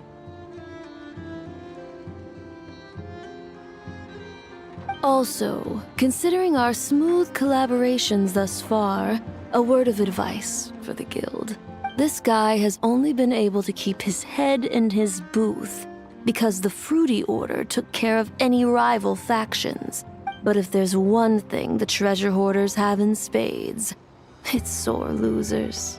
Since our order has proven untouchable so far, they're sure to find easier targets to vent their frustration on. So look after those kids. Huh. So this guy has been responsible for more than one conflict so far.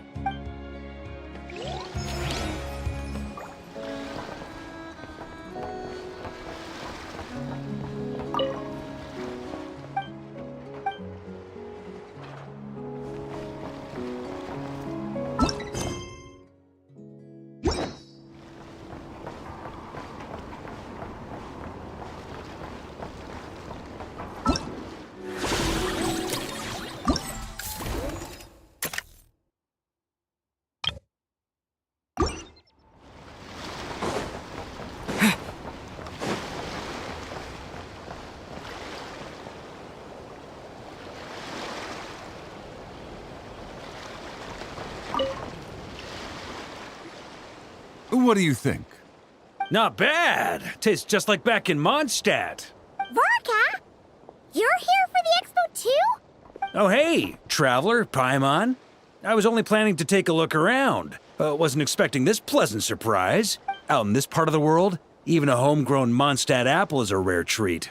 Yes. And on that note, I should advise you that the prices are quite different from what you'll be used to back home. Not a problem. It's a price worth paying for a taste of home. I'll take the whole batch and send someone to collect them later. The whole batch? Huh. Looks like you've already made your money back, huh, Lieben? Oh, and Varka, since you're looking for a taste of home, have you tried the Mondstadt wine next door? Apparently, he uses special connections to keep the import costs down. Yeah, I've tried it. It's pretty good, but not Mondstadt wine good. Besides, I wouldn't be able to buy any even if it was. We can't have the Grand Master of the Knights of Favonius going around supporting smugglers, can we? Oh, it's true. You're not gonna reprimand him though, are you? Don't worry, I know it's Nefer's rules here. Not out to make life difficult for you. If you find yourself at a loose end, come visit our base sometime. I'm gonna get the Knights to make some cider out of these apples. Oh, you're as generous as they say, Grandmaster. Looks like you finally made some real profit. Hey, don't make me sound so incompetent. Though I'll admit, I wasn't expecting to make my money back quite so quickly. Now I can start thinking seriously about my next venture.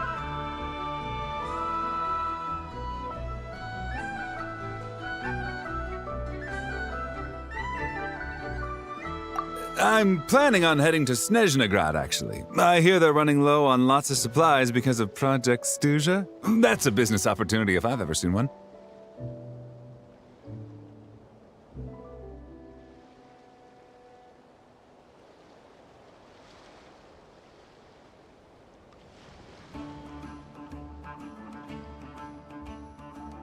With any luck, maybe I'll have the pleasure of seeing you there. Well, good luck out there. Hope you strike it rich.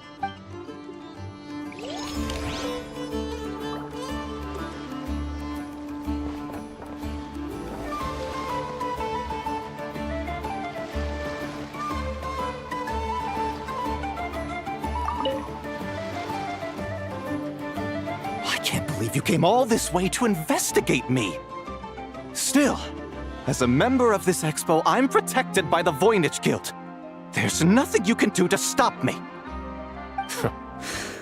I know. That's why I'll be taking this up with them directly. It's been a while. What brings you here this time? Are you representing the Dawn Winery, or are you here as Owl? Take your pick. Even Owl would take issue with people smuggling the winery's products.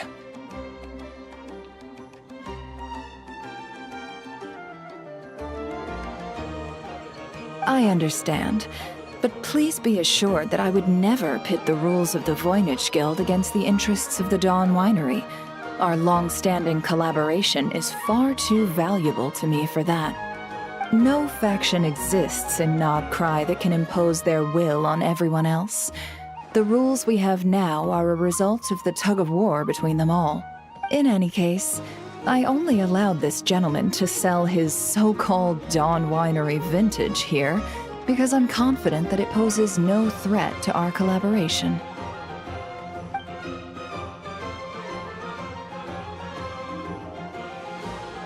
I see. So this isn't from our cellars at all. It's not even from Mondstadt.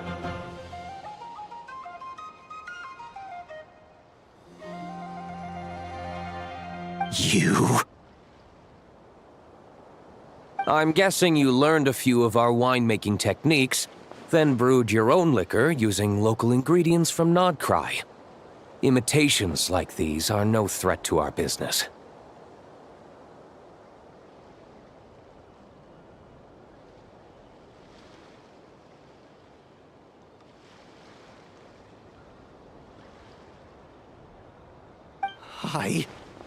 Oh, just you watch.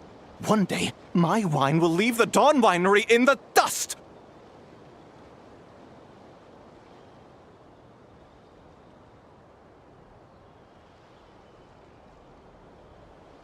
I'll grant that your wine is a perfectly palatable product, but the fact that you didn't dare to sell it without attaching our name to it speaks volumes.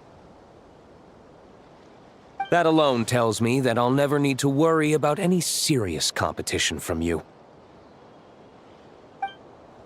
Leaving so soon? Can't I persuade you to come to the Curatorium of Secrets for some tea with me and your two old friends? Hey there! It sounded like you were discussing some pretty serious business, so Paimon didn't want to interrupt. I'm afraid I'll have to decline.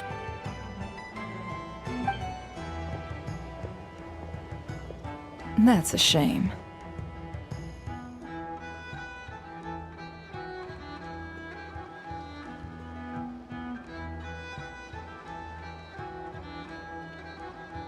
Next time you're back in Mondstadt, pay a visit to the Angel's Share.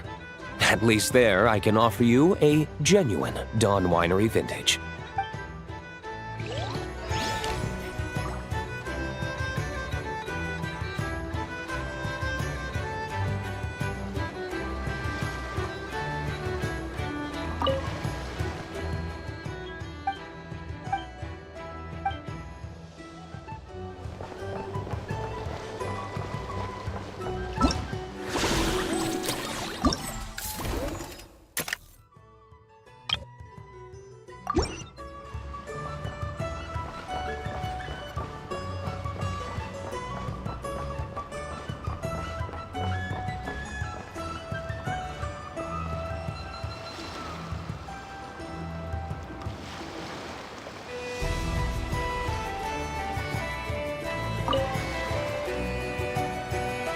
See, Lolly, I've been told that the merchants here are all protected by the organizers.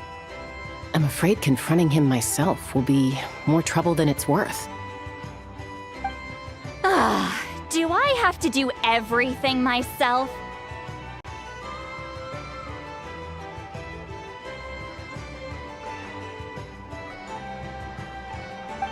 Oh, please! Granny Eatsley, have mercy!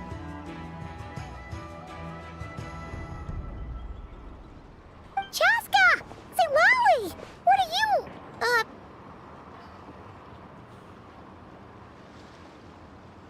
It's a long story. Basically, a few members of the Flower Feather clan brought word from Nodcry that someone was selling Wyob fragments at this expo. Pretty serious stuff. So I brought Seat Lolly here to get to the bottom of it, and hopefully keep things under control.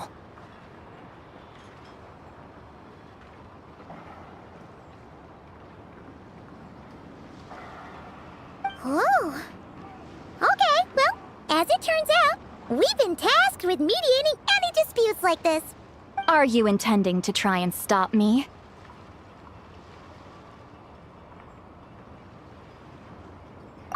Look, I'm not trying to be difficult, but you don't need me to tell you that our Wyob are not for sale.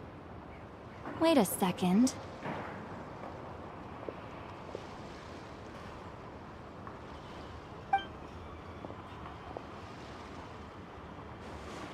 This is just a shard of a Wyob pillar. And its power is long gone, so it no longer has any connection whatsoever to the Wyob. So, tell me, how much did they pay you to ship these out of Natlan?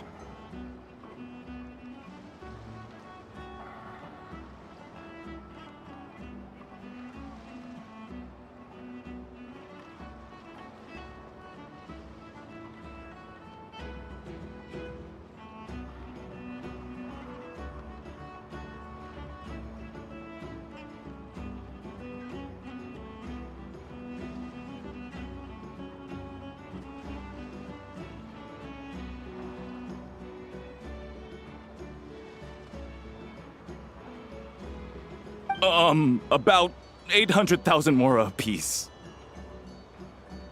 What?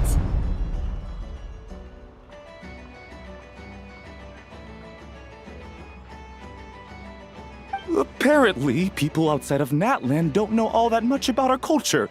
Some people take one look at those pillars and start bragging that they found a Wyob fragment.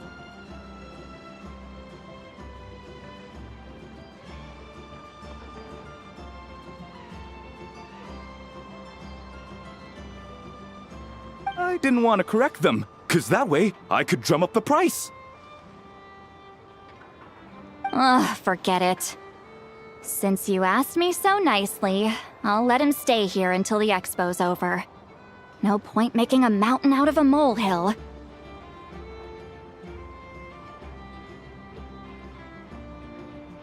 Oh, thank you, Granny Eatsley. Oh, don't start thinking you're off the hook. Once this is over, you're going straight to Biram to face the music.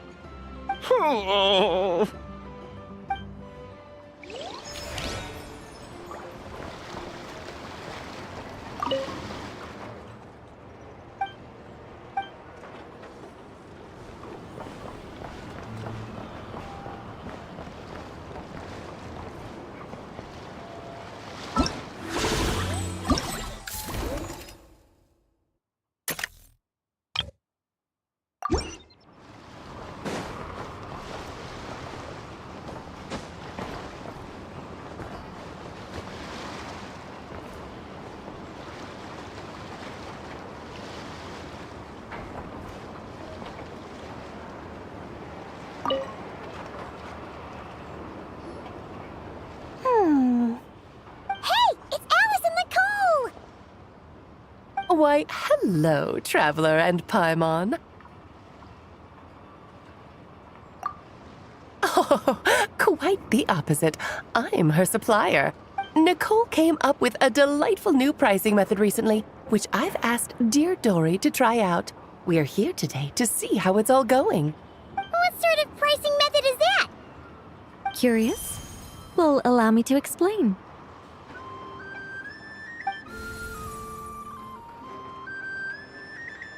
Instead of an amount of mora, you collect courage, kindness, or happiness from the buyer.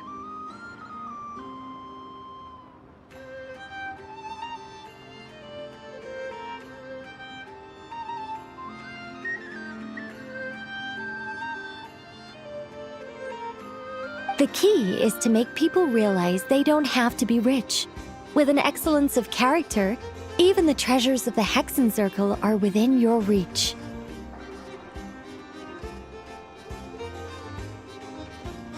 Kinda like a Seelie guiding intrepid adventurers through various tribulations until they claim their prize. Such fun, wouldn't you say?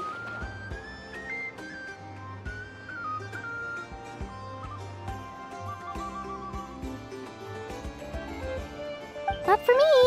We didn't sell much Hexen Circle gear this time at all.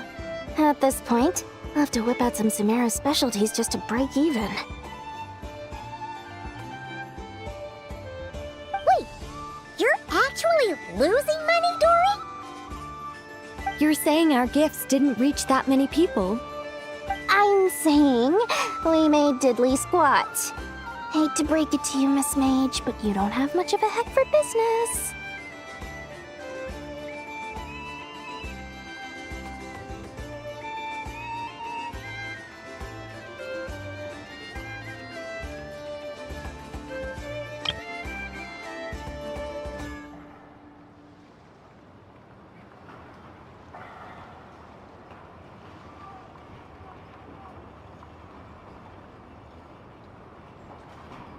It might not have made much, but this has been quite a fun little experiment.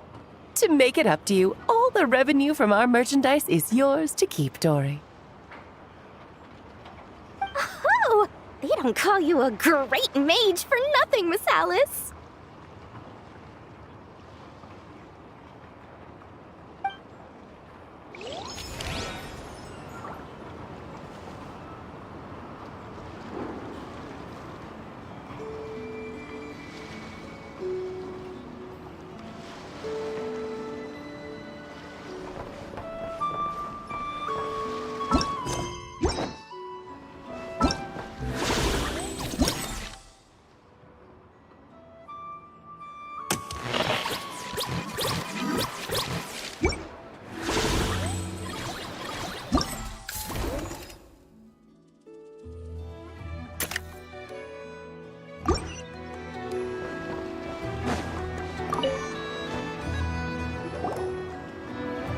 It's almost time for the expo to end. I'm asking for half a month's leave once we wrap this up. Finally got time to relax, huh, Yehoda?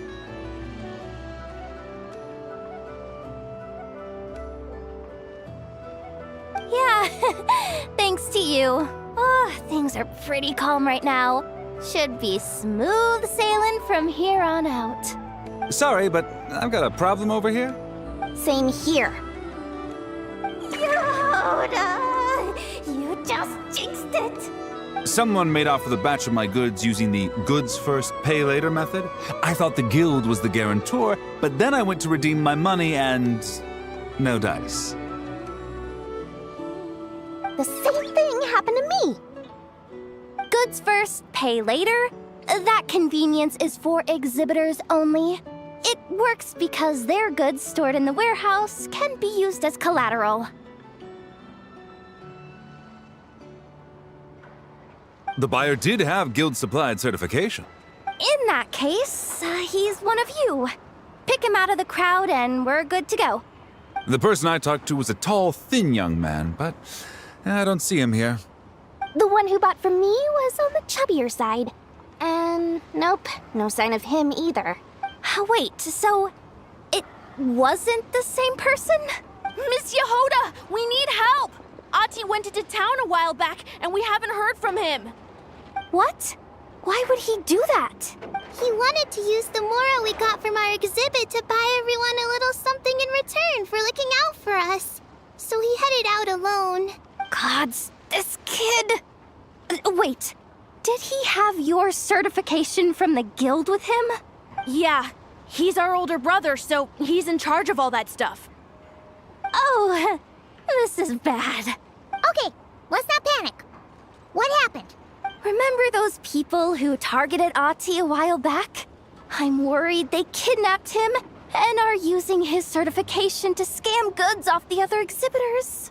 Sorry. Oh, this isn't your fault. Should we rescue Ati first guy's huge! Where would we even start? We could go for the goods first, but we're dealing with a group. If they split up, it'll be impossible to nab them. Oh, come on, Yehoda, come on! You promised Boss Neff you'd uphold the guild's reputation, and you promised the kids you'd protect them. Huh, this is all falling apart. Looks like you're down to your last option, dumpster diver. Oh, right! The Clink Clank Crisis Control Switch! Clank Clank Crisis Control Switch activated. Awaiting orders. Awaiting orders. Awaiting orders. Whoa!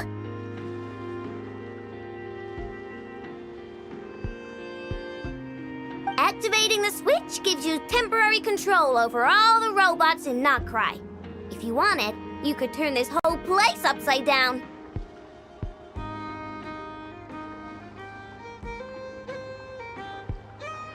But it won't last long, so think about what you want to do first. In that case, let's get the stolen goods back first. All units, advance to rescue Ahti! Miss Yehoda! Orders received. Orders received. Orders received.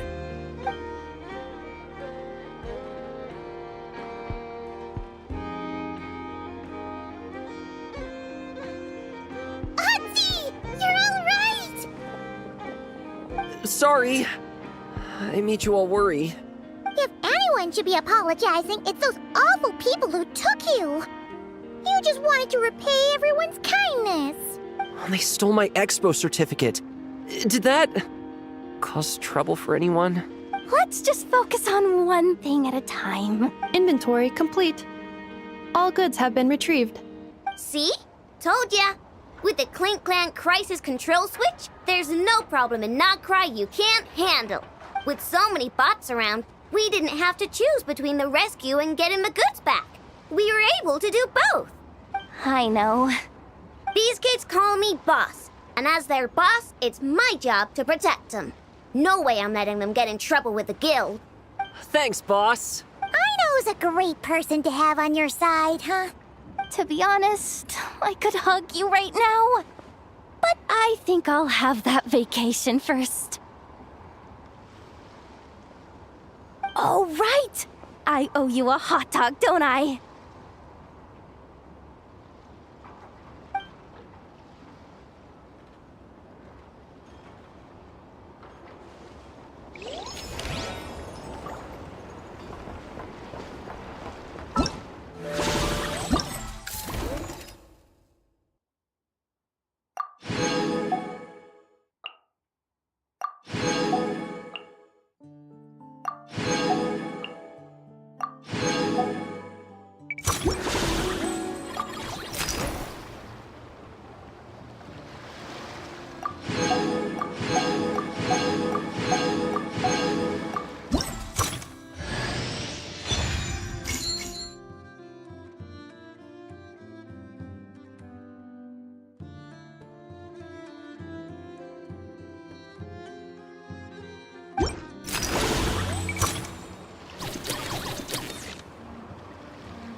Time to act.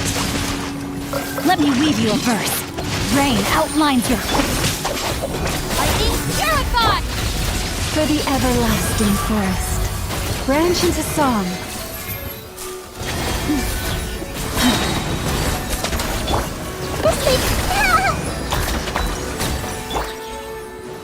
Use of force authorized. Witness the power for what? me! The Temple of Wisdom! Resistance is futile. By the Save frostman of old. Stay your hand.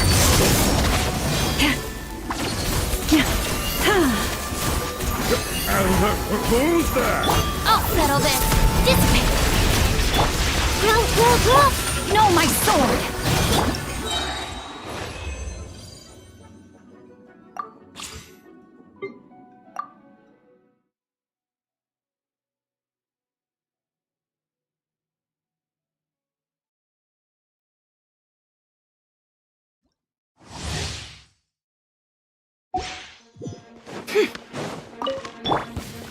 Think you can bully me?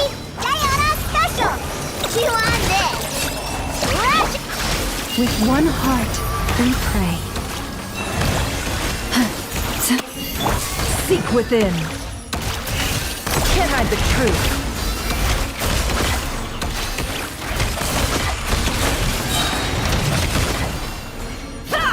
It all adds up. Scratch! Look at you, Boomtail! Ding dong weather bob!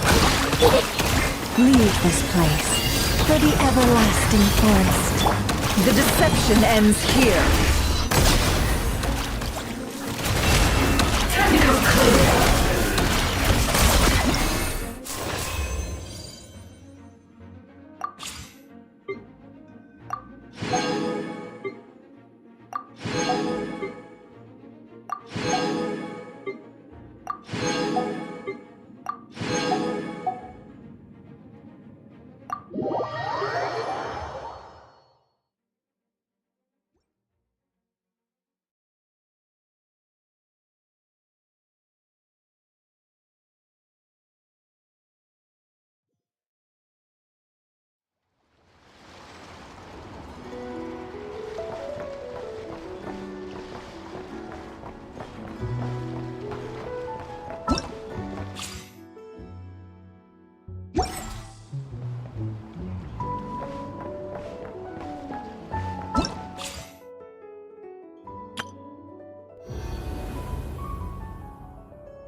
Perhaps we could take a walk by a riverbank or somewhere similarly fluvial.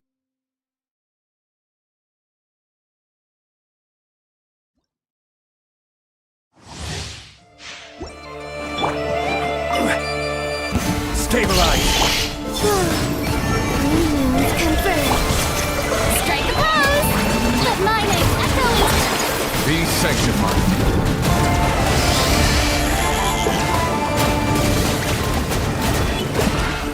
Bow your head.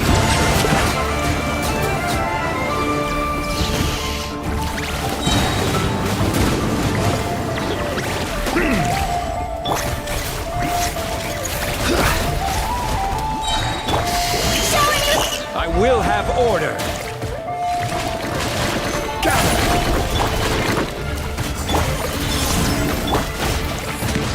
Let the mighty be humbled.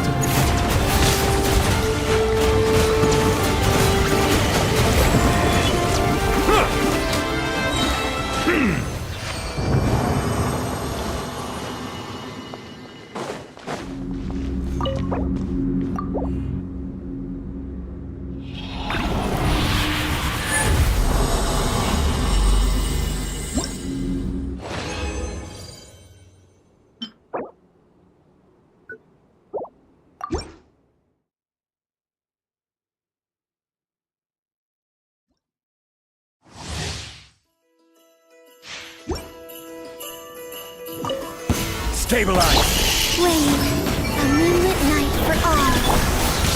Yoo-hoo! Let the world collide! Silence! Be sanctified.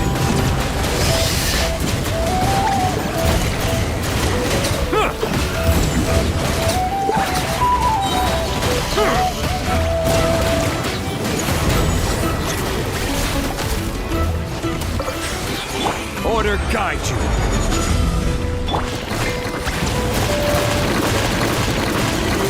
The tides beckon.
This realm is...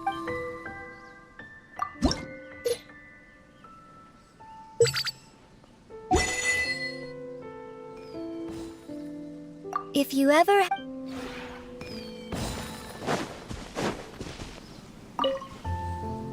Hello. Looking for me? I like. The smell here is your smell.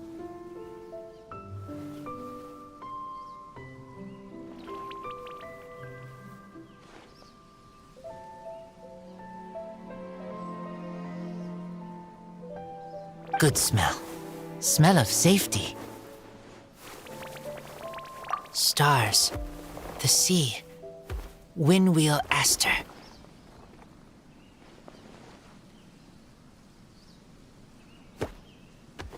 Here, with you, I am happy.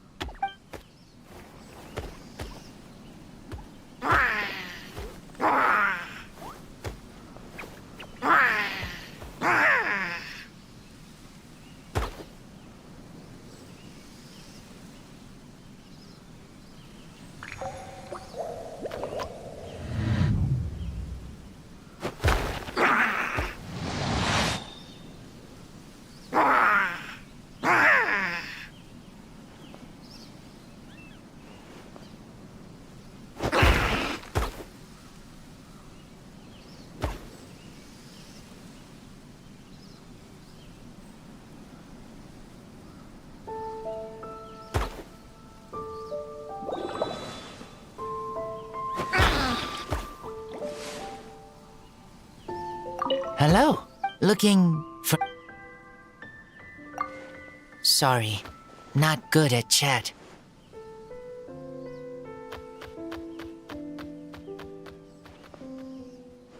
Talking is hard. Hard to find right words.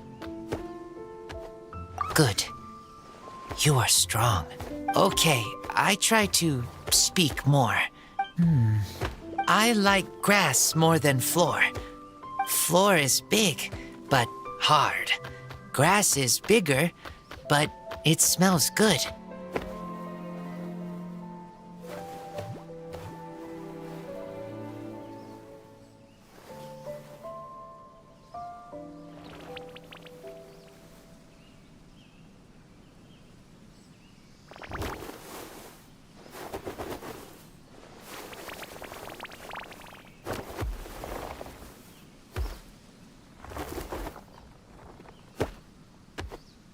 Oh, and it smells good. I like your cooked meat better than raw meat. Raw meat sometimes makes my stomach hurt. Your cooked meat smells good and tastes good.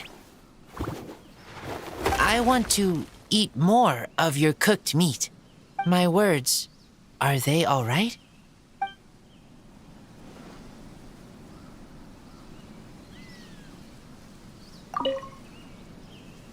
Hello there.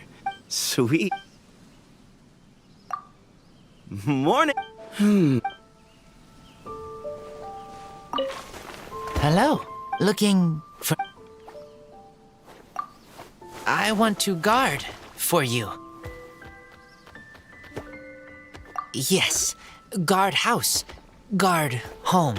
This place, your home. I come here only a guest, but you are my Lupical, so here is also my home. I want to guard home.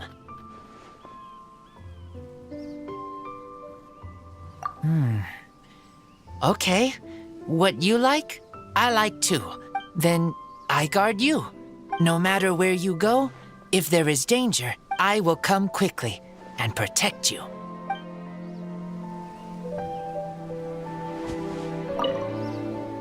Hey, buddy. Good to see you again. Oh, this place is dope. And heck yeah, always. And especially now, since you suggested it and everything. But before that, is your throat dry? Of course it is, so's mine. Let me make some tea real quick.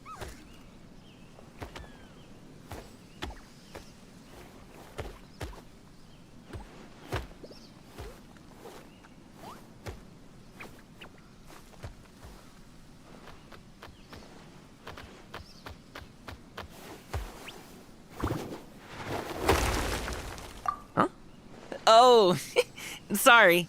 I bet half of what I say goes right over your head, huh? I must get it from my mom. She raised me, so all my habits come from her, including my turns of phrase. If I ever say something that you don't understand, or it goes down like a lead balloon, please stop me and demand that I explain what I mean in normal person terms. Really, I insist. It's no trouble. Besides, hang out with me enough, and I'm sure you'll be speaking fluent Gamingese before long.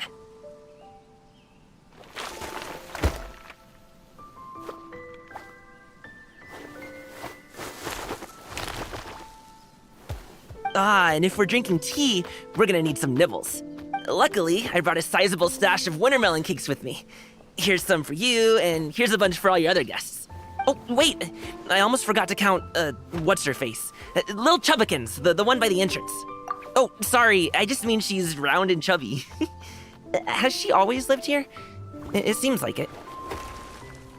Ah, okay. Tubby. My bad. Cool. You seem to know all sorts of amazing people from all over the place. Makes sense, though. Everyone adores you. You're smart, talented, and there isn't a bad bone in your body. What's that? Me too? If you say so. Hello. Looking... morning. Hunt. Must run. Need me. Just shout.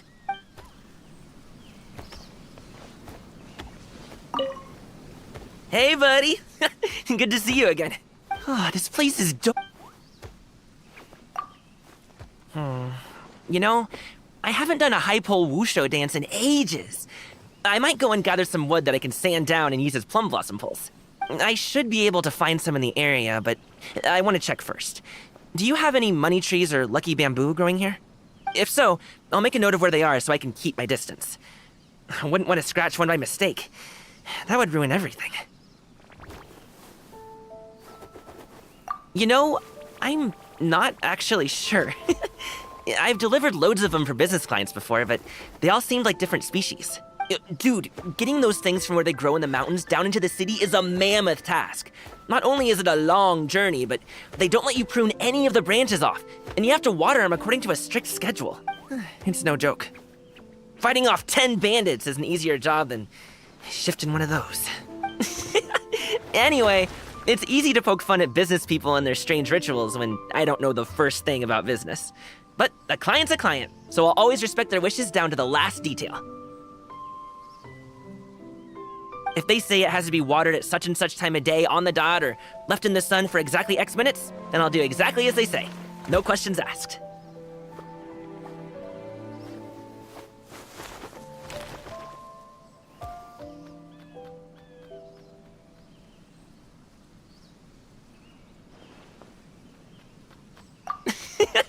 That was a figure of speech and you know it. Being true to your word isn't a business skill, it's just a decent thing to do. It's basic respect to keep your promises to other people. But you know that, obviously. You always say what you mean and mean what you say. Your word is your bond. In any case, I gotta hold up my end of the deal to keep my job. I couldn't afford to do my wushu dancing without it.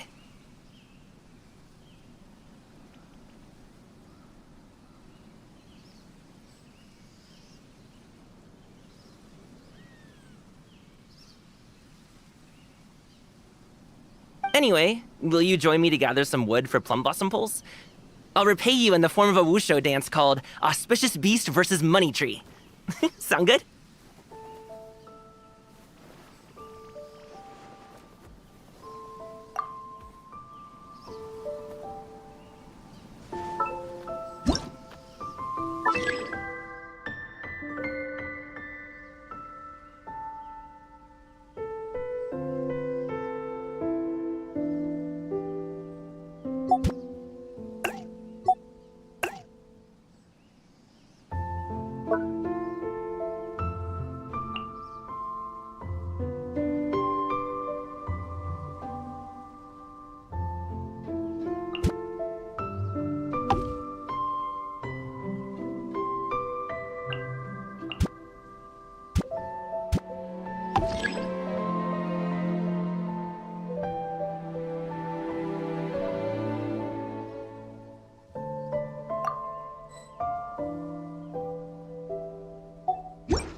This realm...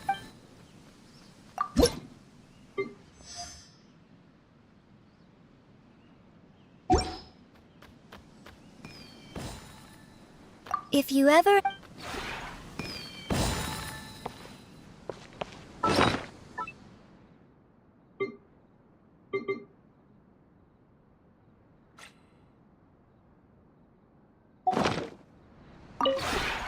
This realm is...